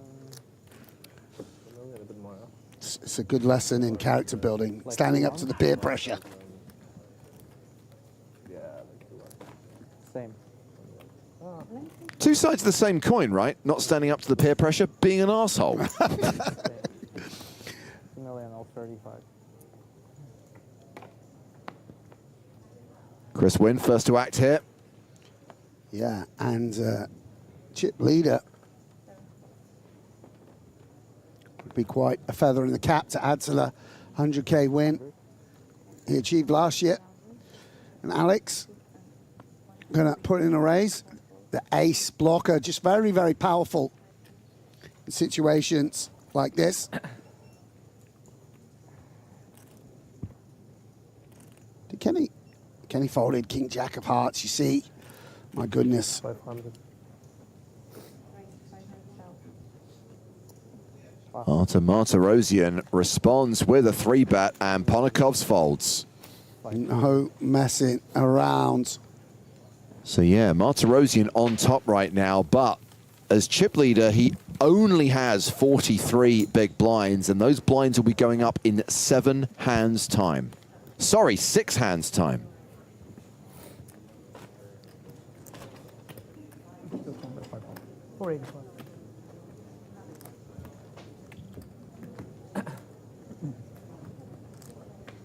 Yeah, smackdown.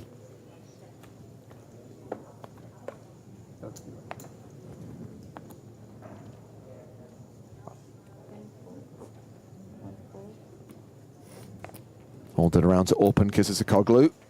Not going to play the 8-7. Alex Kulev with 9 big blinds as ace-8.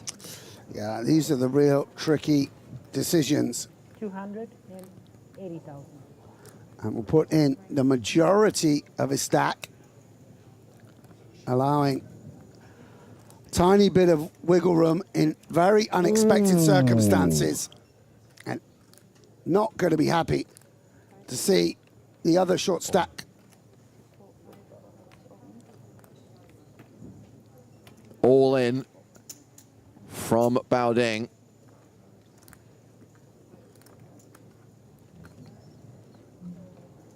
Well, I said it would be a long bubble, but that may not be the case, James. It is a domination situation. I was waiting for Kulev to make the call, and he made the snap call. Always. Yeah, against one opponent, just priced in, hoping maybe for. He takes one for I mean, Go I mean, they literally have only 20K separating them, less than a small blind. Yeah. Just going to verify the stacks. I want to make sure it's right. Want to make sure that the red triangle of death is against the right name. We're pretty sure it is Kulev who's at risk here. Yeah. What are the chop chances? Anyone know? It's always the people on the side not going to miss out on 600,000 who are interested in the equities and the numbers and. Well, actually, 5% apparently. 5% chance of a chop. Oh, there's an 8. Oh my goodness, that is a big, big flop. Domination rotation in Alex Kulev's favor, and he is now an 85% favorite to double up. King required. A king on the river would see Kulev eliminated, would see the bubble burst.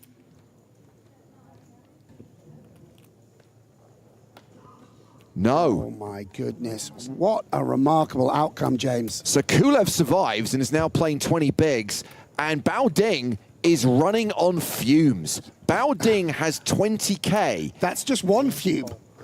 He has less than a small blind. Yeah, and Alex not. He knows the pain that he's inflicted on his opponent, so not being cocky about it, but inside will be jumping for joy. So Baoding will be in the cutoff on this next hand, so he still has a handful of hands before he's going to be forced all in. By the way, it may well be interesting. I don't know at what point he'll put in his 20K, but I tell you what, you cannot be eliminated from this tournament if someone has 20K left. I mean, it's open season for the big stacks. I don't even know what you're supposed to do with some very strong hands as Bryn Kenny. You know, putting in your 14 big blinds when someone has less than a small blind is a real problem. So could lead to some exciting circumstance. So Bryn's folded the Jack-9. Orpan's out. Kulev's passed. And there it goes. Ace-3 of hearts. Good enough for Ding. All in. Yeah, and understandably so. This is pretty nice. Holding to pick up. 6-4 for Chris Wynn. By the way, I do believe he can win the ante. Correct, he fully. can. So it's a big old pot. Would be almost 2 big blinds from less than a small blind. And Chris Wynn is going to complete, and that gives the option to Ponokov's in the big blind with Jack-8 suited.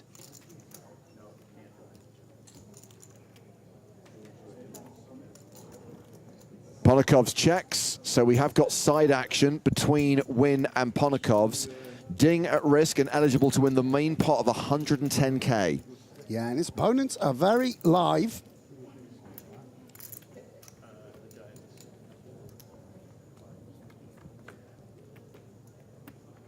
The flop is Queen 10-4. That's a pair of 4s for Chris Wynn. Ding's just gone behind.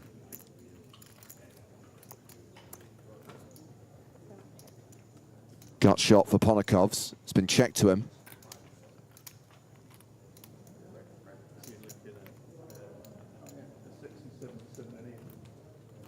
He checks it back. Turn card. Queen of diamonds. Wynn still ahead with queens and 4s. Yeah, not that much need to protect your hand with the side pot being dead. But I'm surprised that this actually will go ahead and bet, sensing correctly that the 2 pair is good. Min bet, 50K. Ponokov still with a gut shot, but he's going to fold it. Showdown. And Ding going to need an ace on the river. Or a 10. Oh, yes, indeed. 16%. Oh, we will be in the money. Yeah, this could be it. We could see the bubble burst here if Chris Wynn's hand holds.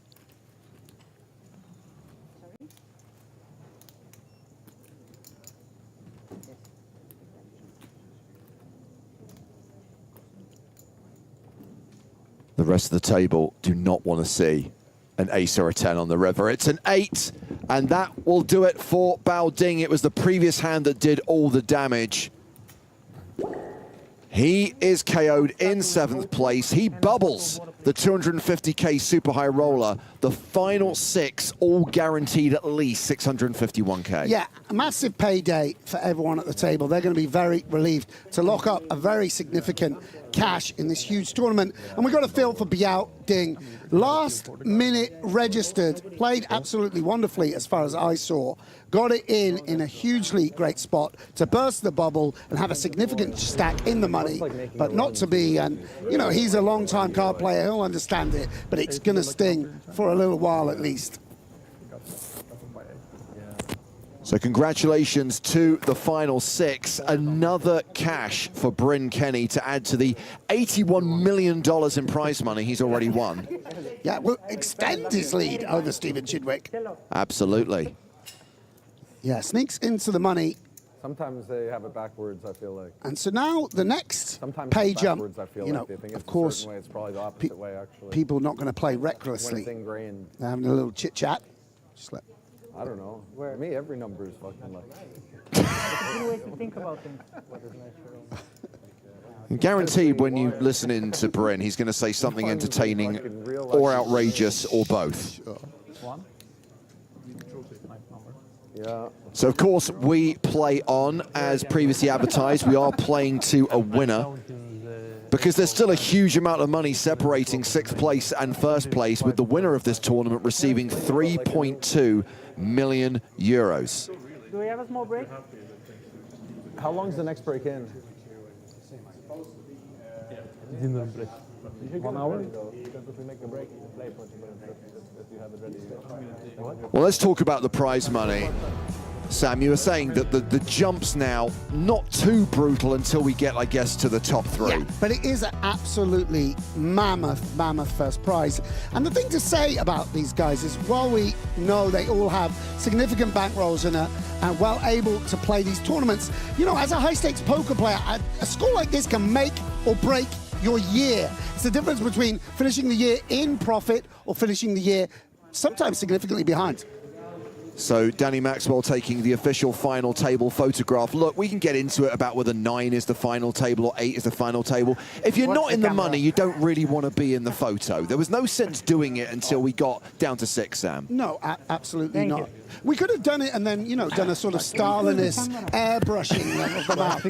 You know, all that's left behind is Bao Ding's hat placed on someone else's head. What am I going to say about it? It's crushing. Might not quit.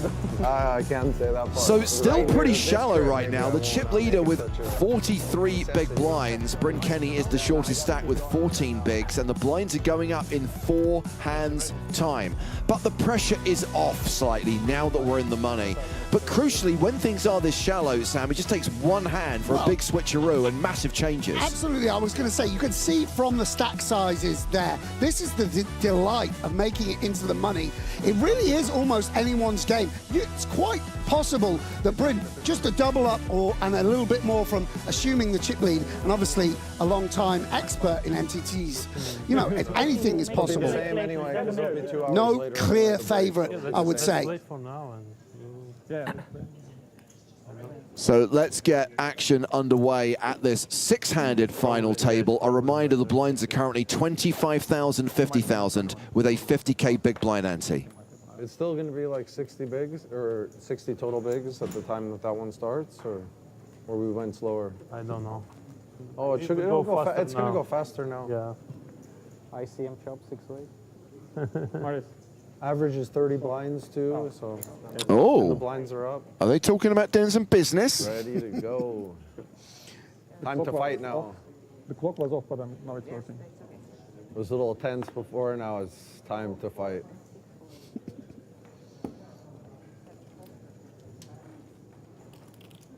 $125.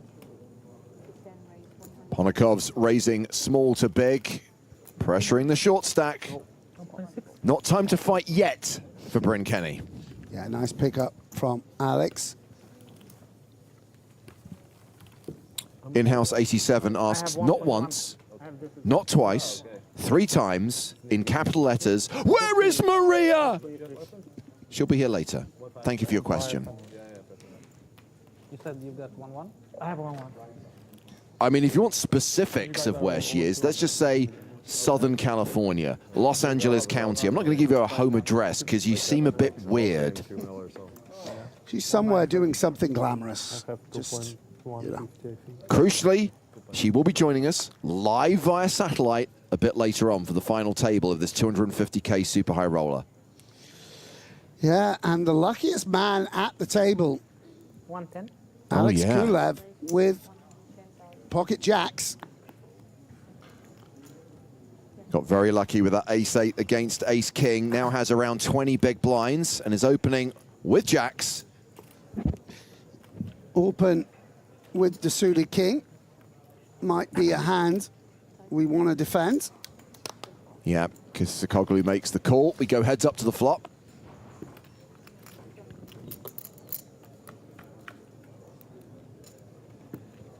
$10-8 deuce. Pretty decent flop for jacks. Yeah, I think that's the most delightful of flops. I mean, your opponent might have 8, certainly will have 8s, 2s, sometimes 10s, but the 2 is very useful because there's no real 2 pairs. 8-2, 10-2 aren't really a thing. Only 10-8 suited, 2 combos. It's just time to put in a sizable bet with the jacks, you would imagine. Hope your opponent has a piece. Charge them now before any straights appear.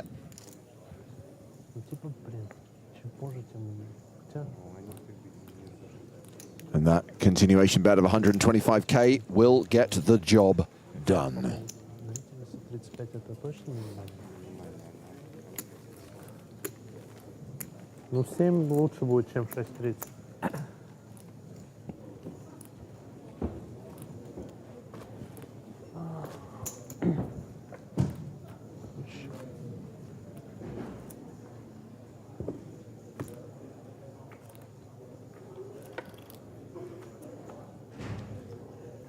So Sam referenced Martirosian's restart a bit early on. You have to remember we are on quite a long delay right now. That's all I'm going to say. As we see Artur open with King 10.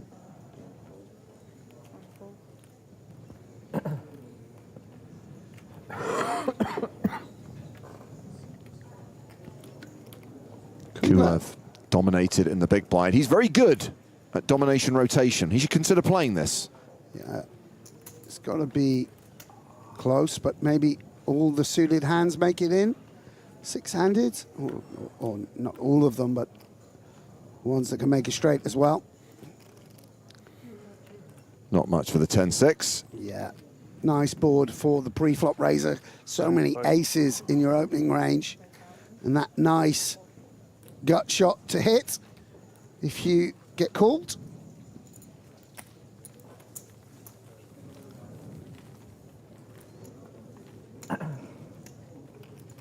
Yeah, and it's so funny because, of course, these guys playing at such a ethereal level of the game, the right absolute pinnacle, in fact, created a new buy-in level, you know, for them to play. Yeah. But still pertains the same as when you play your home game or a £10 rebuy. It would be nice to pick up some cards. The difference between these elite pros might just be who runs best, who picks up the real premiums, who flops hardest. You stay afloat, nip and tuck, and then, you know, eventually, can you find big hands when someone has the second best holding? So wins under the gun raise will be called by Artur Martirosian. Stanislav says the next level will be great. What's wrong with this one? We burst the bubble. People are so hard to please. Another board where all the over pairs remain intact. No two pairs. But decides to check back, and it's pretty interesting turn cards because Martirosian picks up an open-ended straight draw. Admittedly, the 8, not the cleanest of outs against Christopher's range, while Wynn picks up a potent flush draw. 425. And Artur just coming out big, ensuring that he folds out an ace-10 or something of that nature, trying to sort of clear that 8x out. Artur Martirosian, the nut low, much like Cleopatra, is coming at you. Yeah, or not the nut low, but, you know, with the just 5 high, targeting ace-king, ace-queen, ace-jack. But when we have the flush draw as win and position, we have to find the call. 5 high against queen high. 1.1 million in the middle now. Absurd.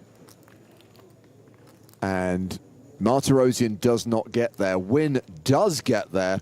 Top pair now. Yeah, and he's going to be left with lots of bluffs coming to this river. 8x's, missed flush draws and the like. But sometimes what you want to do is fire the lowest cards that you have. The 5 of diamonds is not great, but doesn't interfere with too many flush draws. We can imagine getting folds from king 10 of diamonds, ace king of diamonds, ace jack of diamonds.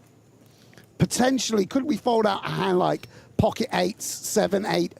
I don't know, I feel like maybe they would bet the flop. But this is what Artur's thinking about. He needs to follow through with some hands. What is the sizing? Do we want to represent 8-10 and just put a lot of money in? Do we want to wave a white flag? Does check it over to Chris, and there's a lot of money in this pot now. Against the polarized sizing, I mean, Arthur was kind of saying he had better than one pair a little bit.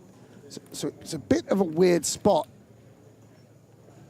to want to value bet. I don't know. Could he deciding similar spot to what the one we had with Stevie when he had the ace-9 earlier against Alex? Just doesn't, and he does go for a value bet. Very nice, by the way. Quick fold from Martirosyan, and that is going to see Chris Wynn chip up over the 2 million mark, more than 2.5 million in fact, and that was the last hand of the level. We are rolling into level 19. Blinds will now be 30,000, 60,000 with a 60k big blind ante. So Wynn did have 53 bigs at the previous level. He is going to be a little bit shallower than that, but I'm intrigued to see what this new blind level is going to do to Bryn Kenny's stack. Yeah, it's a very significant, that overbet, pretty costly actually. Big swing in chips, and he's moved the chips to his left. Wynn going to be a covering stack in position now as Bryn plummets below the 10 big blind mark, James. Yeah, so Chris Wynn as chip leader has 42 bigs. Bryn Kenny as the short stack has 9. I don't believe it well. I'll let you give it your best shot.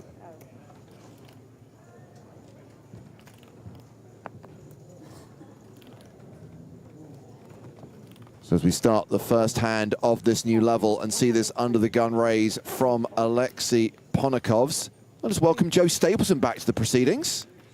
Hello, my babies.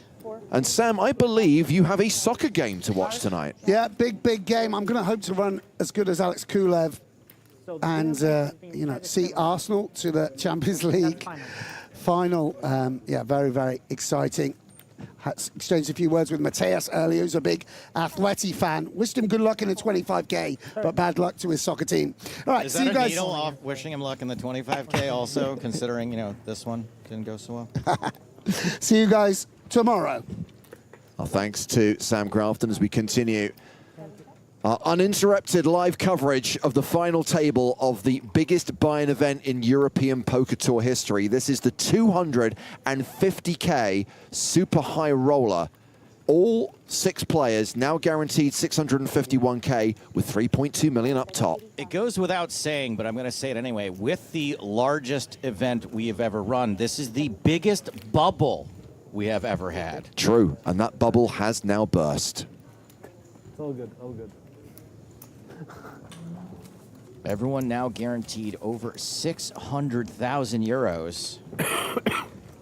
And joining me for the next level of commentary is Jimmy Fallon himself.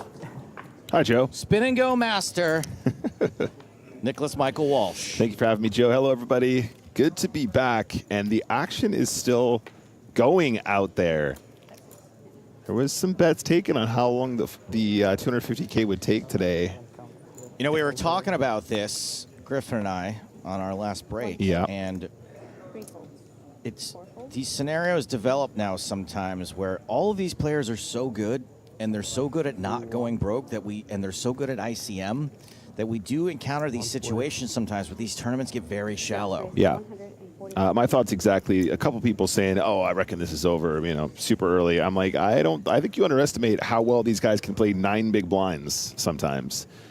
Their willingness to stick it out. I mean, really good tournament players, Joe, are the ones that just know how to survive, like in all situations, in all circumstances. And these guys are the tippy top of that.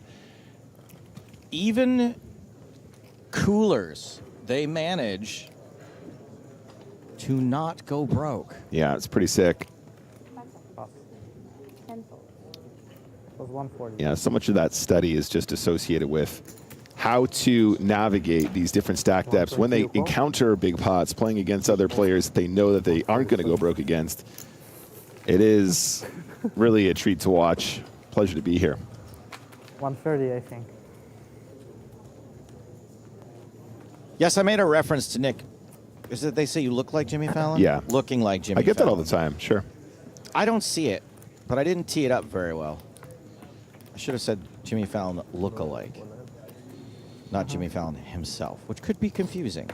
Phil on YouTube chat says, quiz for Nick, which player was a sit-and-go grinder? I believe Martirosian was actually not just a sit-and-go grinder, but also a pretty prolific spin grinder back in the day before he transitioned. Tell me if I'm right or I've just made a fool of myself. While we wait for that answer, we'll pick up the action here. It's been folded to the blinds. Ponikovs with 10-6. The Mad Hatter hand. Here you go, Joe. Jimmy Fallon looks like Nick. There you go. That's the better tee up. Confirms it. Bryn Kenny in the big blind. King Jack. Blind on blind. Bryn with 7 bigs behind after posting this hand. All in. One is all in. He is all the way in.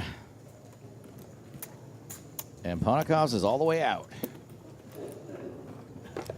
Crucial pick up there for Bryn. Stays above 10 big blinds. He's going to have to post the small this hand. I've really enjoyed your, I don't want to say Monaco's expensive jokes this week, Joe. Oh, thanks, buddy. Some real standout ones for me. Baseball diamond. What was that one? The baseball diamond is an actual diamond? I don't know. That sounds like where I would go with Something that. like but that. Yeah, I didn't was do a good that one this week, though. No. That wasn't from this week. That was just one of my historical Joe Stapes I moments. did write one last year that I wrote again this year, and I was like, this sounds familiar, but I didn't remember it, and then I looked it up, and which is that I don't want to say Monaco's expensive, but their national sport is tax dodgeball. The 401k one is great, but that's actually more of an American reference. 401ks are American. I know. Such a good one, though.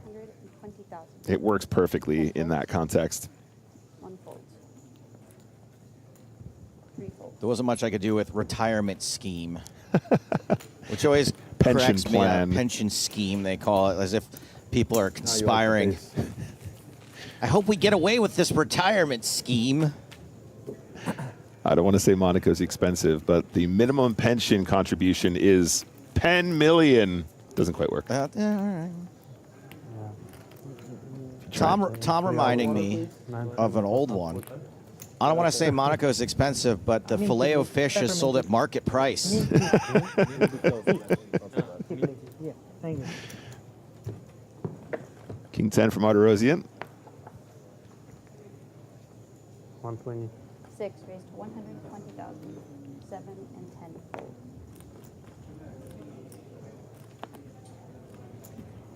One fold. Not a bad comment from MN Gunner, but I ain't going to read it. Thank you for your contribution. Ace Queen for Orpin K.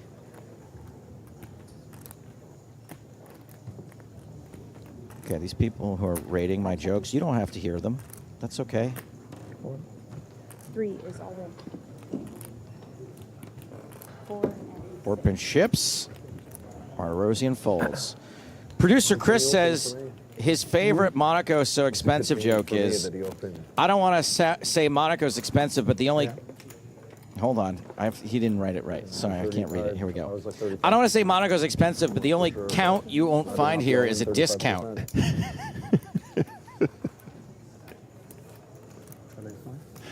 Suited ace.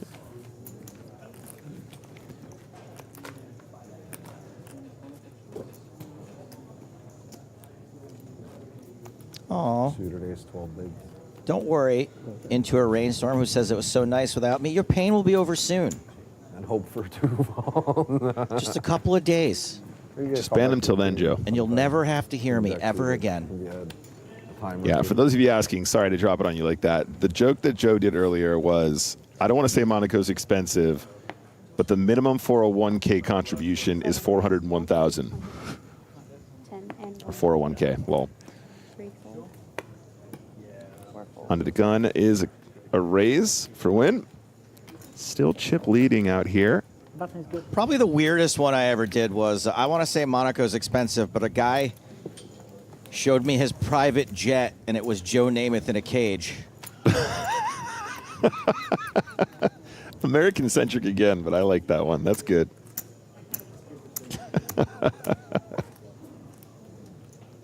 Is anyone here Viennese? Asks Lee Min. Yes. Chris Wynn. Repping the... Oh, no, what am I talking about? That's Austria. That's pretty American-centric, too, actually. Confusing. Yeah, right, yeah. Yeah. So he might not be Viennese. The Viennese waltz. Yeah, I was right. In Austria. For a second, I was like, oh, Vienna's a different country. I mean, you're right. He could be from Salzburg as well, theoretically, or something like that. Yeah, or just, 125. Just weird. Whoville. Pocket Kings for Kulev.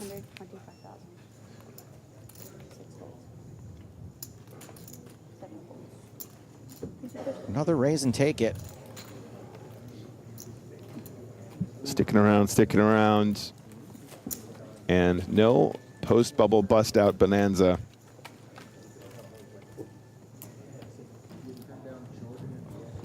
The smartest one I ever wrote was probably, I don't want to say Monaco's expensive, but even the neutrons have a charge.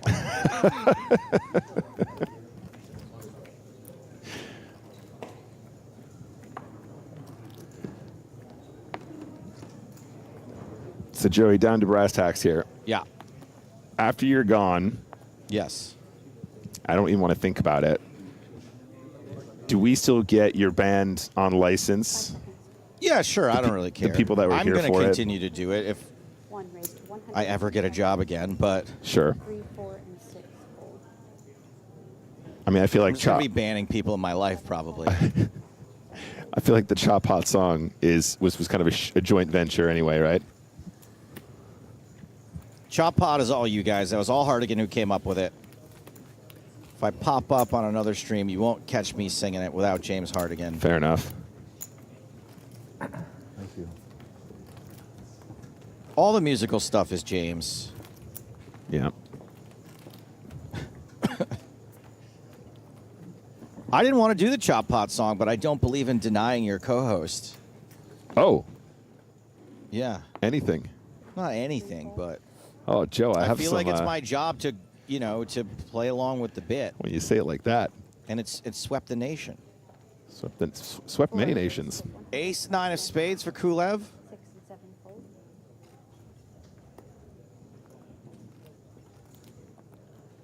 Small blind does have a potential 3-bet candidate. Ponikov's probably thinking more like, I'm just going to get away from this. Kulev is on the very short side as well, once making that open.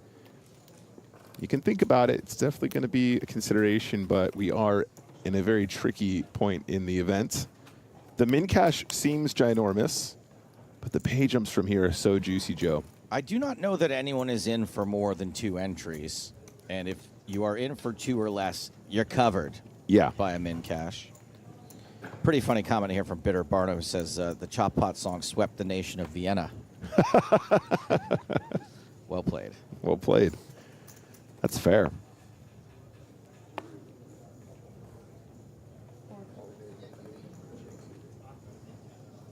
Juggernaut, the quote was, like a one-legged man in a phone booth, I am leaning towards a call. Or the other one is, like a one-legged man in a laundromat, I am leaning towards a fold. That's really good, too. You got to get the second part in there. I think we need to publish like an anthology of all of them, Joe.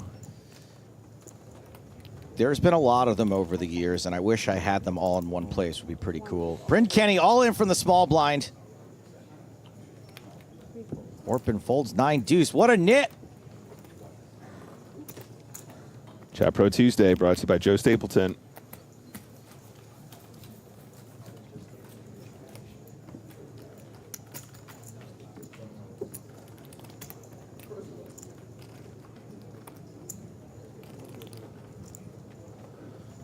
Eight hands left on this level, then things get a whole lot more impossibler.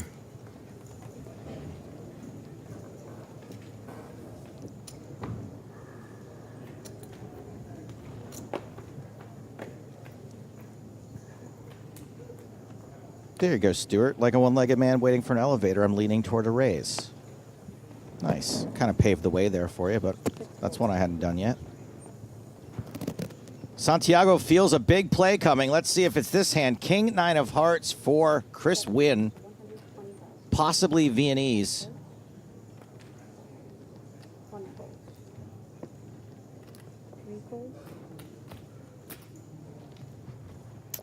Kulev does wake up with the Queen 5 of hearts.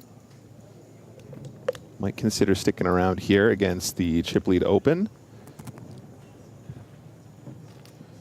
It is Kulev with 18 big blinds here. I think this is good enough, Joe. Has enough playability for the to call that small raise and just see a flop. Just this, and the green. And blue. Stack Ace 5 king on the flop. Best hand still the best hand. Pair of fives improves to a pair of fives.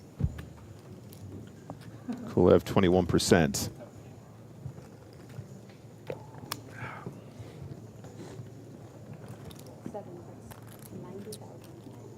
$90,000. C bet from Win. Good enough. I like it, man. Is that your first times, or you? My first time. Really? Fucking gambler, I love it. Just hops in. First time, like 250K, like doesn't know how it'll go. Live just and let die. Roll with it. Lay it on the edge. I like it. It's like a soft one or a medium? It's very soft. Soft. But I'm in for a first timer. Yeah, still anyway. What? Regardless, for first timer, still gonna it's gonna kick you. I smoke a lot of shisha. I've never smoked a So cigarette. how's the kick out of 10 of this one? 5? Moderate. Moderate. Because I'm on the heavy shit, like black tobacco and... Yeah, yeah. You're already ready for it. Coded for it. This is, the lining is coded.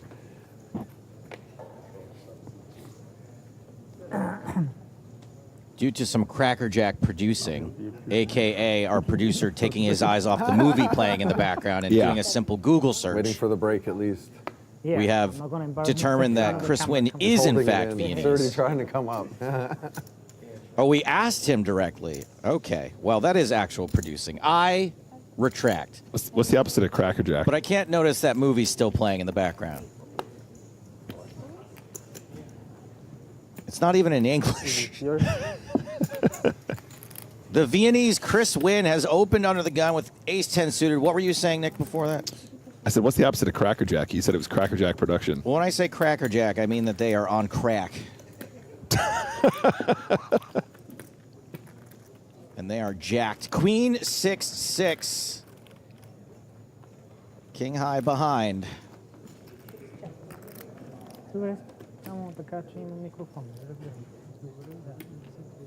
now Wynn deciding whether or not he wants to take a crack. He doesn't tend to miss these bets. Pretty good at spotting these opportunities. Queen 6-6, very, very dry. Martirosyan here starting the hand with around 25 big blinds. You know, might have a 6 once in a while, but not so often. I think the ace-10 just gets it done a lot of the time with the bet on the flop. Sizing down. I can see why, you know, you're a classy guy, Alex. Get it from the parents. Oh, For sure. you are a gentleman. Britton Kenny and Alex Kulev, the two shortest stacks right now.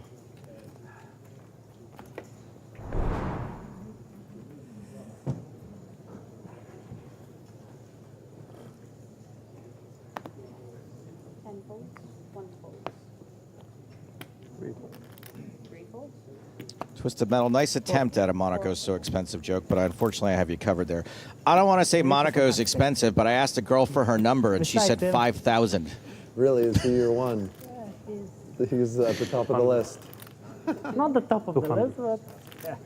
Of the high stakes players, maybe. Yeah. Kind of cheap for Monaco. Others you don't have to run into so much, so he's the one that I wouldn't gets know. the most. Martirosyan's raised with King 5 from the pretty small simple on blind. these Win ones, with though, Queen and Tray it's suited. 50, Feels like a 100 is defend. And is. He plays the game. You know. He's a smart guy. Flop's got 2 diamonds. Sure. It's like the guys, you know, hiding the cup from, Yeah, the ball from you. Yeah, Small blind versus big blind. Martirosyan here. In a bit of a tricky spot now, guys. Not a ton of backdoors to work with here. Backdoor straight draw kind of working in his favor, but does he want to continue telling a story here? Or does he want to just chill? He's got 20 big blinds behind. is going to continue. That's 120K into a pot of 460.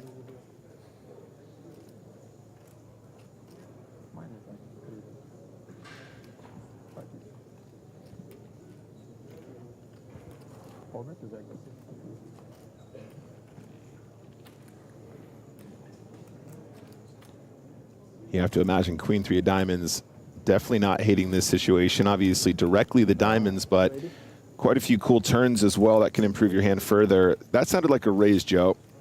Sure was. 280,000. Martirosian forced to fold. American dealer. Sorry? Are there many American dealers? Million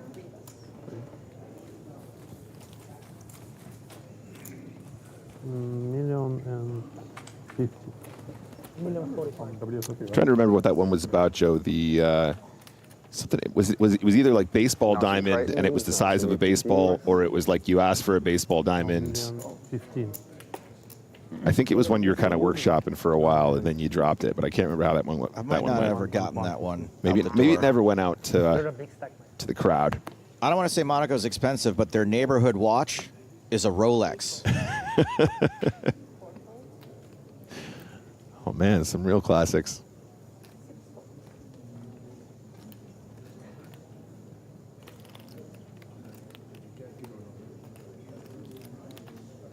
Queen 7 of diamonds, small blind. Chris Wynn started the day as chip leader. Now has twice the chips as Alexei Ponakov's.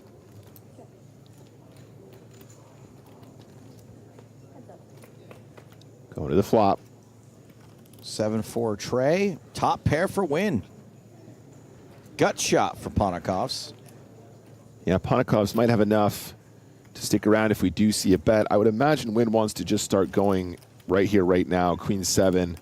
Plenty of hands in this sort of limp check ATC range situation. Blind v blind, you know, ranges will be very wide. Your opponent will have to continue with any 3, any 4, any 6, any 5, any 7.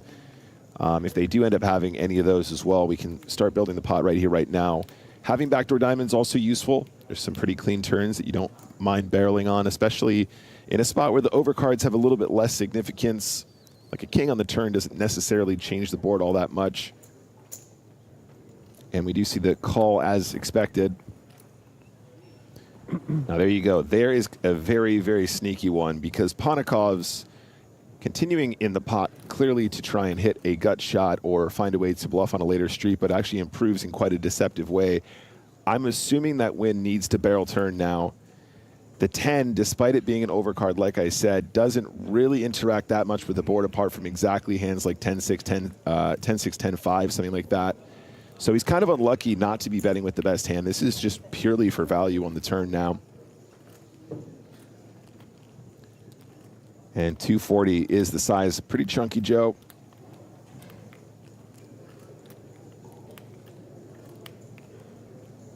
Chonker indeed. If you're Ponakov's, I think we just keep calling here. We've got a way to improve into what is going to be the nuts almost all the time. And then, of course, we've kind of got this deceptive 10. We don't want to build the pot at this point. We're not that confident. River is 2 pair for Ponakov's. And definitely a scare card for Wynn. Plenty of 1 pair plus straight draws will call flop, call turn. A little 4-5, a little 3-5.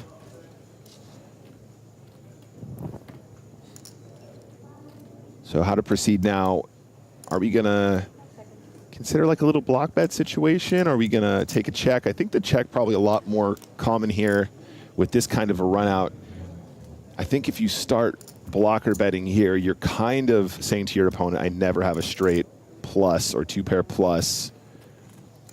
It's not impossible to sneak it in as a little induce once in a while, but if your opponent does have a random 4 or a 3 or a 6, they're going to be happy just to try and get this to showdown quite often. So you keep them kind of honest here, Joe. Okay. When they bet flop and bet turn is the thing, especially in this high pressure environment with 450. 6 remaining. Ponakov's ain't afraid of no ghosts, and he ain't afraid of no straight. Goes a little more than half pot.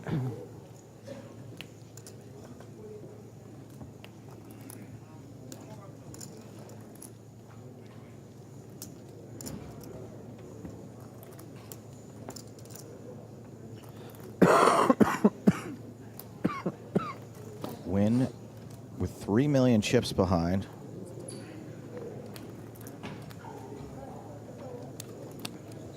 Weighing all of his options. Yeah, brutal spot here, Joe. 6, probably one of the worst cards on the river. Same with the 5. It's tricky, though. Sometimes your opponents will turn some of their weaker pairs into a bluff here. When we start waving the flag, they think, you know, maybe I can get a much stronger hand to fold here. I might even get a 10 to fold once in a while. Makes a good fold. Announces fold.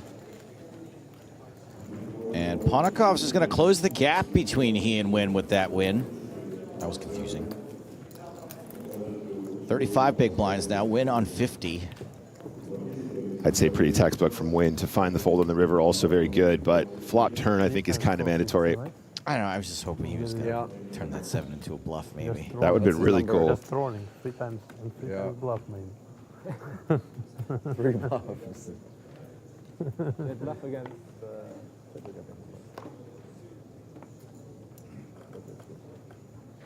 Closing in on the end of this 30-60 blind level. 3rd time non-bluff. 3rd time in a row. Orpin, open, open, Orpin. Ace-9 suited. It was all in both times. He's all in both times. Ace-King for Bryn Kenny. 11 bigs, Joe. I think we know where this is going. I think it's a fold for ICM. ICM purposes. You can never be too careful. As the short stack, you don't want to go broken 6th. ICM. I can't miss. ICM cards.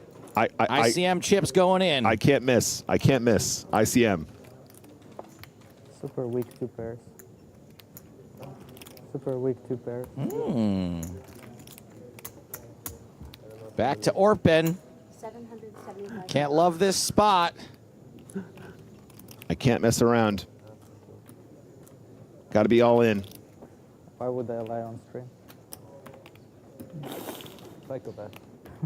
Yeah, Doesn't shout out to love the Orpin. spot. Good fold. Great fold. And can we just point out once again, Orpin, I think I threw once it. more in the cash in a high roller, has never scooped it outright, but has been a runner-up at least I thought I twice. threw it. I didn't see anything. Next time bank after this. Ask them. I thought I did throw it, but ask the production could say if I did or didn't. I don't remember betting one. I remember throwing one, unless if I did the hand before that.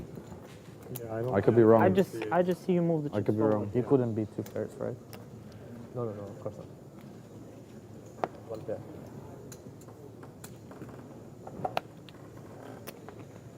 Four and 6 fold.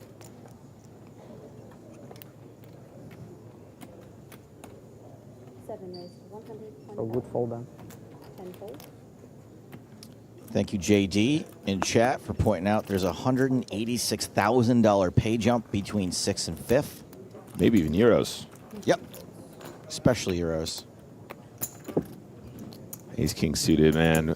Mr. Win can't get any richer right now. Too greedy. Up to 52 bigs just to raise and take it there. Should have bet 20%. Then I would definitely not fold. Tilt.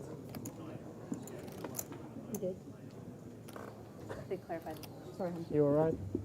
I was pretty sure I did it in one motion, like put the chips, threw it over. I was watching it open after you moved the chips forward. If it could even get through a great dealer, then it was a good fucking one. It was really slick. Simultaneous. Mackenzie is a great dealer. Yeah, you already placed it over there before you didn't even realize in your head it was in one fell swoop, of course.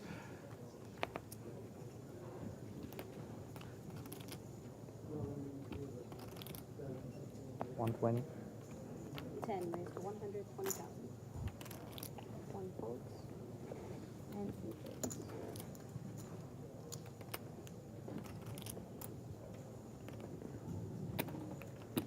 Ponakovs has raised to 120,000 with King 6 of clubs. Kulev jams the other 2 sixes, the 2 red sixes, I should say. Gonna pick it up. Yeah, I think the shove there is particularly potent, Joe, just because your opponents do need to call much tighter than usual, much tighter than Chippy V. And of course, some of that range that does call, we're still going to be just under significant equity to win. Yeah.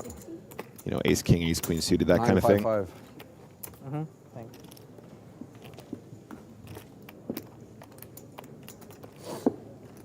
you. Peak. Peaking. Nil, good nil, feeling. nil, nil. Yeah. Peekaboo.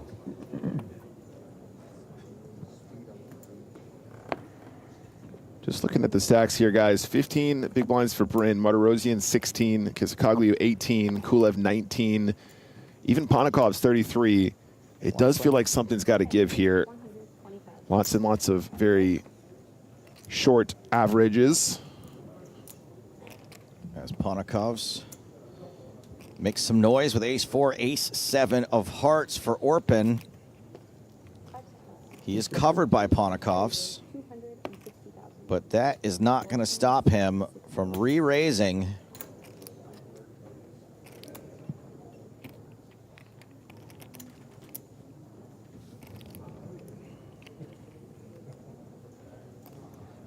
He's 4 offsuit. How brave does Ponakovs want to get here? It's not the sourdough, and it's not artisanal sourdough, but it is still a wheel ace. It's just regular old bread. What time is it now? 35? 390. Oh my goodness! Oh dear, those wheel aces. They're wheelie good for this. The game of chicken continues. What was here? 260? Ponakovs 120? So three, not 380. swerving, but driving head on toward Orpin.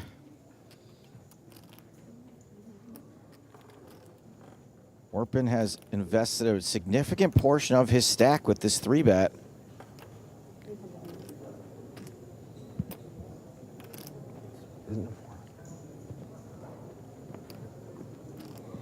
And this fold leaves him the shortest stack at the table. I added an extra. Not 120 is this. It was 140 on top, right? So it has to be another 140? No. 380 minimum. Oh. Oh, wait. 120? 120? Ah, yeah. Wasn't it 120, Yeah, 260? It's 400. 400. I'm like, that's why I was like, am I like retarded Nice or one, something Dylan. over here? Nice one. Yeah. And I'm like even signaling to Archer, everyone's, I'm like, what? Actually, for some reason I counted. Look at all the geniuses. That's what I, like, literally can do Especially after she got it wrong 120 with the plus timeline, 140 plus 140. You Everyone lost fails. authority on the table. Yeah, it looks like he under-raised. Standard poker player. You would expect the math question, though, at least. Was very The other questions. Didn't matter how much it was enough. Well, someone was just asking why such a small 4-bet. And the way that Daniel Negreanu answered this question years ago, I think, is the best. If you can get a car for $600, why would you pay $1,000 for it? And that's actually particularly pertinent here, Joe, because the value of the chips that just exchanged hands could probably buy multiple cars, hundreds of cars, thousands of cars. The equivalent value of the chips that he picked up with that one small move, which turned out to be an under raise, or less than the minimum, I should say, not technically an under raise. And this is a bit of a cooler blind on blind. Don't think it's going to go much further than this, but you do expect that when you have an ace in your hand, blind on blind, you're going to have the best hand. Yeah. This is pretty close as well, Joe. How many bigs is this? Oh, he does make the call. I was going to say, I really feel like this actually might get there once in a while. Martirosyan just short enough for Wynn to call it off with a dominated ace. Store brand sourdough against ace queen. Tech says Monaco is so expensive. This turn costs 390K.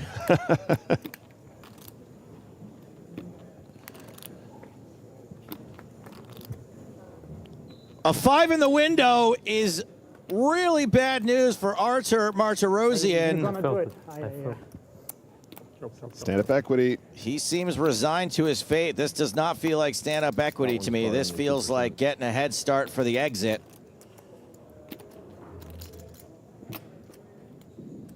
He is going to watch the turn and river in the hopes of hitting a 3-outer, not on the turn.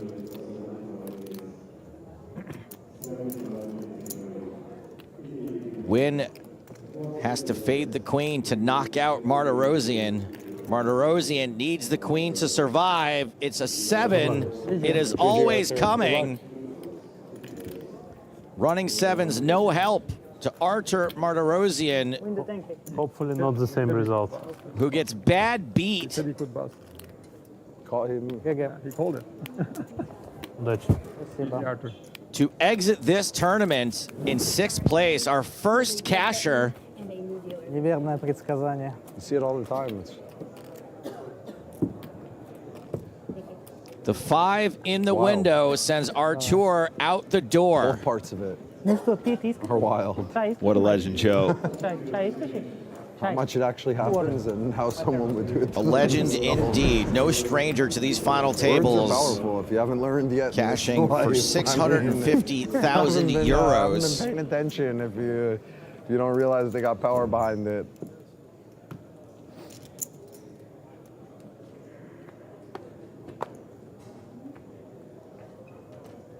How much you playing on it? 2-1, 80 behind. And the blinds are now up.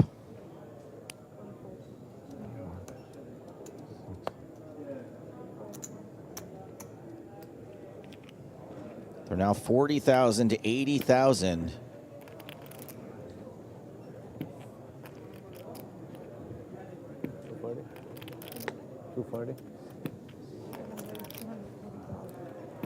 And time for Wynn to get back in the driver's seat. That's right. After that exchange, he's looking at almost double second. And Wynn can really open things up now. Big fault. Yeah, I'd say Ponakov's desire to get into a big altercation with Wynn decreases now when we have a 9 big blind stack in Bryn Canny, a 10 big blind stack in Kisakoglu, 14 big blind in Kulev. By knocking out Martirosyan, the blinds change didn't affect his total number of big blinds, but it hit everyone else hard. Ponakov's with half the chips of Chris Wynn. Kulev with a little more than half the chips of Ponakov's. Orpin, first to act here, 10 big blinds, folds, and Bryn Canny is the shortest stack with 9 big blinds. Benji asks, how did Artur bust? He got it all in, did not have the winning hand. Thank you for your question. That's right, Joe.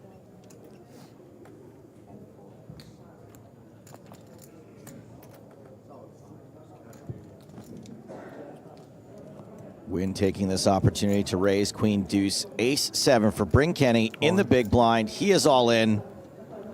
Yeah, I think this is a clear shove, especially against that aggressive chip lead. Range will be excruciatingly wide. 850, but Yeah.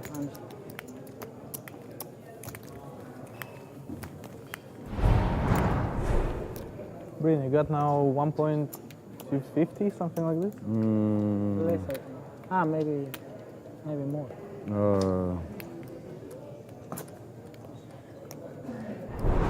Just 1.2, something like this. 1.1, I think. Oh, really?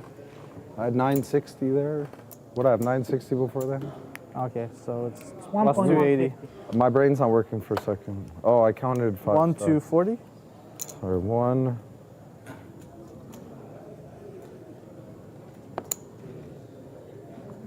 I like I how think it's Bryn. 1,140.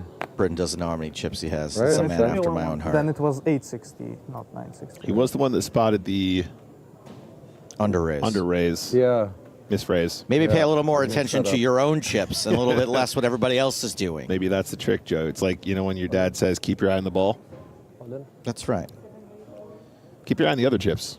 Win shipping.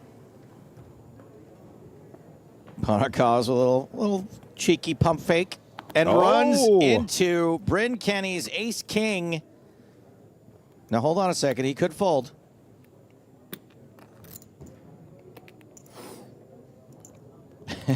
Yeah, make sure.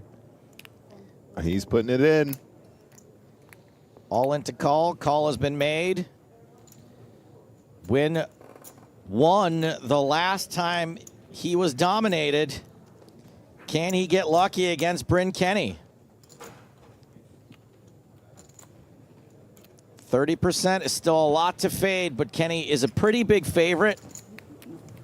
Yeah. Two, 1. Don't worry. Good, Owen. I'm feeling the 3.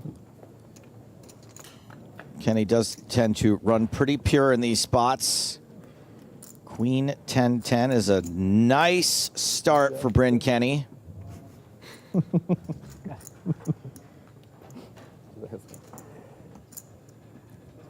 Another queen would be real nice. No. Anything but a 3. Anything but a 3, and Kenny survives. Can Win do it again? Not this time. Double up Bryn Kenny. Bryn Kenny, more like Win Kenny, am I right?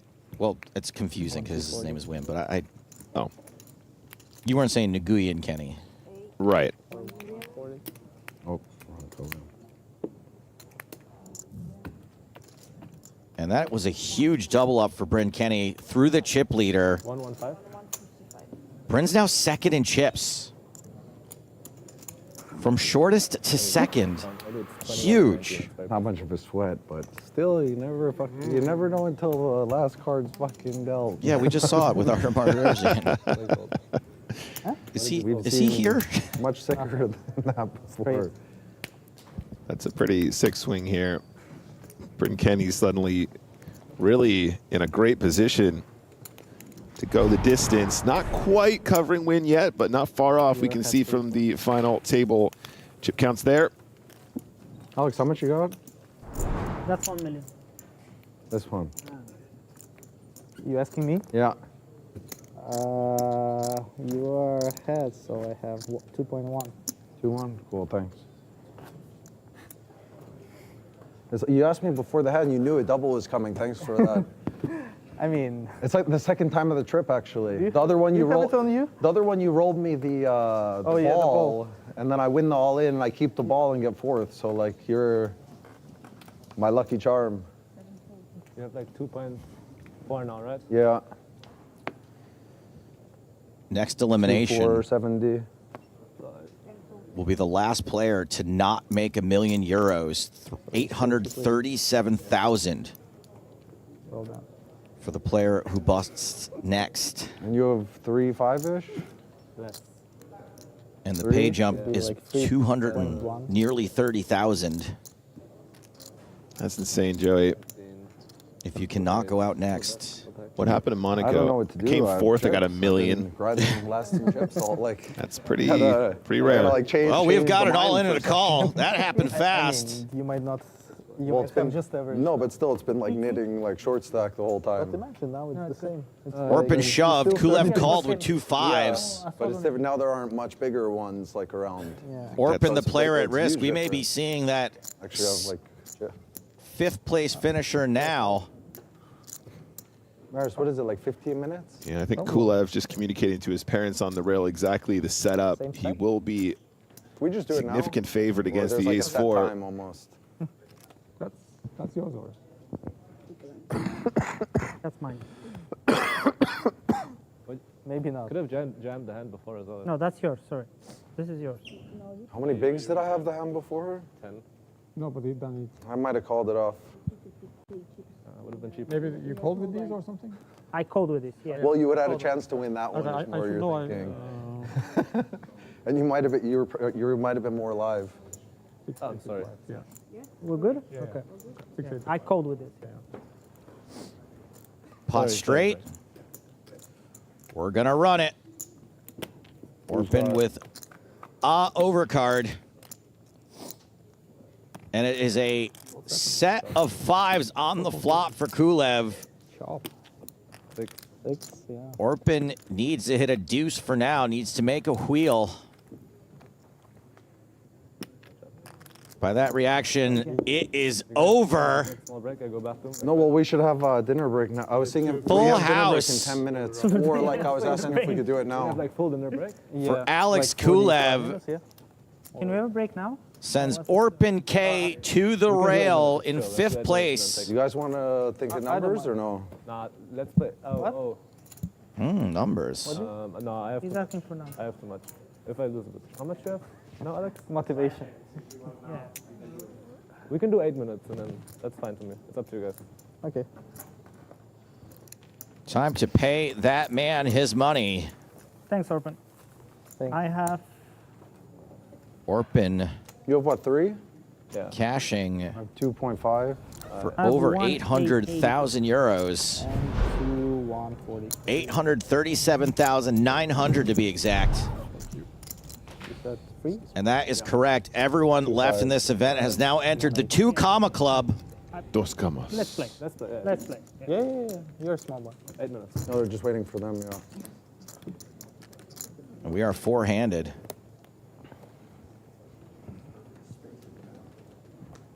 Little mention there, Joe, of potentially doing deals, but didn't sound like everybody was on the same page just yet.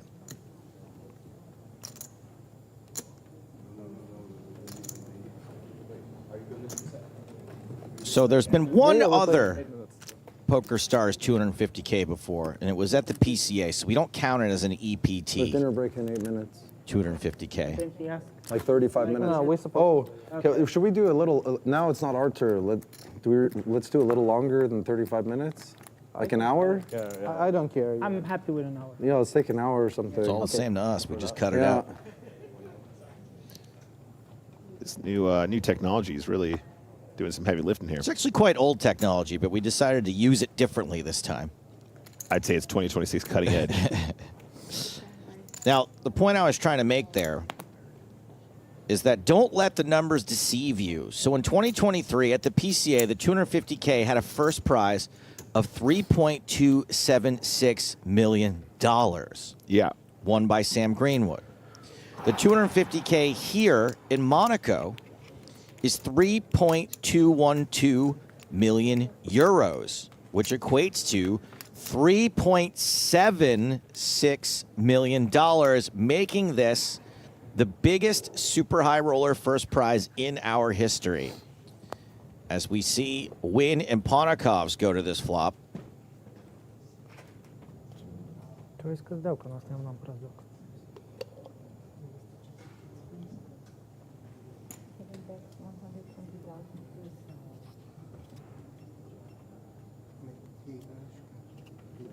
So on the flop, a bet of 120.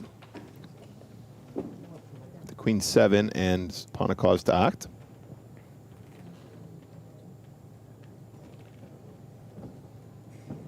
So spicy.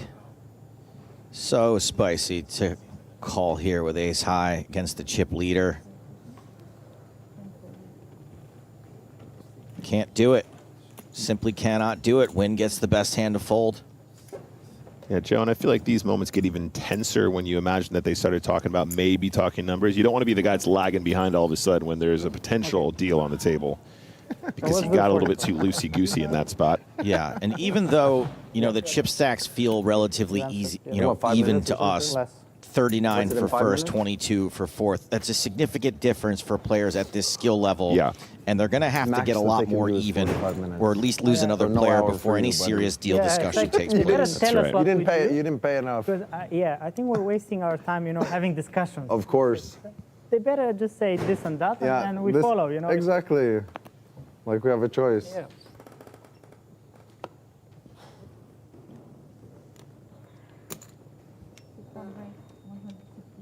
Bryn Kenny with ace-king again. This time, it's suited.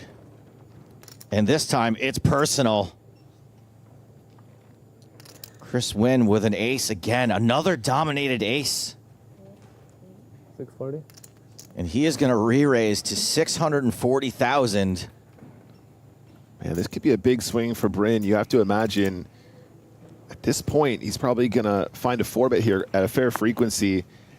I don't know if there's a big enough discrepancy between top and bottom right now for Bryn not to take this spot, Joe.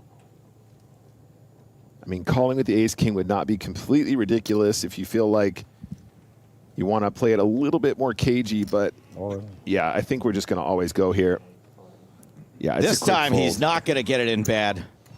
But that's still a nice pickup for Bryn Kenny, and for the first time all day today, Chris Wynn has been dethroned as chip leader, and Bryn Kenny, who came in, I believe, is the shortest stack overall today, has now usurped him. Top of the leaderboard, 38 big blinds. West side is the best side. Bryn Kenny just knows how to play AK real good. Yeah, let's call it that. I mean, here I'm lucky. The other one I'm lucky. I woke up ace-king twice. Easy spots. Yeah. That's lucky.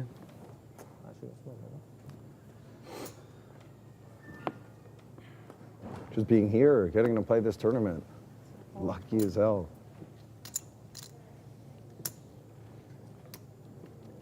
Okay, so now. Bryn Kenny showing a lot of gratitude here. Grateful to play the game of Texas Hold'em. Oh, we just like swap stacks mostly.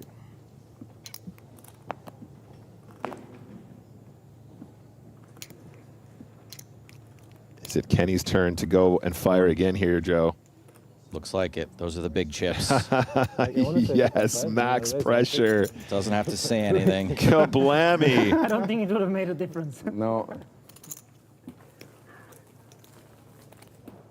Just a couple key pots here as we round it into the money. Final 6. And Bryn is storming now. 42 bigs to wins 29, first and second. 1-9 or something? 1-8. 2-3. I have 2-4. 2-4. 1-9. 1-9, and you? 3-5, I guess, probably about. Yeah. Suddenly the chip tracking becomes much so more nice important. When you can see the numbers on the screen. Makes it we're too used to it now. These players talking about their dinner break. We will not be going on break. We're going to cut right through that, pick up the action immediately. Don't go anywhere. Okay. Don't want to get out of hand. No, no. Got to keep my... Yeah. Could have raised it, but Yeah. slow down. I mean, it's fine to win. Not every hand. It's fine to win 3 out of 4 hands. You know? Yeah. Big ones, too. So. Big. Thanks for... 2 of them big. Yeah, it's like I wasn't on the table. Yeah. I lied. I have a 1-8. 1-8. What a guy. Send you to Enrico. But I fixed really quickly. No, he's much, much better than Enrico. He's a little angel compared to Enrico. Ponikav's first to act.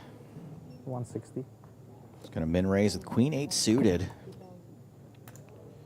And Ponikav's and Kulev both being on 22 big blinds. It's bad news for everybody, except for Bryn Kenny, who has ace-5. 3-8-5. Let's go again. 2 in a row. Bryn is going to know exactly what to do with this chip lead. Playing the rush. Alex Kulev with 7s. Look at that. That's the power. And ace-10. And Wynn folds ace-10. That is the power of being able to hold these prize jumps ransom Keep it on, eh? Huh? The mic, they just over these people's heads.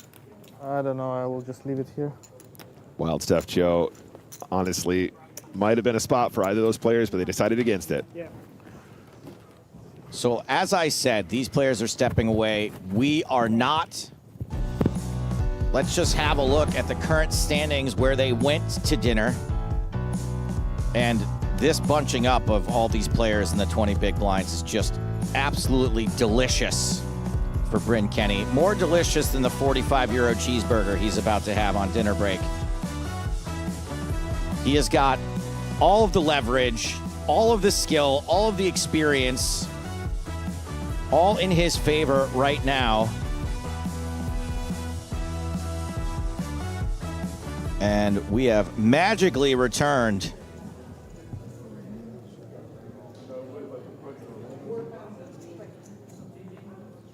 with the chips exactly as we stated. Lots of love for Bryn Kenny in the chat. Vicky hates that. Once they did that in a cash game against him. I mean, all Americans say Nicky was testing. Really? Yeah, back then. And he even said, like, sorry or something like this. This. Yeah, it's a troubled past. Yeah, it was against those guys, De Stefano and so on. I don't know them well, but Dylan. I don't know them.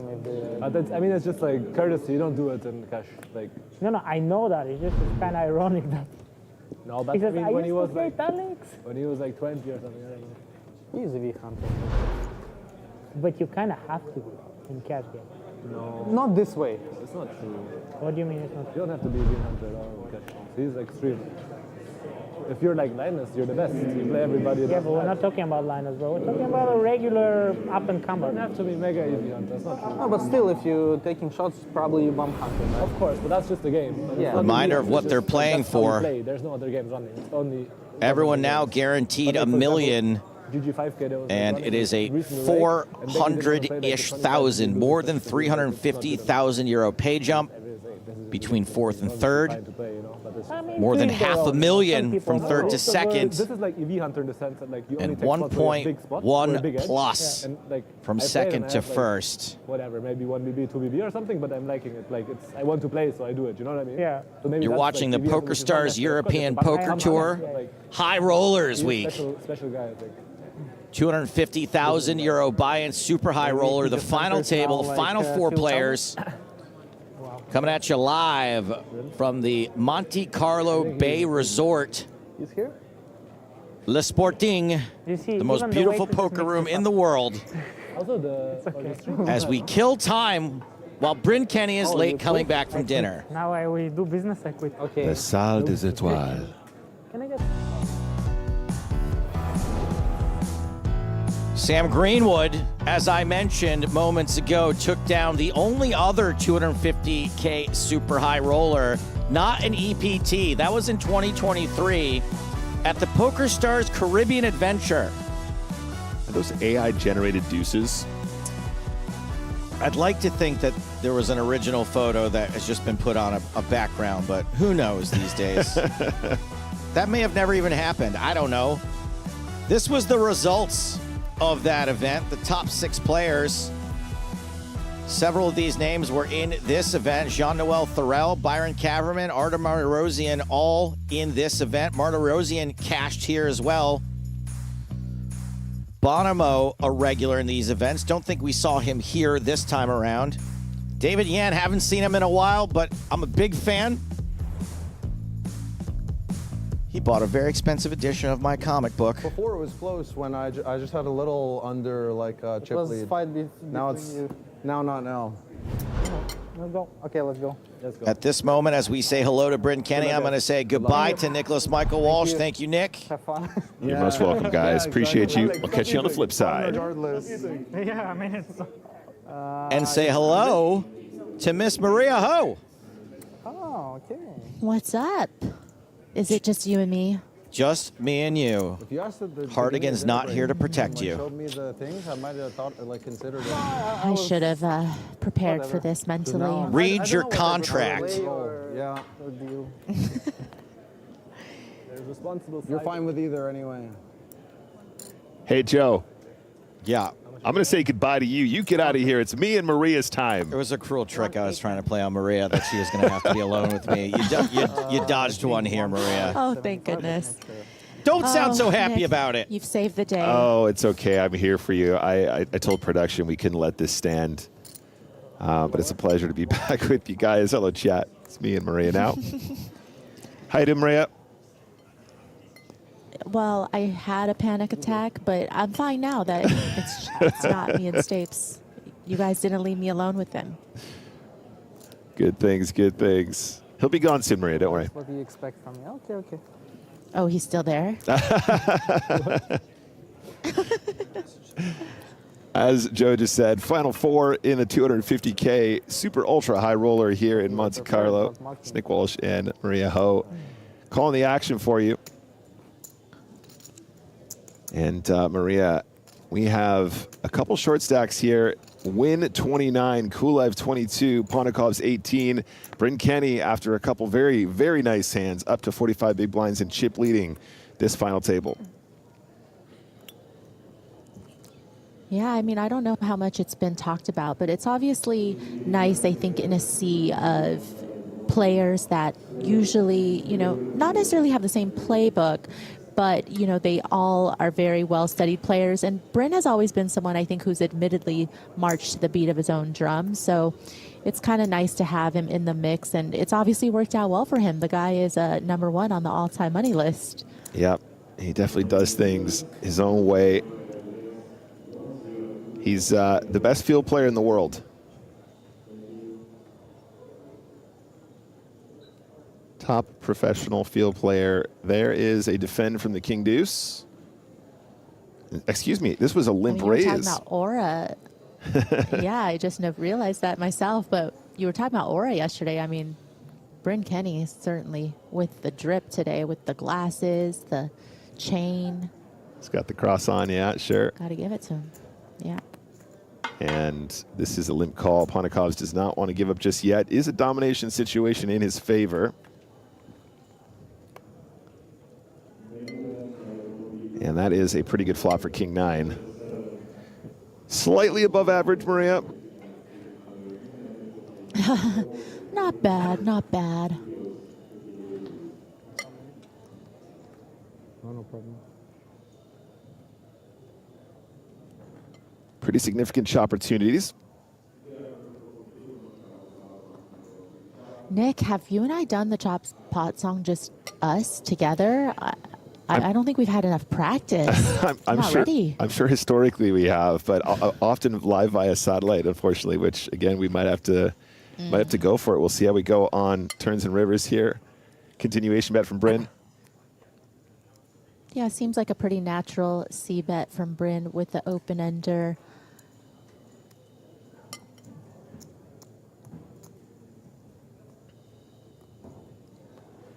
Can we just talk about how Pontikov's poker face is so different from his avatar, from his picture?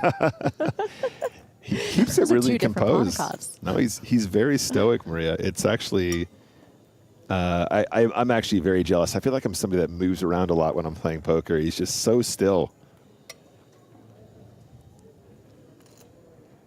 It did go bet call here. Checked over to Bryn.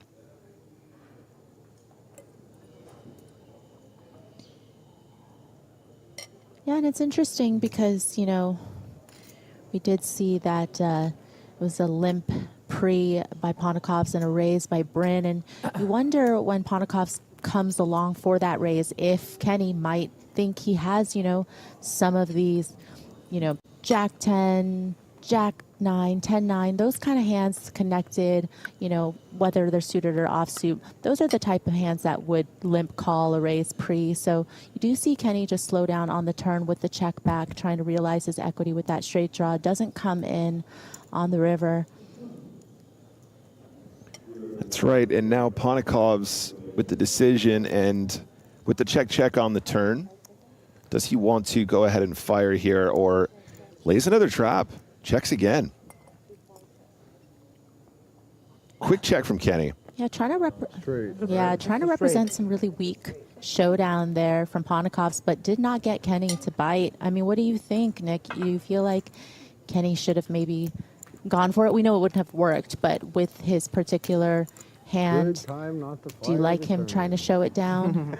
Well, I think he kind of hit the nail on the head there, Maria, right? Like a lot of the limp calls there connect in a meaningful way once he checks the turn. Maybe he's feeling as though So I would have still He got doesn't the real want out, to just burned another bet. put in any more chips without equity, but Could have for sure. Maybe he's supposed to, but wasn't feeling it. he's going to tell us what he thinks. Fortunately for me. I was like, oh, what a wonderful I think he said he wasn't feeling it. You know, he is a field player. He just was like, I don't think this is going to work. The international field player champion gets it right again. King 7 for Ponakaz now currently third in chips, not far behind Win. Pass. He's going to let it go. And Maria, do we think perhaps that it's because we have the Kenny in the small blind here with sixes? Yeah, absolutely. I think in a lot of situations, you know, given a different chip distribution, given different seat position, we would have seen a raise from Ponakov's on the button with that holding. But here, just going to let Kenny battle it out against Kulev, the short stack here with ace-5 offsuit.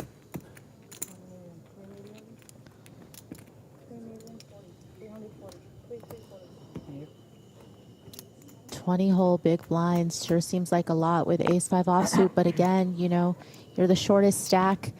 You know, Kenny's probably going to be applying quite a bit of pressure, but does end up folding. I have an ace. You wouldn't have liked it. Most likely. Well, unless if an ace came and I didn't hit a set.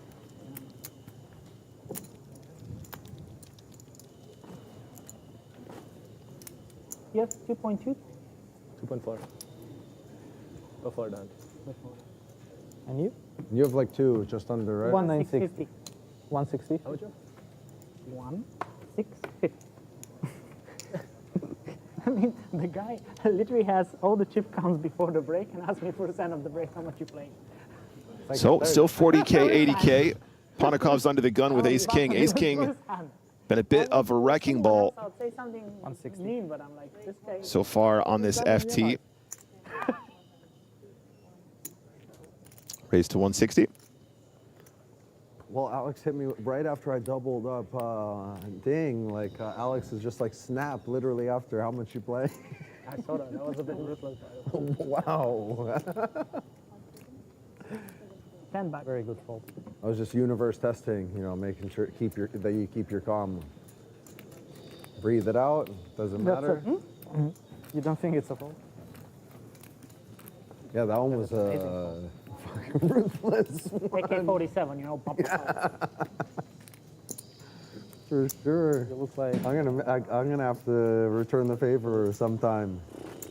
7-5 off. No, don't be like that. You're a spiritual leader. Well, just looks return like the favor. karma. Well, it's a favor. Worse. It's what the universe like returns to you what you give off. So I believe in that. Seems like one gapper. That's what I meant. Something there. 6-4 off. Ace-8 for Kenny as our chip leader. I think he's going to start this off. I know it says under the gun, guys. We're actually playing from the cutoff, though. So remember that he is much further in position than one might imagine. Kulev, Queen, Jack of Diamonds. Yeah, definitely going to be in there. Pass. Leaving I've got your lucky hand. 610K behind. Yeah, big 3-bet, effective all in, and takes it down. You mean ace king off, yeah? Yeah. We do business afterwards, you know. That was one of those where I made sure it only caught one card. So you'll only see an ace. You know, pretty Learned it from the best. lighthearted banter given they're playing for Alex had it this 3.2 trip. million up top, but When you bluff them The with best all of these the best players does have it. been in And now, of course, he's just trolling. high That he had King 10 stakes, too, but might as high-profile well. situations Why before. not? Free roll. I wanted to be remembered, you know? Then you would have showed it. Or you probably didn't realize, of course, that it didn't pick it up. You thought it picked up both cards. Yeah, you see? The story You wouldn't now, know. it's cohesive now. For sure. So blind v I mean, blind, it fits, at least. Ponakov's 24 big blinds in the small blind, and it is Kenny in his big. Comes in with the call.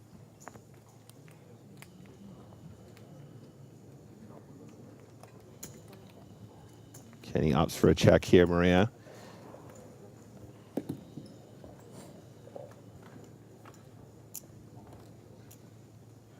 Ten high with 2 4s. Advantage Ponakov, significant advantage, 98%.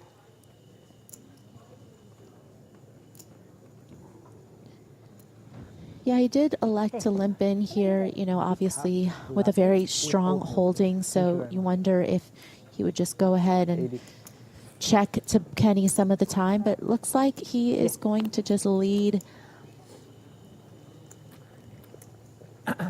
Yep, does lead and takes it down. Question from chat here. Why do they keep asking for counts even if one player who shoved covered the all-in player?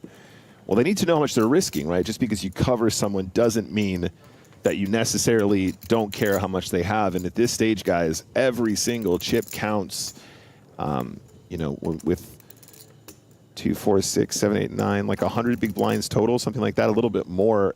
Every single one of those big blinds is associated with value in this extremely high value event, right? Over 9 million total in the prize pool.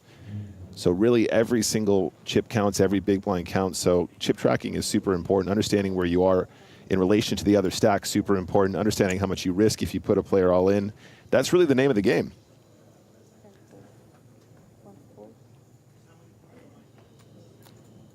So win under the gun with ace-7. Starts with a raise to 160. Yeah, and as you mentioned, under the gun is really cut off here. So you wonder, Kulev with the 6s, you know, does look like he is going to move all in. Yep, You know, if it was full ring, you wouldn't really see the 6s move all in with that stack. But again, you know, just the fact that we are four-handed here, and that was a late position to open. Happy to get it in. I don't know if I missed this from earlier coverage, Nick, but I am not as familiar with Chris Wynn as I am with the other 3. So what is the scoop? Do you have some info? Yeah, so Chris Wynn was actually our 100K Super High Roller winner last year here in Monaco. So already has a title under his belt coming in from last year, and now going at it once more, trying to take the super high roller title here in 2026. But it does feel like he's kind of popped up more recently, right, into these high rollers. Yeah, I would say young, ambitious player, absolutely. Already playing 250Ks. With so many well-known names, Maria, I completely understand where you're coming from. Absolutely. It's really what has been the who's who of high rollers. Ace King again for Ponakovs. This time defended by Wynn.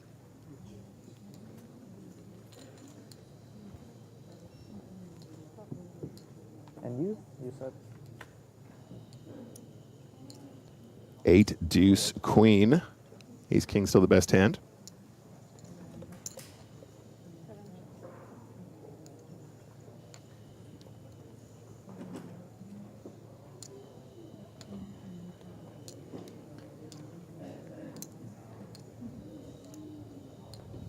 $145. 145 continuation bet.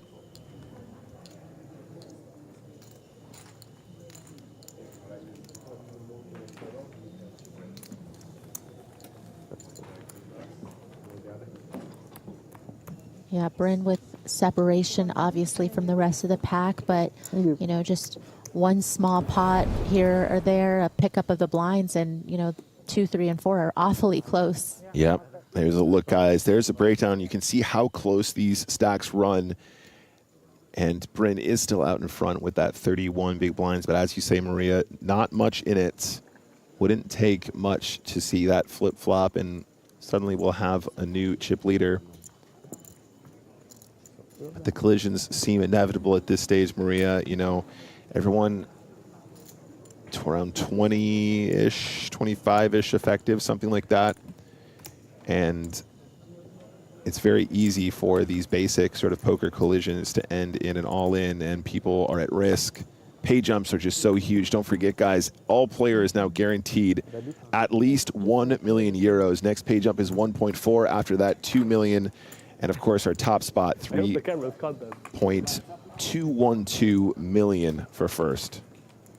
All right, guys. Blinds are up. We're at 50,000, 100,000. Yeah, and with the pay jumps, you know, having a huge differential, you wonder, depending on who gets down to the final two or maybe even three, if there's going to be talks of a deal. 2-3 after posting. 2-4, yeah. 2-3. And I don't know if you guys heard it just There's then. 50K, 100K are the new blinds. Sorry, Maria. Yeah, there's definitely like a mutual respect I think these players have for each other's games to, you know, a certain degree, but that doesn't mean that there isn't an edge to be had. But of course, you know, the shallower the stacks get, you know, that edge will dissipate a little bit. Kulev opening the queen jack suited. Win is going to find a 3-bet in the small blind. I guess 75 then. 75,000. Pass. 10 fold. Ponakov's folds.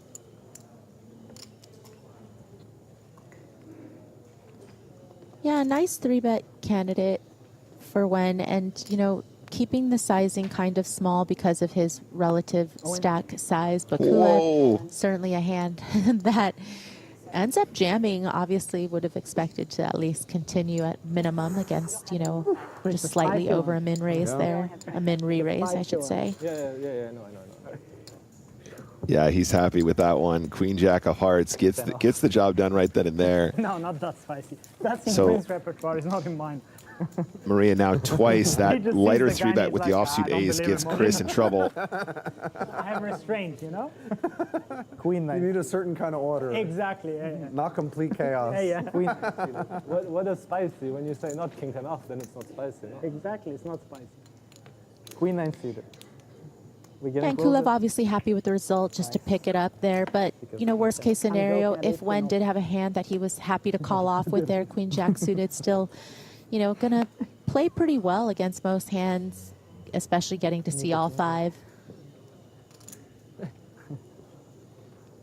Four-handed poker with some of the best poker players in the world, Maria. This really is fun. And these guys have loosened up a lot now. They're in the cash, too, with a lot of history under their belt. Doesn't feel like we're playing for 3 million euros here, but lighthearted. You might be close. Like 3 million?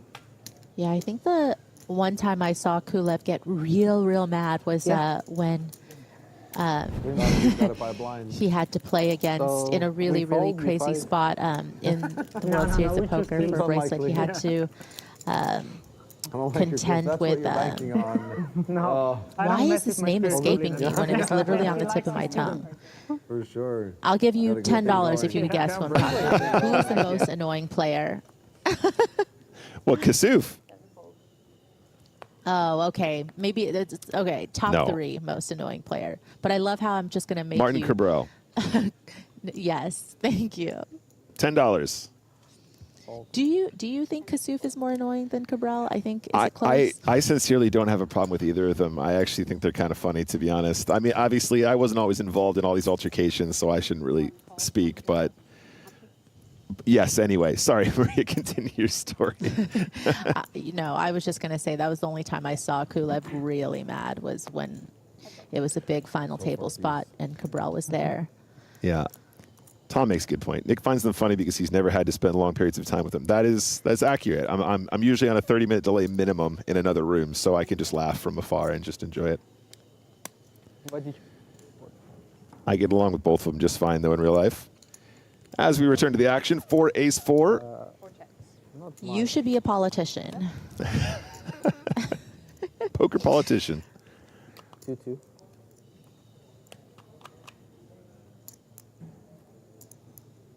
And you? Like 1? No, 1-3. 1 bets 125,000. 4 folds. Yeah, no play here. Kenny picks up a couple more. So really, the shortest stack now after big blind and big blind ante goes in is Chris Wynn. And now has to defend big blind as well. So limp 3 bets, 5 bets, yeah? Maybe. That was the plan, at least. That's how monsters are supposed to play. That was the plan. Well, it depends. There's all different kind of monsters. Some wait in the cut a bit more. Don't need to take like every kill. They just want the good ones. 10 folds. Wait for the right.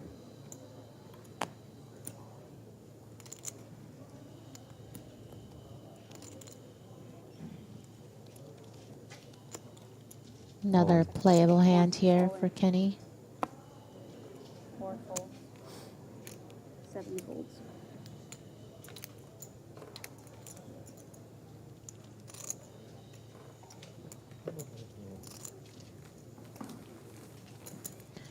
Yeah, now the stack sizes are such that, you know, we see Kenny just moving all in there, putting both small and big blind at risk, and especially with when getting shorter and shorter, you know, there's just more incentive for the other two players to not get involved right now. Relief as soon as you throw your cards away when I got to just like rip the 30, just make it easy one over there. Let them, you know. 8-5 for Kenny. Under the gun folds. Kulev might play this one. 28 bigs in the stack. 200,000. 7 folds. 10 folds. Sorry. Okay. Raising to take it. So win now, 10 big blinds. That's 1.5. Playing button. Both have a little more, I think. 3075. 3, 4. 2 exactly, except 25. You have 1, 1, yeah.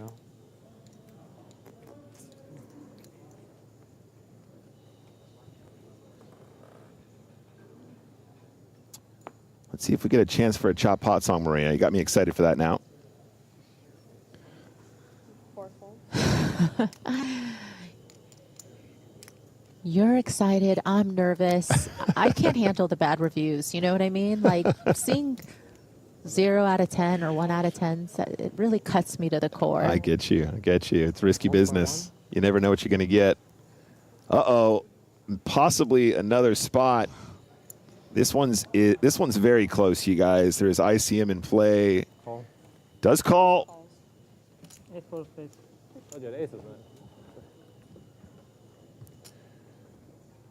And it is win at risk. I think he shoved around 10 big blinds. Oh, I said, guess I have to call it off under my breath. I wouldn't slow roll you with ace. No, but I just see from the good. Yeah. Does make the correct call, but we can see equities are going to run pretty darn close here. 61-39. I just don't want to talk about it. It's on TV. It makes me look bad. Well, we know who Kulev and Ponikovs are rooting for. That's right. Don't forget this pay jump on the line for all players. King, 10, 4.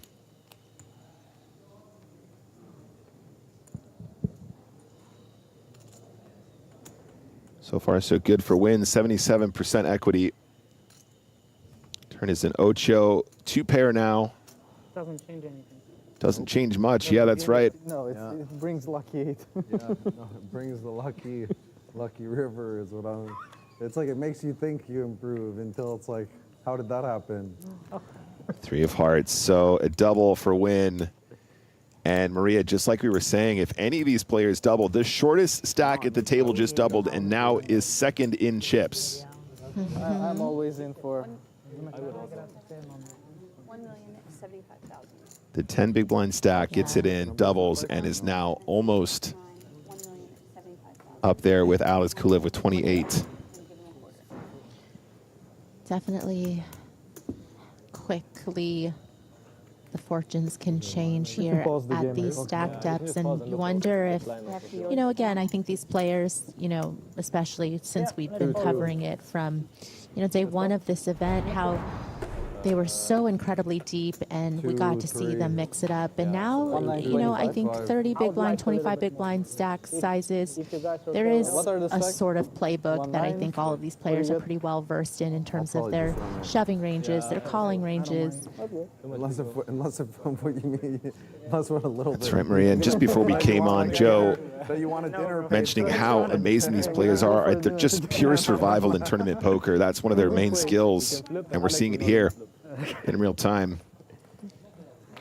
Yeah, I think people who watch poker, especially, you know, the final tables, sometimes they find it maybe a little bit slower, a little bit boring because now there is such an in-depth understanding of ICM. But I think people are forgetting that this is where the money is made, is sometimes staying out of other players' way. It's folding in certain spots. It's not getting involved in unnecessary pots and avoiding collisions. Yeah, well said. Completely agree. This is really where fortunes are made. Shout out to Ace of Kings, who says PokerStars stages are always so nice. Yeah, I mean, we have beautiful sets here, really well lit. Great cameramen, great dealers. Spicy. Great Marias. We got really good Marias. Yeah, that would have been about the same. Feels about the same. Yeah, we're up to 3 solid Marias in the game right now. You know, we got me, we got PokerStars ambassador Maria Konnikova, we got Maria Lampropoulou, who everybody has seen at various final tables on, you know, both EPT and, of course, at PCA. Collecting top Marias. I like it. Ace King for Kenny once more. One raised to 275,000. Kulev is going to be tempted here, Maria.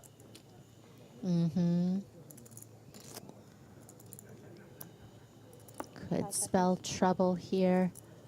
Kenny sure, you know, picking up his fair share of good hands. Kulev looks like he's just going to come along with the call. And look at this, Maria. Win big blind, queen 10 offsuit. Great price. Doesn't want to take it multi-way, though, in this high-pressure spot, and is folding a dominated hand. How did he know?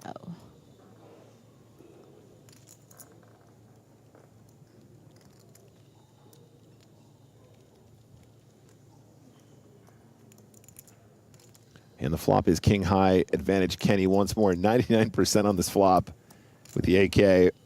4 checks. How does Kulev know to slow down here, right? Like, how easy is it just to go ace 10 against Bryn Kenny? I'm just going to start pumping this up, but somehow going to probably get away from the worst hand and lose the minimum in a situation many players would probably end up finding a collision of some variety, if not for whole stacks on occasion.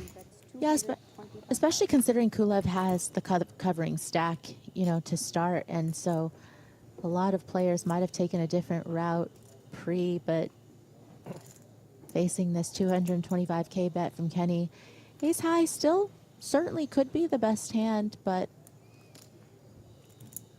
how far can you go through the streets if you don't hit top pair? Sure. If you don't continue to connect in a meaningful way, you know, are you just gonna hold on with the ace high?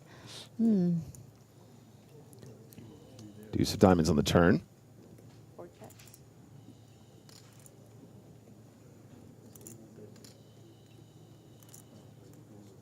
Do we feel like this is just going to be a little more troublesome for Kulev to not think ace high is good with the deuce pairing?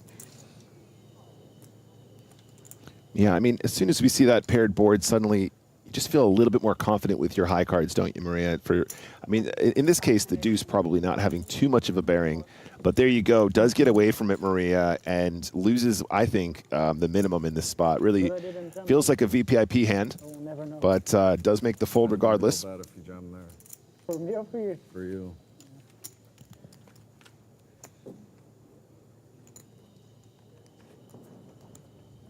Had restraint. He said, spiritual guy. I can't. He felt it.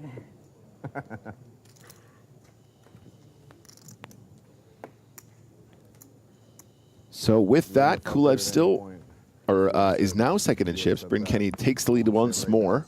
That's on me. 31 bigs for Bryn. One raised 200,000. 4 folds.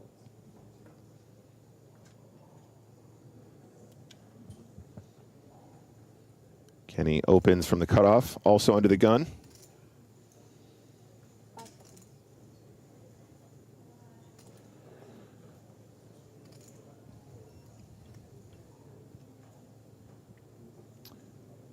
So Maria win here, small blind 20 bigs.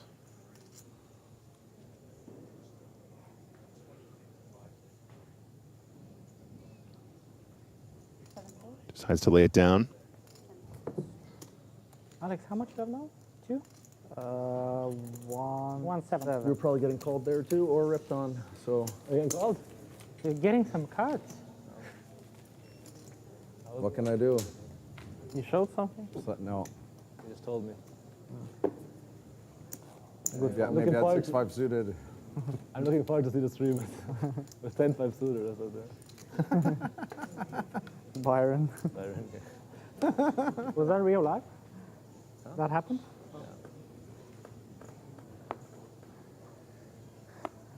Misclick. Now you have how much, bro? 2.3. Win on the button. Keep swapping. 20 big blinds. That's 3. Everyone has 1.5 to 2.3. 7. 200,000. He's going to open to 200K. And a fold from Kenny. And with that, I'd like to invite back Mr. James Hardigan to the mix. Thank you, Nicholas. Hello, Maria. Hello there. I'm looking at the stacks. 8 hands to play at this blind level, which means the blinds are going up pretty soon. It kind of feels like they don't need to. To quote Bradley Cooper and Lady Gaga, this is sha-la-la-la-low. You have how much? 2 Yes, it is quite shallow. And I feel like this is the spot where all of these players, you know, I was just mentioning, they're pretty well versed in what their shoving ranges should be, what their calling ranges should be. So it feels like there's a little bit of being at the mercy of the hands that you're dealt. You know, obviously there is going to be some skill kind of involved to maneuver with these stacks, but certainly not necessarily the same amount of creativity that maybe we saw on day one coverage, Yes. especially with ICM pressure. And I appreciate that things get shorter when we're at a final table and when we are four-handed, but when the chip leader has 30 big blinds, average stack is 23 big blinds, and everyone bunched up right now. Okay, Kenny's moved ahead of the other 3. Everyone else pretty much spot on 20 big blinds. I'm going to ask you a question, Maria. I don't expect an answer. It's a kind of hypothetical, and it is coining a cliche somewhat, but Bryn Kenny, how does he do it? How does he do it? I mean, I also was saying how I think he's admittedly said, you know, he's not really this type of GTO, you know, strictly studied type player that we see primarily in these high rollers, and yet he still manages to get to the final table with a big stack, put himself in good position, and, you know, just hasn't ever really strayed from his game. It seemed to serve him well through the years. It's definitely been a fixture on the high roller scene for, I want to say, maybe 15 years now. Yeah, he is the old guard, and he remains #1 on the all-time money list, and whatever happens, he's going to increase his lead, increase his advantage over Stephen Chidwick, who sits in 2nd place on that list. Could be adding 3.2 million euros to it if he wins. My goodness. James, I love when you quote Lady Gaga. The Coldplay, Lady Gaga.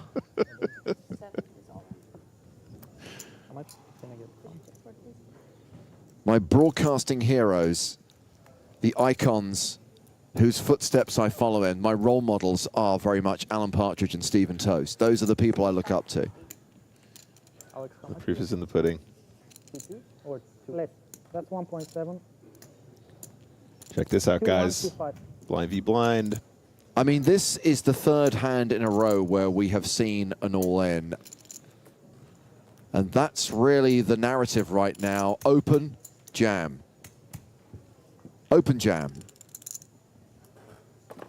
And again, that just speaks to the chip distribution right now and the average stack, which is going to get even shallower in 6 hands' time.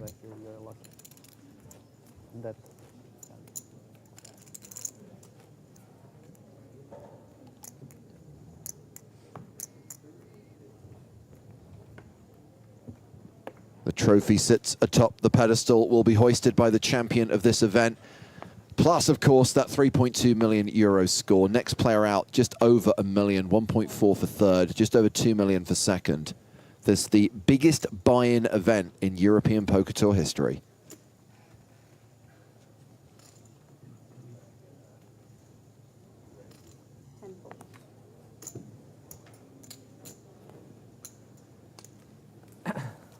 Bryn Kenny gets a walk. Maria, how does he do it? He's got the swag factor, I think. People are just intimidated. Look at this. James, me and Maria have They're been like, proposing that we think perhaps he might just be the world's greatest field player. Sure. greater than Phil Hellmuth? Dare we say it?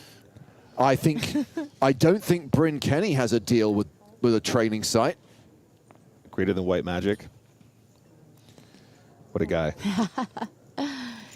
I mean, it would be interesting to see Hellmuth and Kenny play heads up. I feel like there would be a lot of deviations that we would be like, huh, never seen that before. I mean, Hellmuth is the only person I think I've ever seen raise fold off of maybe 10 big blinds, ace queen. I want to say it was like 8 to 11 big blinds stack. Here is my question, Maria. Was it a correct laydown? No, it wasn't. It wasn't. Sometimes it is. Don't get me wrong. That's what's absurd. This is not a knock on Hellmuth at all. I know, but often he will do really weird things and yet is somehow proved right, and that annoys me. So I like it when he does stupid stuff and is wrong. Never happens. No, 1000%, but he gets it right more than he gets I it wrong. know. even That's when why he I'm does annoyed. things that seems so unorthodox. I love how the chat thinks we're being shady when we say he's a field player. I think if you asked Bryn Kenny right now, if we walked out there right now and said, hey, Bryn, I think we're going to name you the world's greatest field player, he'd be like massively complimented by that. Give you a big bear hug. He loves it, man. This is a guy that believes in the power of the universe. Yeah, if you've ever spoken to Bryn and, have him describe his own game, I would think that he would say something very similar. So action is going to start here with Bryn Kenny. He folds. And I think that's the weird thing is that, yes, we know that now with access to solvers that there is this information out there. And of course, there are some of the world's greatest players that take a lot of pride in the fact that they study so much. But I think poker is still very much a game, especially live poker, where you can be a field player and you can still put up good results. Totally. And I don't like that now everybody in this era thinks there's only one way of doing things, and it's either, the right way, which is GTO, or it's no way. And I think that poker is still so far from it being that black and white, and that's the beauty of the game, and that's what keeps players coming back. Sure. So, write down the date and time because we're going to see a flop. And Kulev has flopped top pair. Ponokov's with a dominated queen has an open-ended straight draw. Buddy.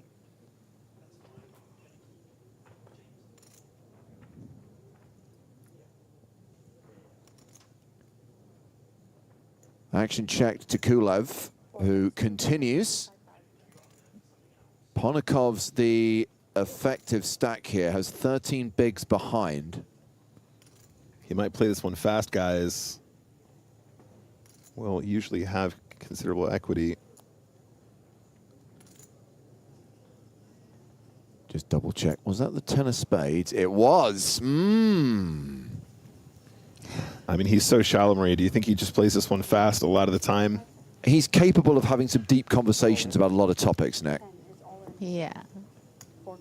Well, he is all in. Kulev calls, and Ponokov's is at risk here and is quite far behind. 27%, if you include the chop outs, 29% chance of survival. Probably not going to be a chop. Thanks, Bryn.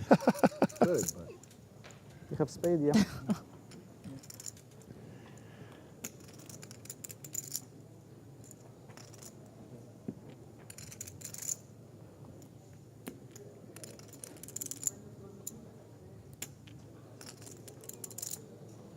Two cards to come.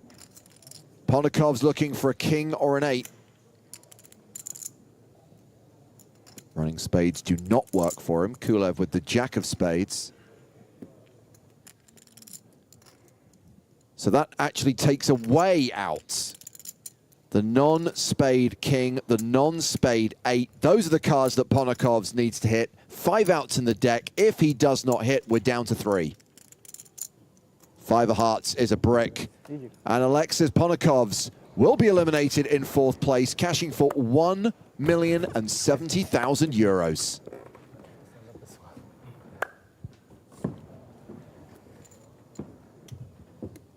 Well, James, not so often you can see I came 4th and won $1 million in a poker tournament.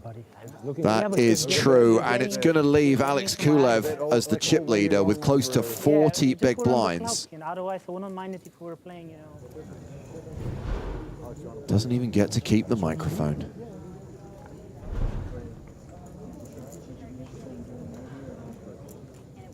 I like it.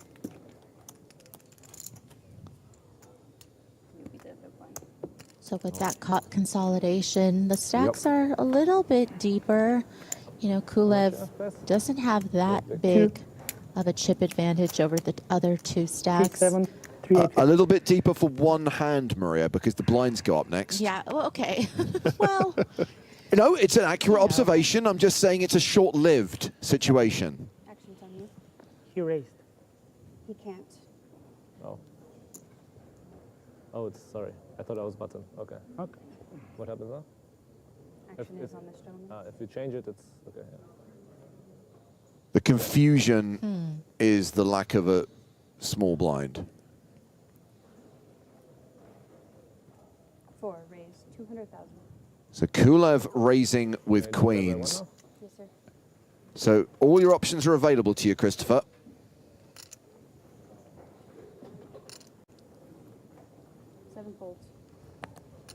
And Bryn folds the big blind. And if I Right. limp, I I still think he has to raise if you limp. What is the ruling here? He Change action. So if I limp, I change the action, right? No. No, if you limp, his he has raise to has to raise. stand. A little grin there. He knows he might have gamed that one a bit better. If you want, like, because you could have just asked It's for. okay. It's all right. It's okay. You could have had a strong hand as well, for what it's worth. Of course, but still, It's all right. It's okay. you might add a strong one too. Yeah, then. yeah, Yeah, of yeah, course. yeah. It's all right. It's okay. It happens. Or strong enough to want It was a your confusing raise. situation. It's okay. So blinds are now up. We are playing level 22, 50K, 125K. That means the chip leader, Alex Kulev, has 30 big blinds, and then you've got Chris Wynn playing 22 bigs and Bryn Kenny playing 21. We have same around. 2-6, 2-6. I have like 2-7. Yeah, I have like just under. Oh, are they thinking about potentially redistributing the prize money?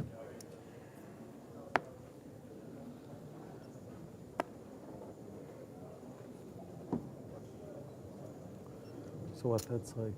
yeah, there might get to a point where these stacks are even more shallow, where Yeah. they're going to be a little more inclined to make a deal, I would think, with the pay jumps as Made it big as they impossible for are, you to but get, and harder for him.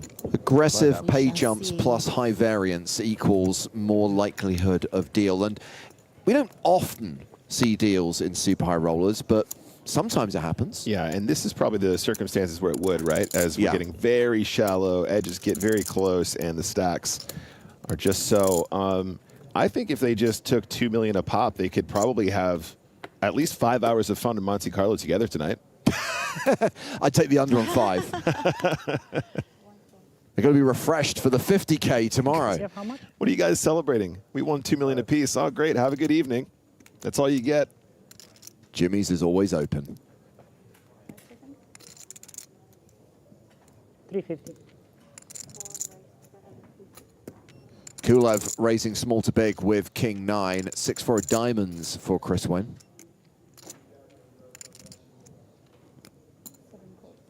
Nick, you must be loving this. We've got three-handed action, shallow stacks. It's a €250,000 buy and spin and go. It's all I could have hoped for. I'm glad you guys kept me on for this bit. Top pair for the King 9.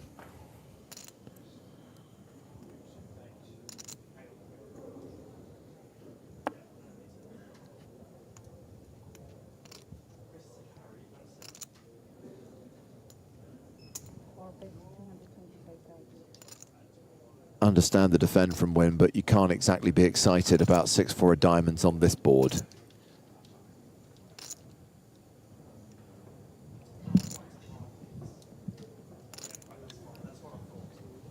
Yeah, I think this is, you know, he does sort of have the backdoor flush draw, backdoor straight draw combo, but I don't know if we're in a position to start getting too cheeky. Okay. Wait a second. He's going to try and realize that backdoor equity. Oh, no, he's actually going to check raise. Yeah, I was going to say, James, I think that if you do want to play with the sort of backdoor flush draw, backdoor straight draw combo, it's better played fast as a check raise. Yeah. This is not that outlandish. This is definitely a combo that's supposed to be in there once in a while, but doing it for these stakes and off of this stack depth is very bold.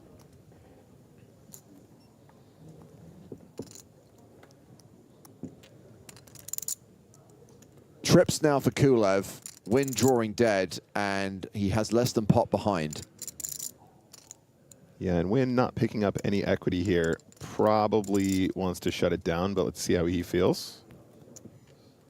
Yeah, especially because, you know, the hands that Kulev are going to bet call with, of course, can now have trips, can have a lot of two pairs. You know, a lot of the queen X's, this is just going to strengthen their holding a little bit with the king pairing. Of course, there are some flush draws potentially in there as well and some straight draws, but yeah, it does seem like a pretty automatic give up from Win once that king pairs the board.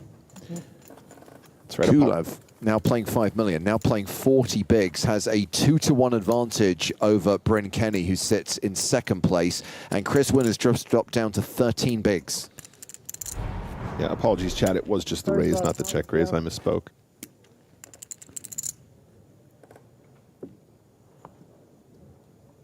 $1,775. Chat, just keeping us honest, Nick. Hey, it's okay. I like, you know, can admit when I'm wrong. It's all good. We've been at it for a few hours now. So earlier on, the subject of Chat Pro Saturday came up, and our moderators were asking whether I would veto it for this event. And I did say yes, because for one time, and I want to stress, for one time only, I think because of the significance of the final day of this series of broadcasts from Monte-Carlo, I am going to allow Chat Pro Sunday. Oh, wow.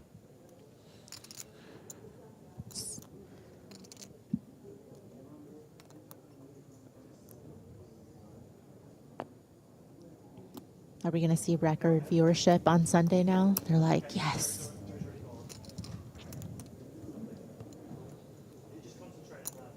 Kenny with a pair of fives, Kulev with a pair of nines. I kind of feel it's the ultimate conclusion to celebrate Joe while not allowing him to ban anyone.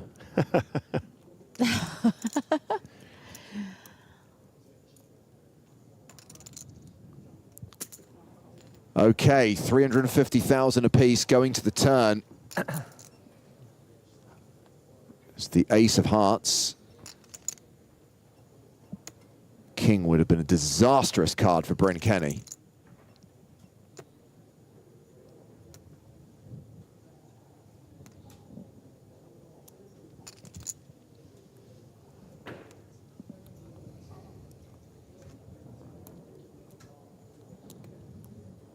Yeah, I'd say this is probably still a go again. The ace, I think, is fine to continue barreling with a hand as strong as King 9 here, just for pure value. Takes it down. Kulev increases his advantage. 44 bigs, 15 for Kenny, 13 for Wynn. Needed a good turn for that to happen. But there were some good ones. Kulev getting into ICM punishment territory where you just start jamming on the other two guys. Yeah, that's right, James.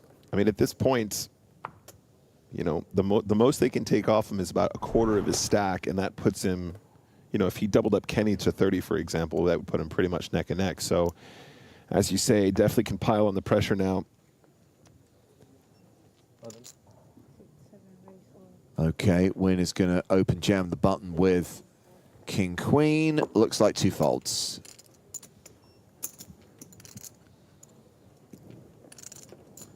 You have two?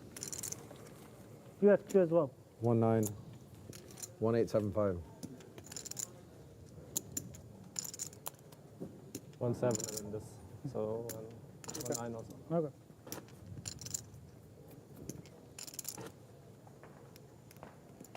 Now that Kulev has opened up this lead, is he less likely to want to talk numbers?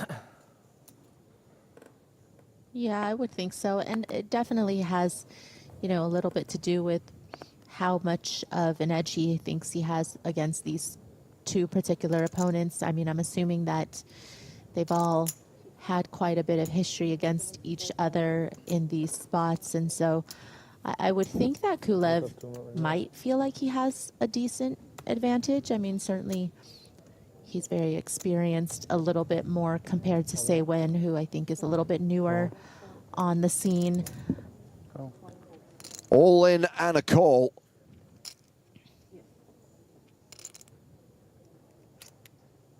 Bryn Kenny opened on the button with ace-jack. Chris Wynn jams 10-7. Bryn calls it off, is ahead, but Wynn has live cards. Definitely got caught with his hand in the cookie jar here, guys. Tried to make a big move. Tracy, give me a smile. 40% is 40% though. I mean, it is, and that's part and parcel to the game. Bryn Kenny, the at-risk player, but is ahead right now.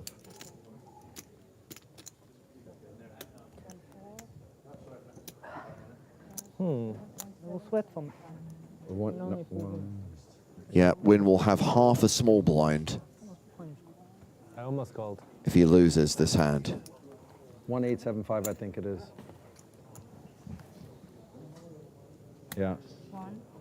Because these are 5s. Yeah. Understandably, confirming the stacks are as we think they are. Who covers who? I cover? 1-8-7-5 and 1-9. Yep, it is Kenny who's covered. I cover. By 25K?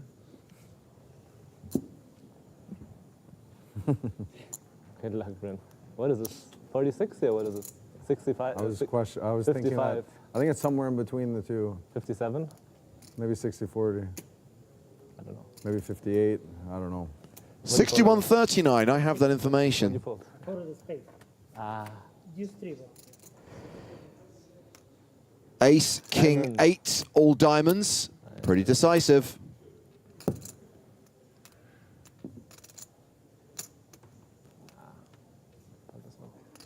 Yes. Oh, we got ourselves a sweat. That's better than diamond. Way better than It's so hard to have your opponent drawing dead on the turn. It's so hard. I hate this game sometimes. Just when you think you got it locked. Bryn has to fade a jack or a 6. He does. And that is going to be a double up for Bryn. It is going to see Chris Wynn left with 25K, which amounts to half of a small blind. Hey, James, can I ask you a question, buddy? Yes. How does he do it? You weren't feeling like you were going to win it. You just wanted chips back. Many, many years ago, Joe and I interviewed Bryn Kenny and asked what he thought is the secret to being a great poker player. His response? Alligator blood. That's how he does it. Amen. Now, at the time, I thought it was a kind of like, you know, swag answer. And I thought maybe Bryn Kenny is drinking alligator blood because he is into some weird stuff, as is well documented. That's what Alex said. That was my guess.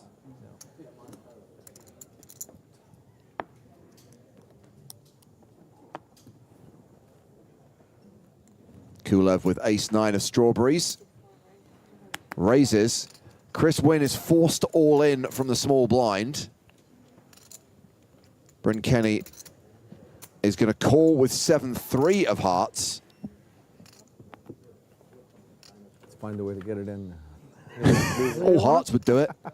Wouldn't be so bad because then it's like that hand's going to be hard to win if we somehow get. Can you believe that Chris Wynn has just flopped trips? Yeah. The comeback is on. I don't know what I have, Alex. Now we're about to find out, my friend. You have ace? Do you have a flush draw? No. This is how it starts. So yeah, Kulev bet the flop, Kenny folded. So it's showdown between Kulev and Wynn. And it's looking pretty good for Chris Wynn. That's 8x on the 25. Huge. When you consider he is eligible to win the whole big blind ante of 125,000, this is going to be an amazing spin-up. Ace coming. Thank you for the good wishes, my friend. You're a true gentleman. He's really giving a lot up over here. It's over on the turn. You have to love it. An octuple up for Chris Wynn, who's now going to have 200K. That's almost 2 big Sometimes blinds. he's happy, sometimes he's sad. I cannot get a read on the guy. He's emotional. You can get a read on him for sure. He's like a storm, or well, not necessarily a storm because he might have the big calm blind too. first or big blind so anti-second.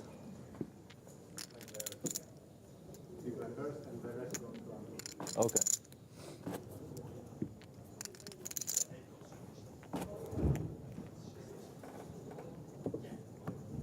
Exactly, Broggers. 2 big blinds and a dream. And he's on the button, so he's going to get 1 free hand and decides, go for it. King Jack. This is how it starts, James. Bryn's going to call out of the small. 200, right? Kulev calls as well. 3-way to the flop with 1 player all in.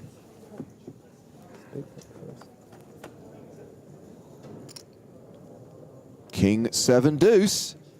Wow. I'm telling you, this is going to be a spin-up like we've never seen before. Well, a wise man once said, all you need is a chip and a chair. Okay, Bryn has turned a queen. Right now, Wynn is a 3-1 favorite. So Bryn bets, Kulev folds, showdown with 1 card to come. You looked, right? Look, 1 card. The Jack or the King?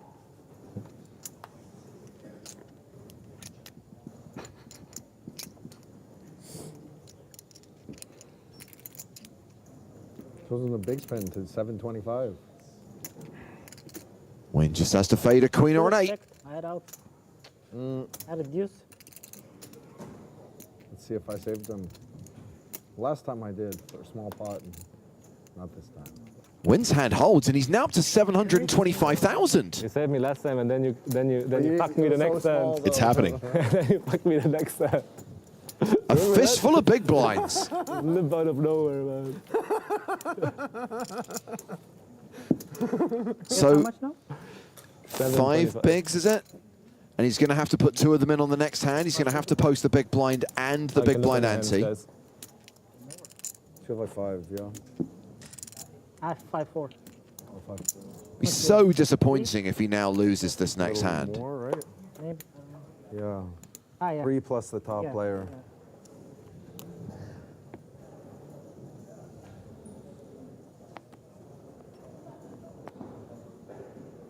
Bryn with ace-10 of clubs.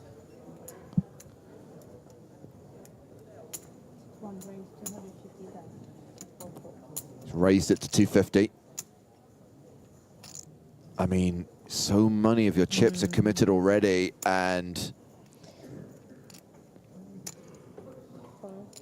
Yeah, he's going to elect to call, leave a little bit behind, but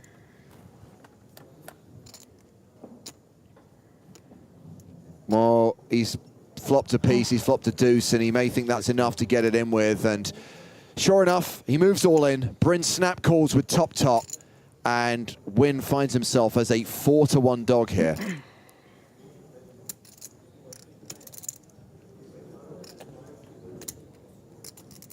Are there any kings about?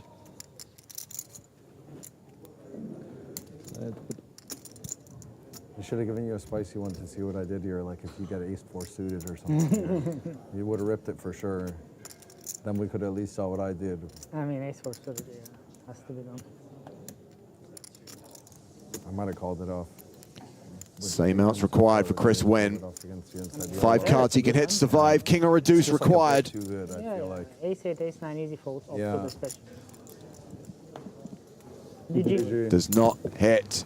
So Chris Wynn, who won the 100K Super High Roller at EPC Monte-Carlo last year, exits this 250K event in third place for 1.4 million euros. Not bad for 2 days' work, James. And Alex Kulev and Bryn Kenny are going heads up for the title. No problem, bro. I play a lot of heads up. No problem. If you give me a little bit, we can deal, but...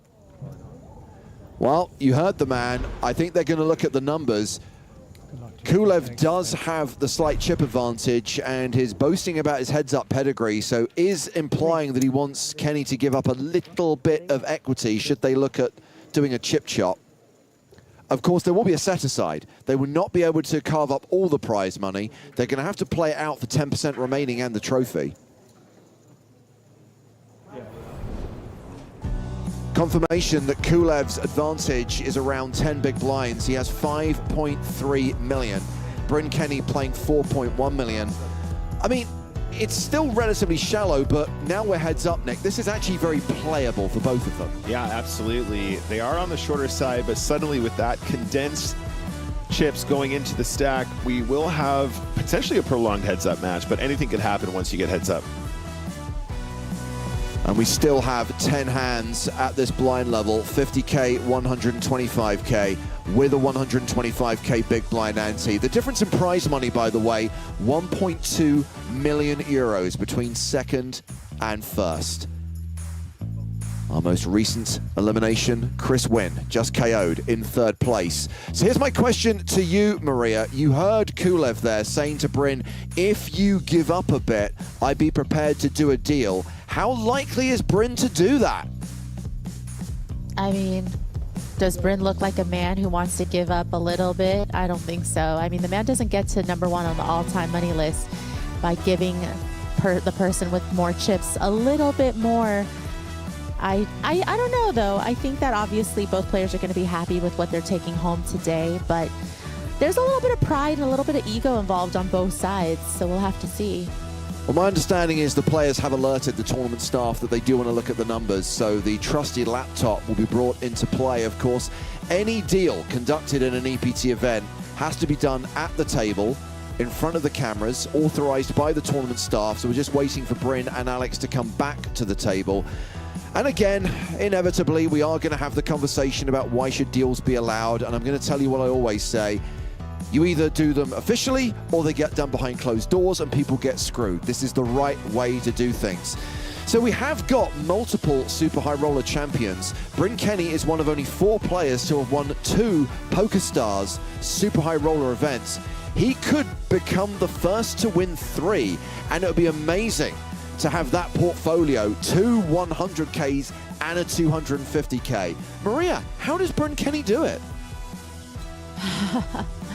That's the question we are all wondering. He's showing us how, though. He's going to, you know, again, continue to put himself in these spots, I think, time after time. And of course, Alex Kulev won the Super High Roller here in Monte-Carlo a few years back, and Kulev could become a 2-time Super High Roller champ if he closes this out. And as we established, he does currently have the slight chip advantage, but things can change quickly when you're heads up with shallow stacks in a no-limit hold'em tournament.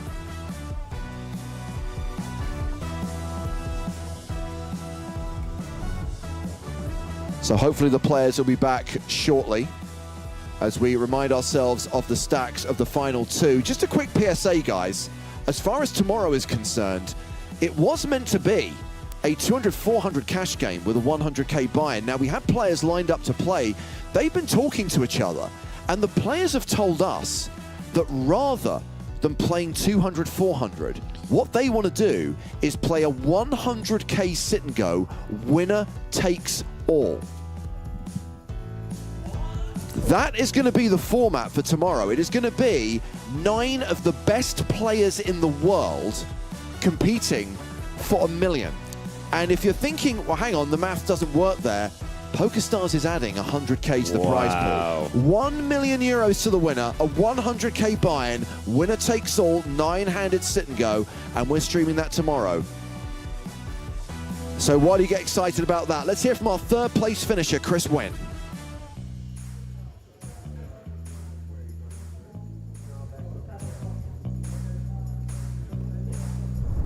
Yeah, it's really good. I really like Monaco as a city and country, and yeah, it's just a nice spot to go to. So yeah, happy to be here. Can you talk about a little bit about the competition in this tournament for you and how hard it was? Yeah, I mean, it's the best players in the world playing for sure. Especially this tournament is very strong. Everybody's there for a reason, and yeah, it's fun to play. Do you have any prediction of who might win this between the final two? I think both deserve it, so I don't mind if either. Like, both played very well, and it's a very close matchup for sure. So we'll see. Toby Stone is in position, just getting the players back. So yeah, just to recap what I just said, 3 p.m. tomorrow, that's 3 p.m. local time, Central European summertime, a winner-takes-all sit-and-go, 100K buy-in, $1 million to the winner, and there are some strong names lined up. But right now, we are going to watch the concluding chapter of this 250K Super High Roller. We're about to go heads up, Alex Kulev versus Bryn Kenny, but they do want to look at the numbers. They are prepared to negotiate a deal. I see, and I'm getting 1%. And you want 1% extra. Yeah. I do need him here for that, though. No, that's fine. Yeah. I just want to get the ball rolling. I guess you have the numbers. So these are your chip counts. Yeah. Okay, this is what the floor told me.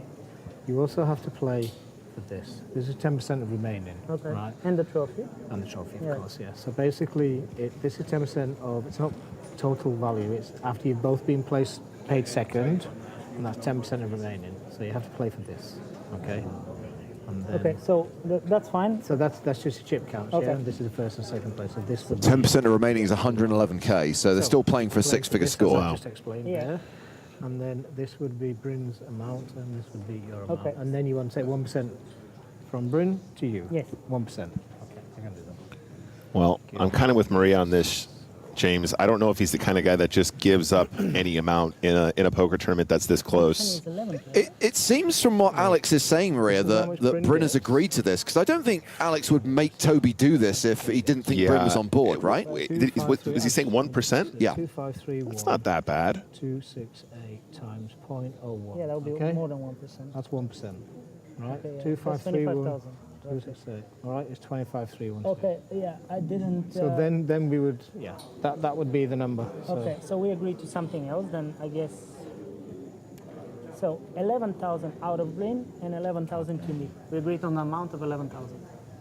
Okay. I need Bryn here before I can do all this. Yeah, that's fine. I'm just letting you know what we problems. agreed upon. Okay. Apparently it has been agreed. Okay, wow, fair enough. Are you surprised, Maria, that Bryn would agree to that? Yeah, call it 111. I mean, it seems like what Kulev wanted was somewhat reasonable. I Is he feel answering you? like that's Yeah, probably why answering. Bryn Can you tell him to agreed. come back here? It didn't seem too egregious. Yeah, I mean, he's got about a For the- 33% edge, chip lead, about 33% increase. I guess he's coming close. Asking for 1%, not that crazy. So we're taking, do you say 11K from Bryn to you? 11K? Yeah. Yeah, okay. 2, 5, 2. Bryn, where are you? We are negotiating deal. You have not showed up. Love, Alex. Love you, XOXO. Hurry By the up. way, I'm going to go out here and say, for every minute that Bryn doesn't return, it's another 1K. So now it's 11. In 60 seconds' time, it's 12. Another minute after that, it's 13. You give up equity for every minute you've not returned. Hey, Bryn, they're waiting for you. Love you, XOXO. Waiting for him again. First dinner break. Now, make a deal. Pedro asks, is Bryn in the bathroom? And Lord Helmston says, no, he's killing a crocodile. It was an alligator. There is a difference. It's a big difference. Guys, do not buy crocodile blood on the internet. It has to be alligator blood for any efficacy. Oh, it's great callback. Great callback. So look, we can see the numbers Listen. there. So it's 2.6. Oh. Oh. You changed the tab, Toby. I was trying to read the numbers.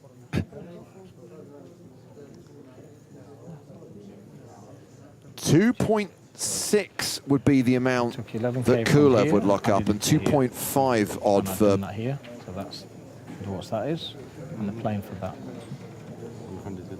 111,740. So this is the... Yeah. With 111,000 still in play and the trophy and title, of course. Yeah, they were brilliant. First time I've done a deal with... He's there. Come on, Bryn.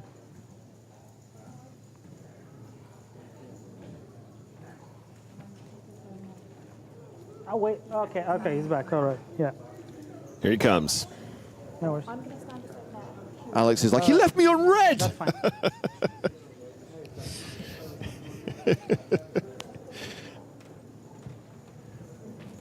First time I've ever done a deal with a player having a beer. Did you guys hear that? Nice. I wasn't having a beer. I was just thinking. So what he said, and I saw that you'd been messaging these guys saying that you agreeing to the deal, was -11 from here to here. Yeah. That's you, right? Yeah. So that's what you have to play for this because that's 10% of remaining. Yeah. You're aware of all that, right? So this is the final amounts. That's you, Bryn. That's Alex, and you can winner will take this. Perfect. All good? Perfect. All good. Thanks, guys. Thanks That sounds like an agreement to me. Can I point out that would have been, done. could have been one of the shortest deals in history had Bryn not run off to get a beer. Yeah, sure. Beer. We all know it's alligator blood. No, maybe someone else did by accident. Or someone else. Yeah, perfect. So remember, the tournament does not end here. They are going to play to a winner. They're still playing for 111,000 euros and the title and trophy. But the vast majority of the prize money Sunday, huh? We were both sweating the bubble. has been chopped. It's actually kind of a. And now It's an inspiration story. Oof.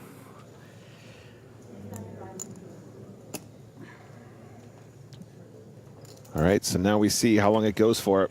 So Kulev locks up 2,674,592 euros. Bryn Kenny, gave up a little bit of equity. 2,520,268 euros. And then an additional 111,740 for the winner. Feels like a fair deal, Maria. Yeah, I think both of these players also realize, you know, that they're not that deep stacked.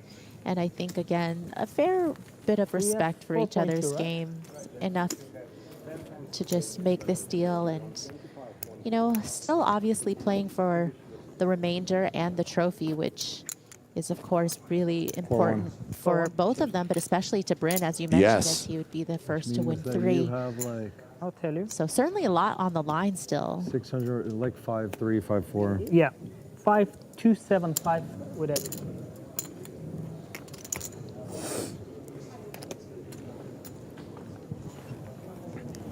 Don't try to break your calculator. Blind still 50,000, 125,000. Kulev first to act here on the button in the small blind, tray deuce.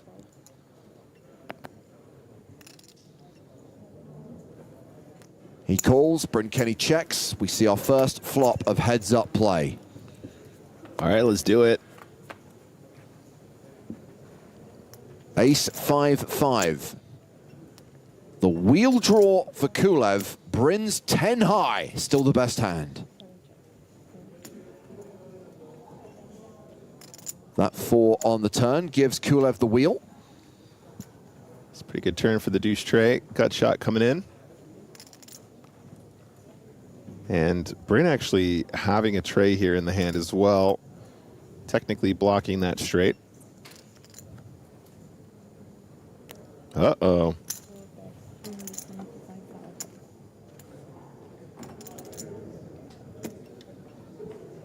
Does have a little lead at it.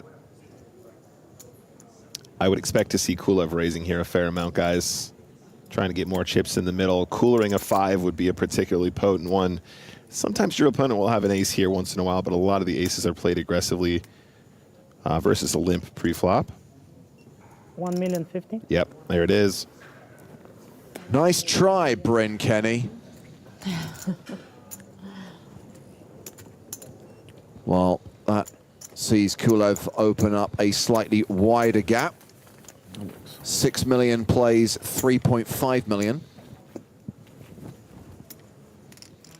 Kulev closer to 50 big blinds now. Kenny just shy of 30 big blinds.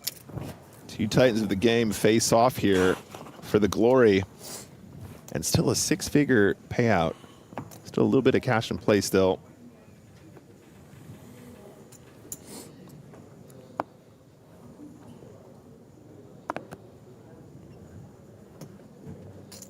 Kenny with ace-9 of diamonds. He's going to raise. We start here at 27 big blinds effective. Kulev 10-4 of spades. Suited cards. Going to defend.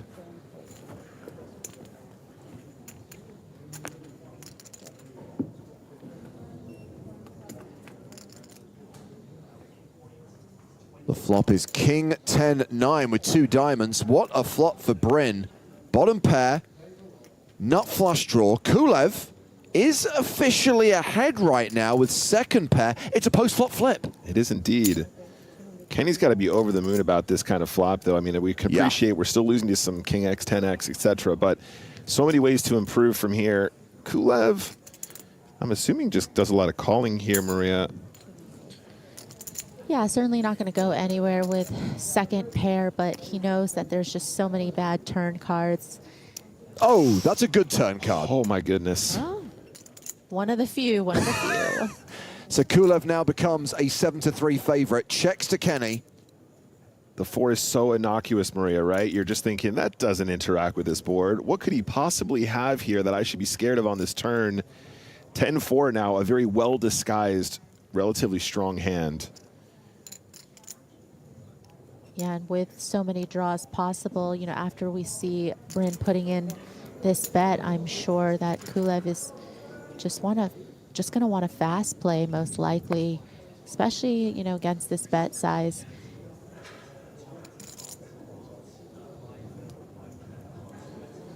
So 2.03 million behind, 2.1 in the middle.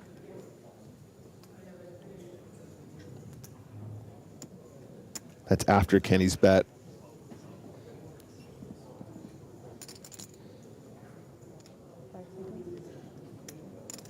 Does he just ship it? I think so. Seems like a really clean jam.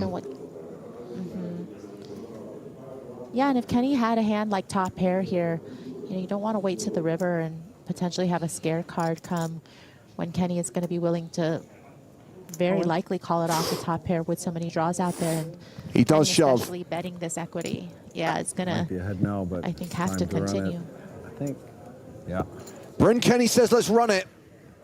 All in and a call. Time to and run it. if Kulev's hand holds, we have a champion. Kenny does have a lot of outs, though, 13 of them. We'll see what the Diamonds, poker aces, gods nines. have to say about this one. The end, Yeah. you know? They decided the whole day. I'm fortunate to be here. We're both fortunate to be exactly. here. Whichever way that one goes. Fortunate son. Yeah. Good to be in the sun. Unless it's a diamond, an ace, or a 9 on the river, Alex Kulev is our champion. You feel like it's coming or no? I feel good. I'm not sure. I feel at peace, you know? Yeah, either way, me too. No idea. We'll find out in one We'll find out. Of course, the 4 of diamonds, no good. 30%. Can he get there? No, he can't, and it is over. Alex Kulev wins the biggest buy-in event in European Poker Tour history. Wow. Keep doing what you're doing. You are an inspiration. Thank you. Incredible stuff, guys. Incredible. There should be more of a fanfare out there. This is a really big moment in poker history. Bryn Kenny just took down a $2.5 million score, increasing his lead at the top of poker's all-time money list. Alex Kulev is going to get the additional money they were playing for. It was about 110K. So he's going to cash for about 2.7 million here.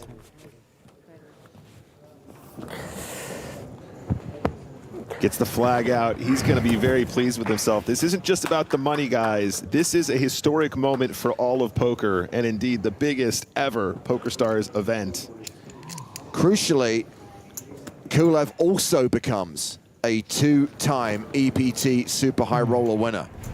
He had a 100K title here in Monte-Carlo. He now has a 250K title, and yes, he's now 2.78 million euros better off. The adrenaline now, Maria, right? He can finally let it out. You have to be so composed, and he's kept his composure, and suddenly you can see him off-gassing. You know, he's like letting out all of this pent-up anxiety that he's been holding on to, and he was such a cool customer throughout. His parents are here to see it as well. That's sweet.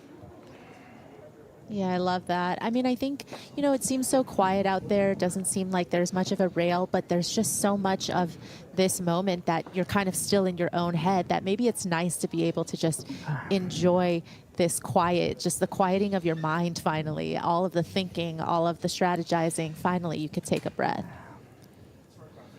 So as we check the result of this Super High Roller, a quick reminder that tomorrow is going to be a winner-takes-all sit-and-go with a 100K buy-in, with 100K added by PokerStars, 1 million euros winner-takes-all. Some of the names confirmed: Jason Kuhn, Patrick Antonius, Stephen Chidwick, Kyan Mokri. It's going to be a great watch, just as this has been a great watch over the last 2 days. And the winner of the 250K Super High Roller, Alex Kulev, is going to lift the trophy. But first, he gets the pleasure of speaking to Joe Stapleton. Alex, here we are again. I stood here with you in 2023. 3 years later, we're back, and we went from a 100K win to a 250K win. Can you explain the level up?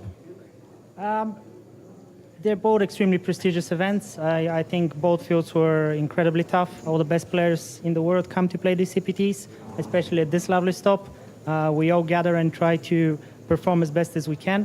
But I'm very grateful that this tournament was organized and that I was able to, you know, have the fortune to win it. Well, speaking of the best players in the world, this was your biggest score of all time. How much do you care about the all-time money rankings? Oh, I'm very far off. What I care about is trying to perform from day to day and constantly give it all I can and keep on improving. And finally, one last tough question for you here, Alex. What means more to you, the money you just won or the fact that your parents were here to see it? I'll go for the latter. You know, we can always make money in this world, but sharing these special moments with the people you love is something way more important, in my opinion. Very well said. Thank you, Alex. So fantastic that we got to watch this tournament from the very beginning, from the very first level, all the way through to the final hand, which saw Alex Kulev take it down. And yes, of course, they did do a deal, but crucially still a huge amount of money won by our champion. Yeah, that's so sweet there, James. Look at that.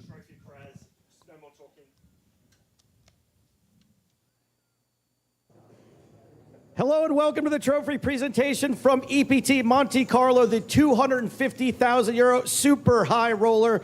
Here with me on stage is our winner, Alex, EPT Live Events Manager, Margarita Kuzmina, and PokerStars Associate Director of Live Event Operations, Cedric Below. Before we hand over the trophy, Cedric would like to say a few words. Thank you, Joe, and good evening, everyone. Just a quick word indeed. This 250K event is closing an amazing week of Super High Roller tournaments.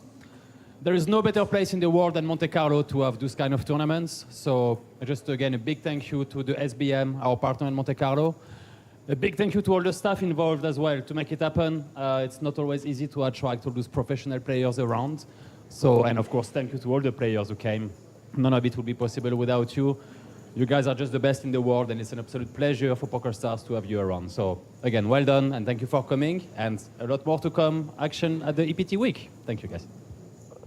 Thank you, Cedric. And now there's just one thing left to do, besting a Super High Roller field of the best players in the world to take the title in over 2.7 million euros. Please give it up for Alex Kulev! The 100K is in the books. The 250K is in the books. Our high roller coverage continues from EPT Monte-Carlo, and a reminder, it is a change to our advertised programming tomorrow. The players who are lined up to compete in a high-stakes cash game have decided they want to play a 100K buy-in, winner-takes-all sit-and-go, with $1 million going to the winner. Jason Kuhn, Patrick Antonius confirmed, Stephen Chidwick signed up.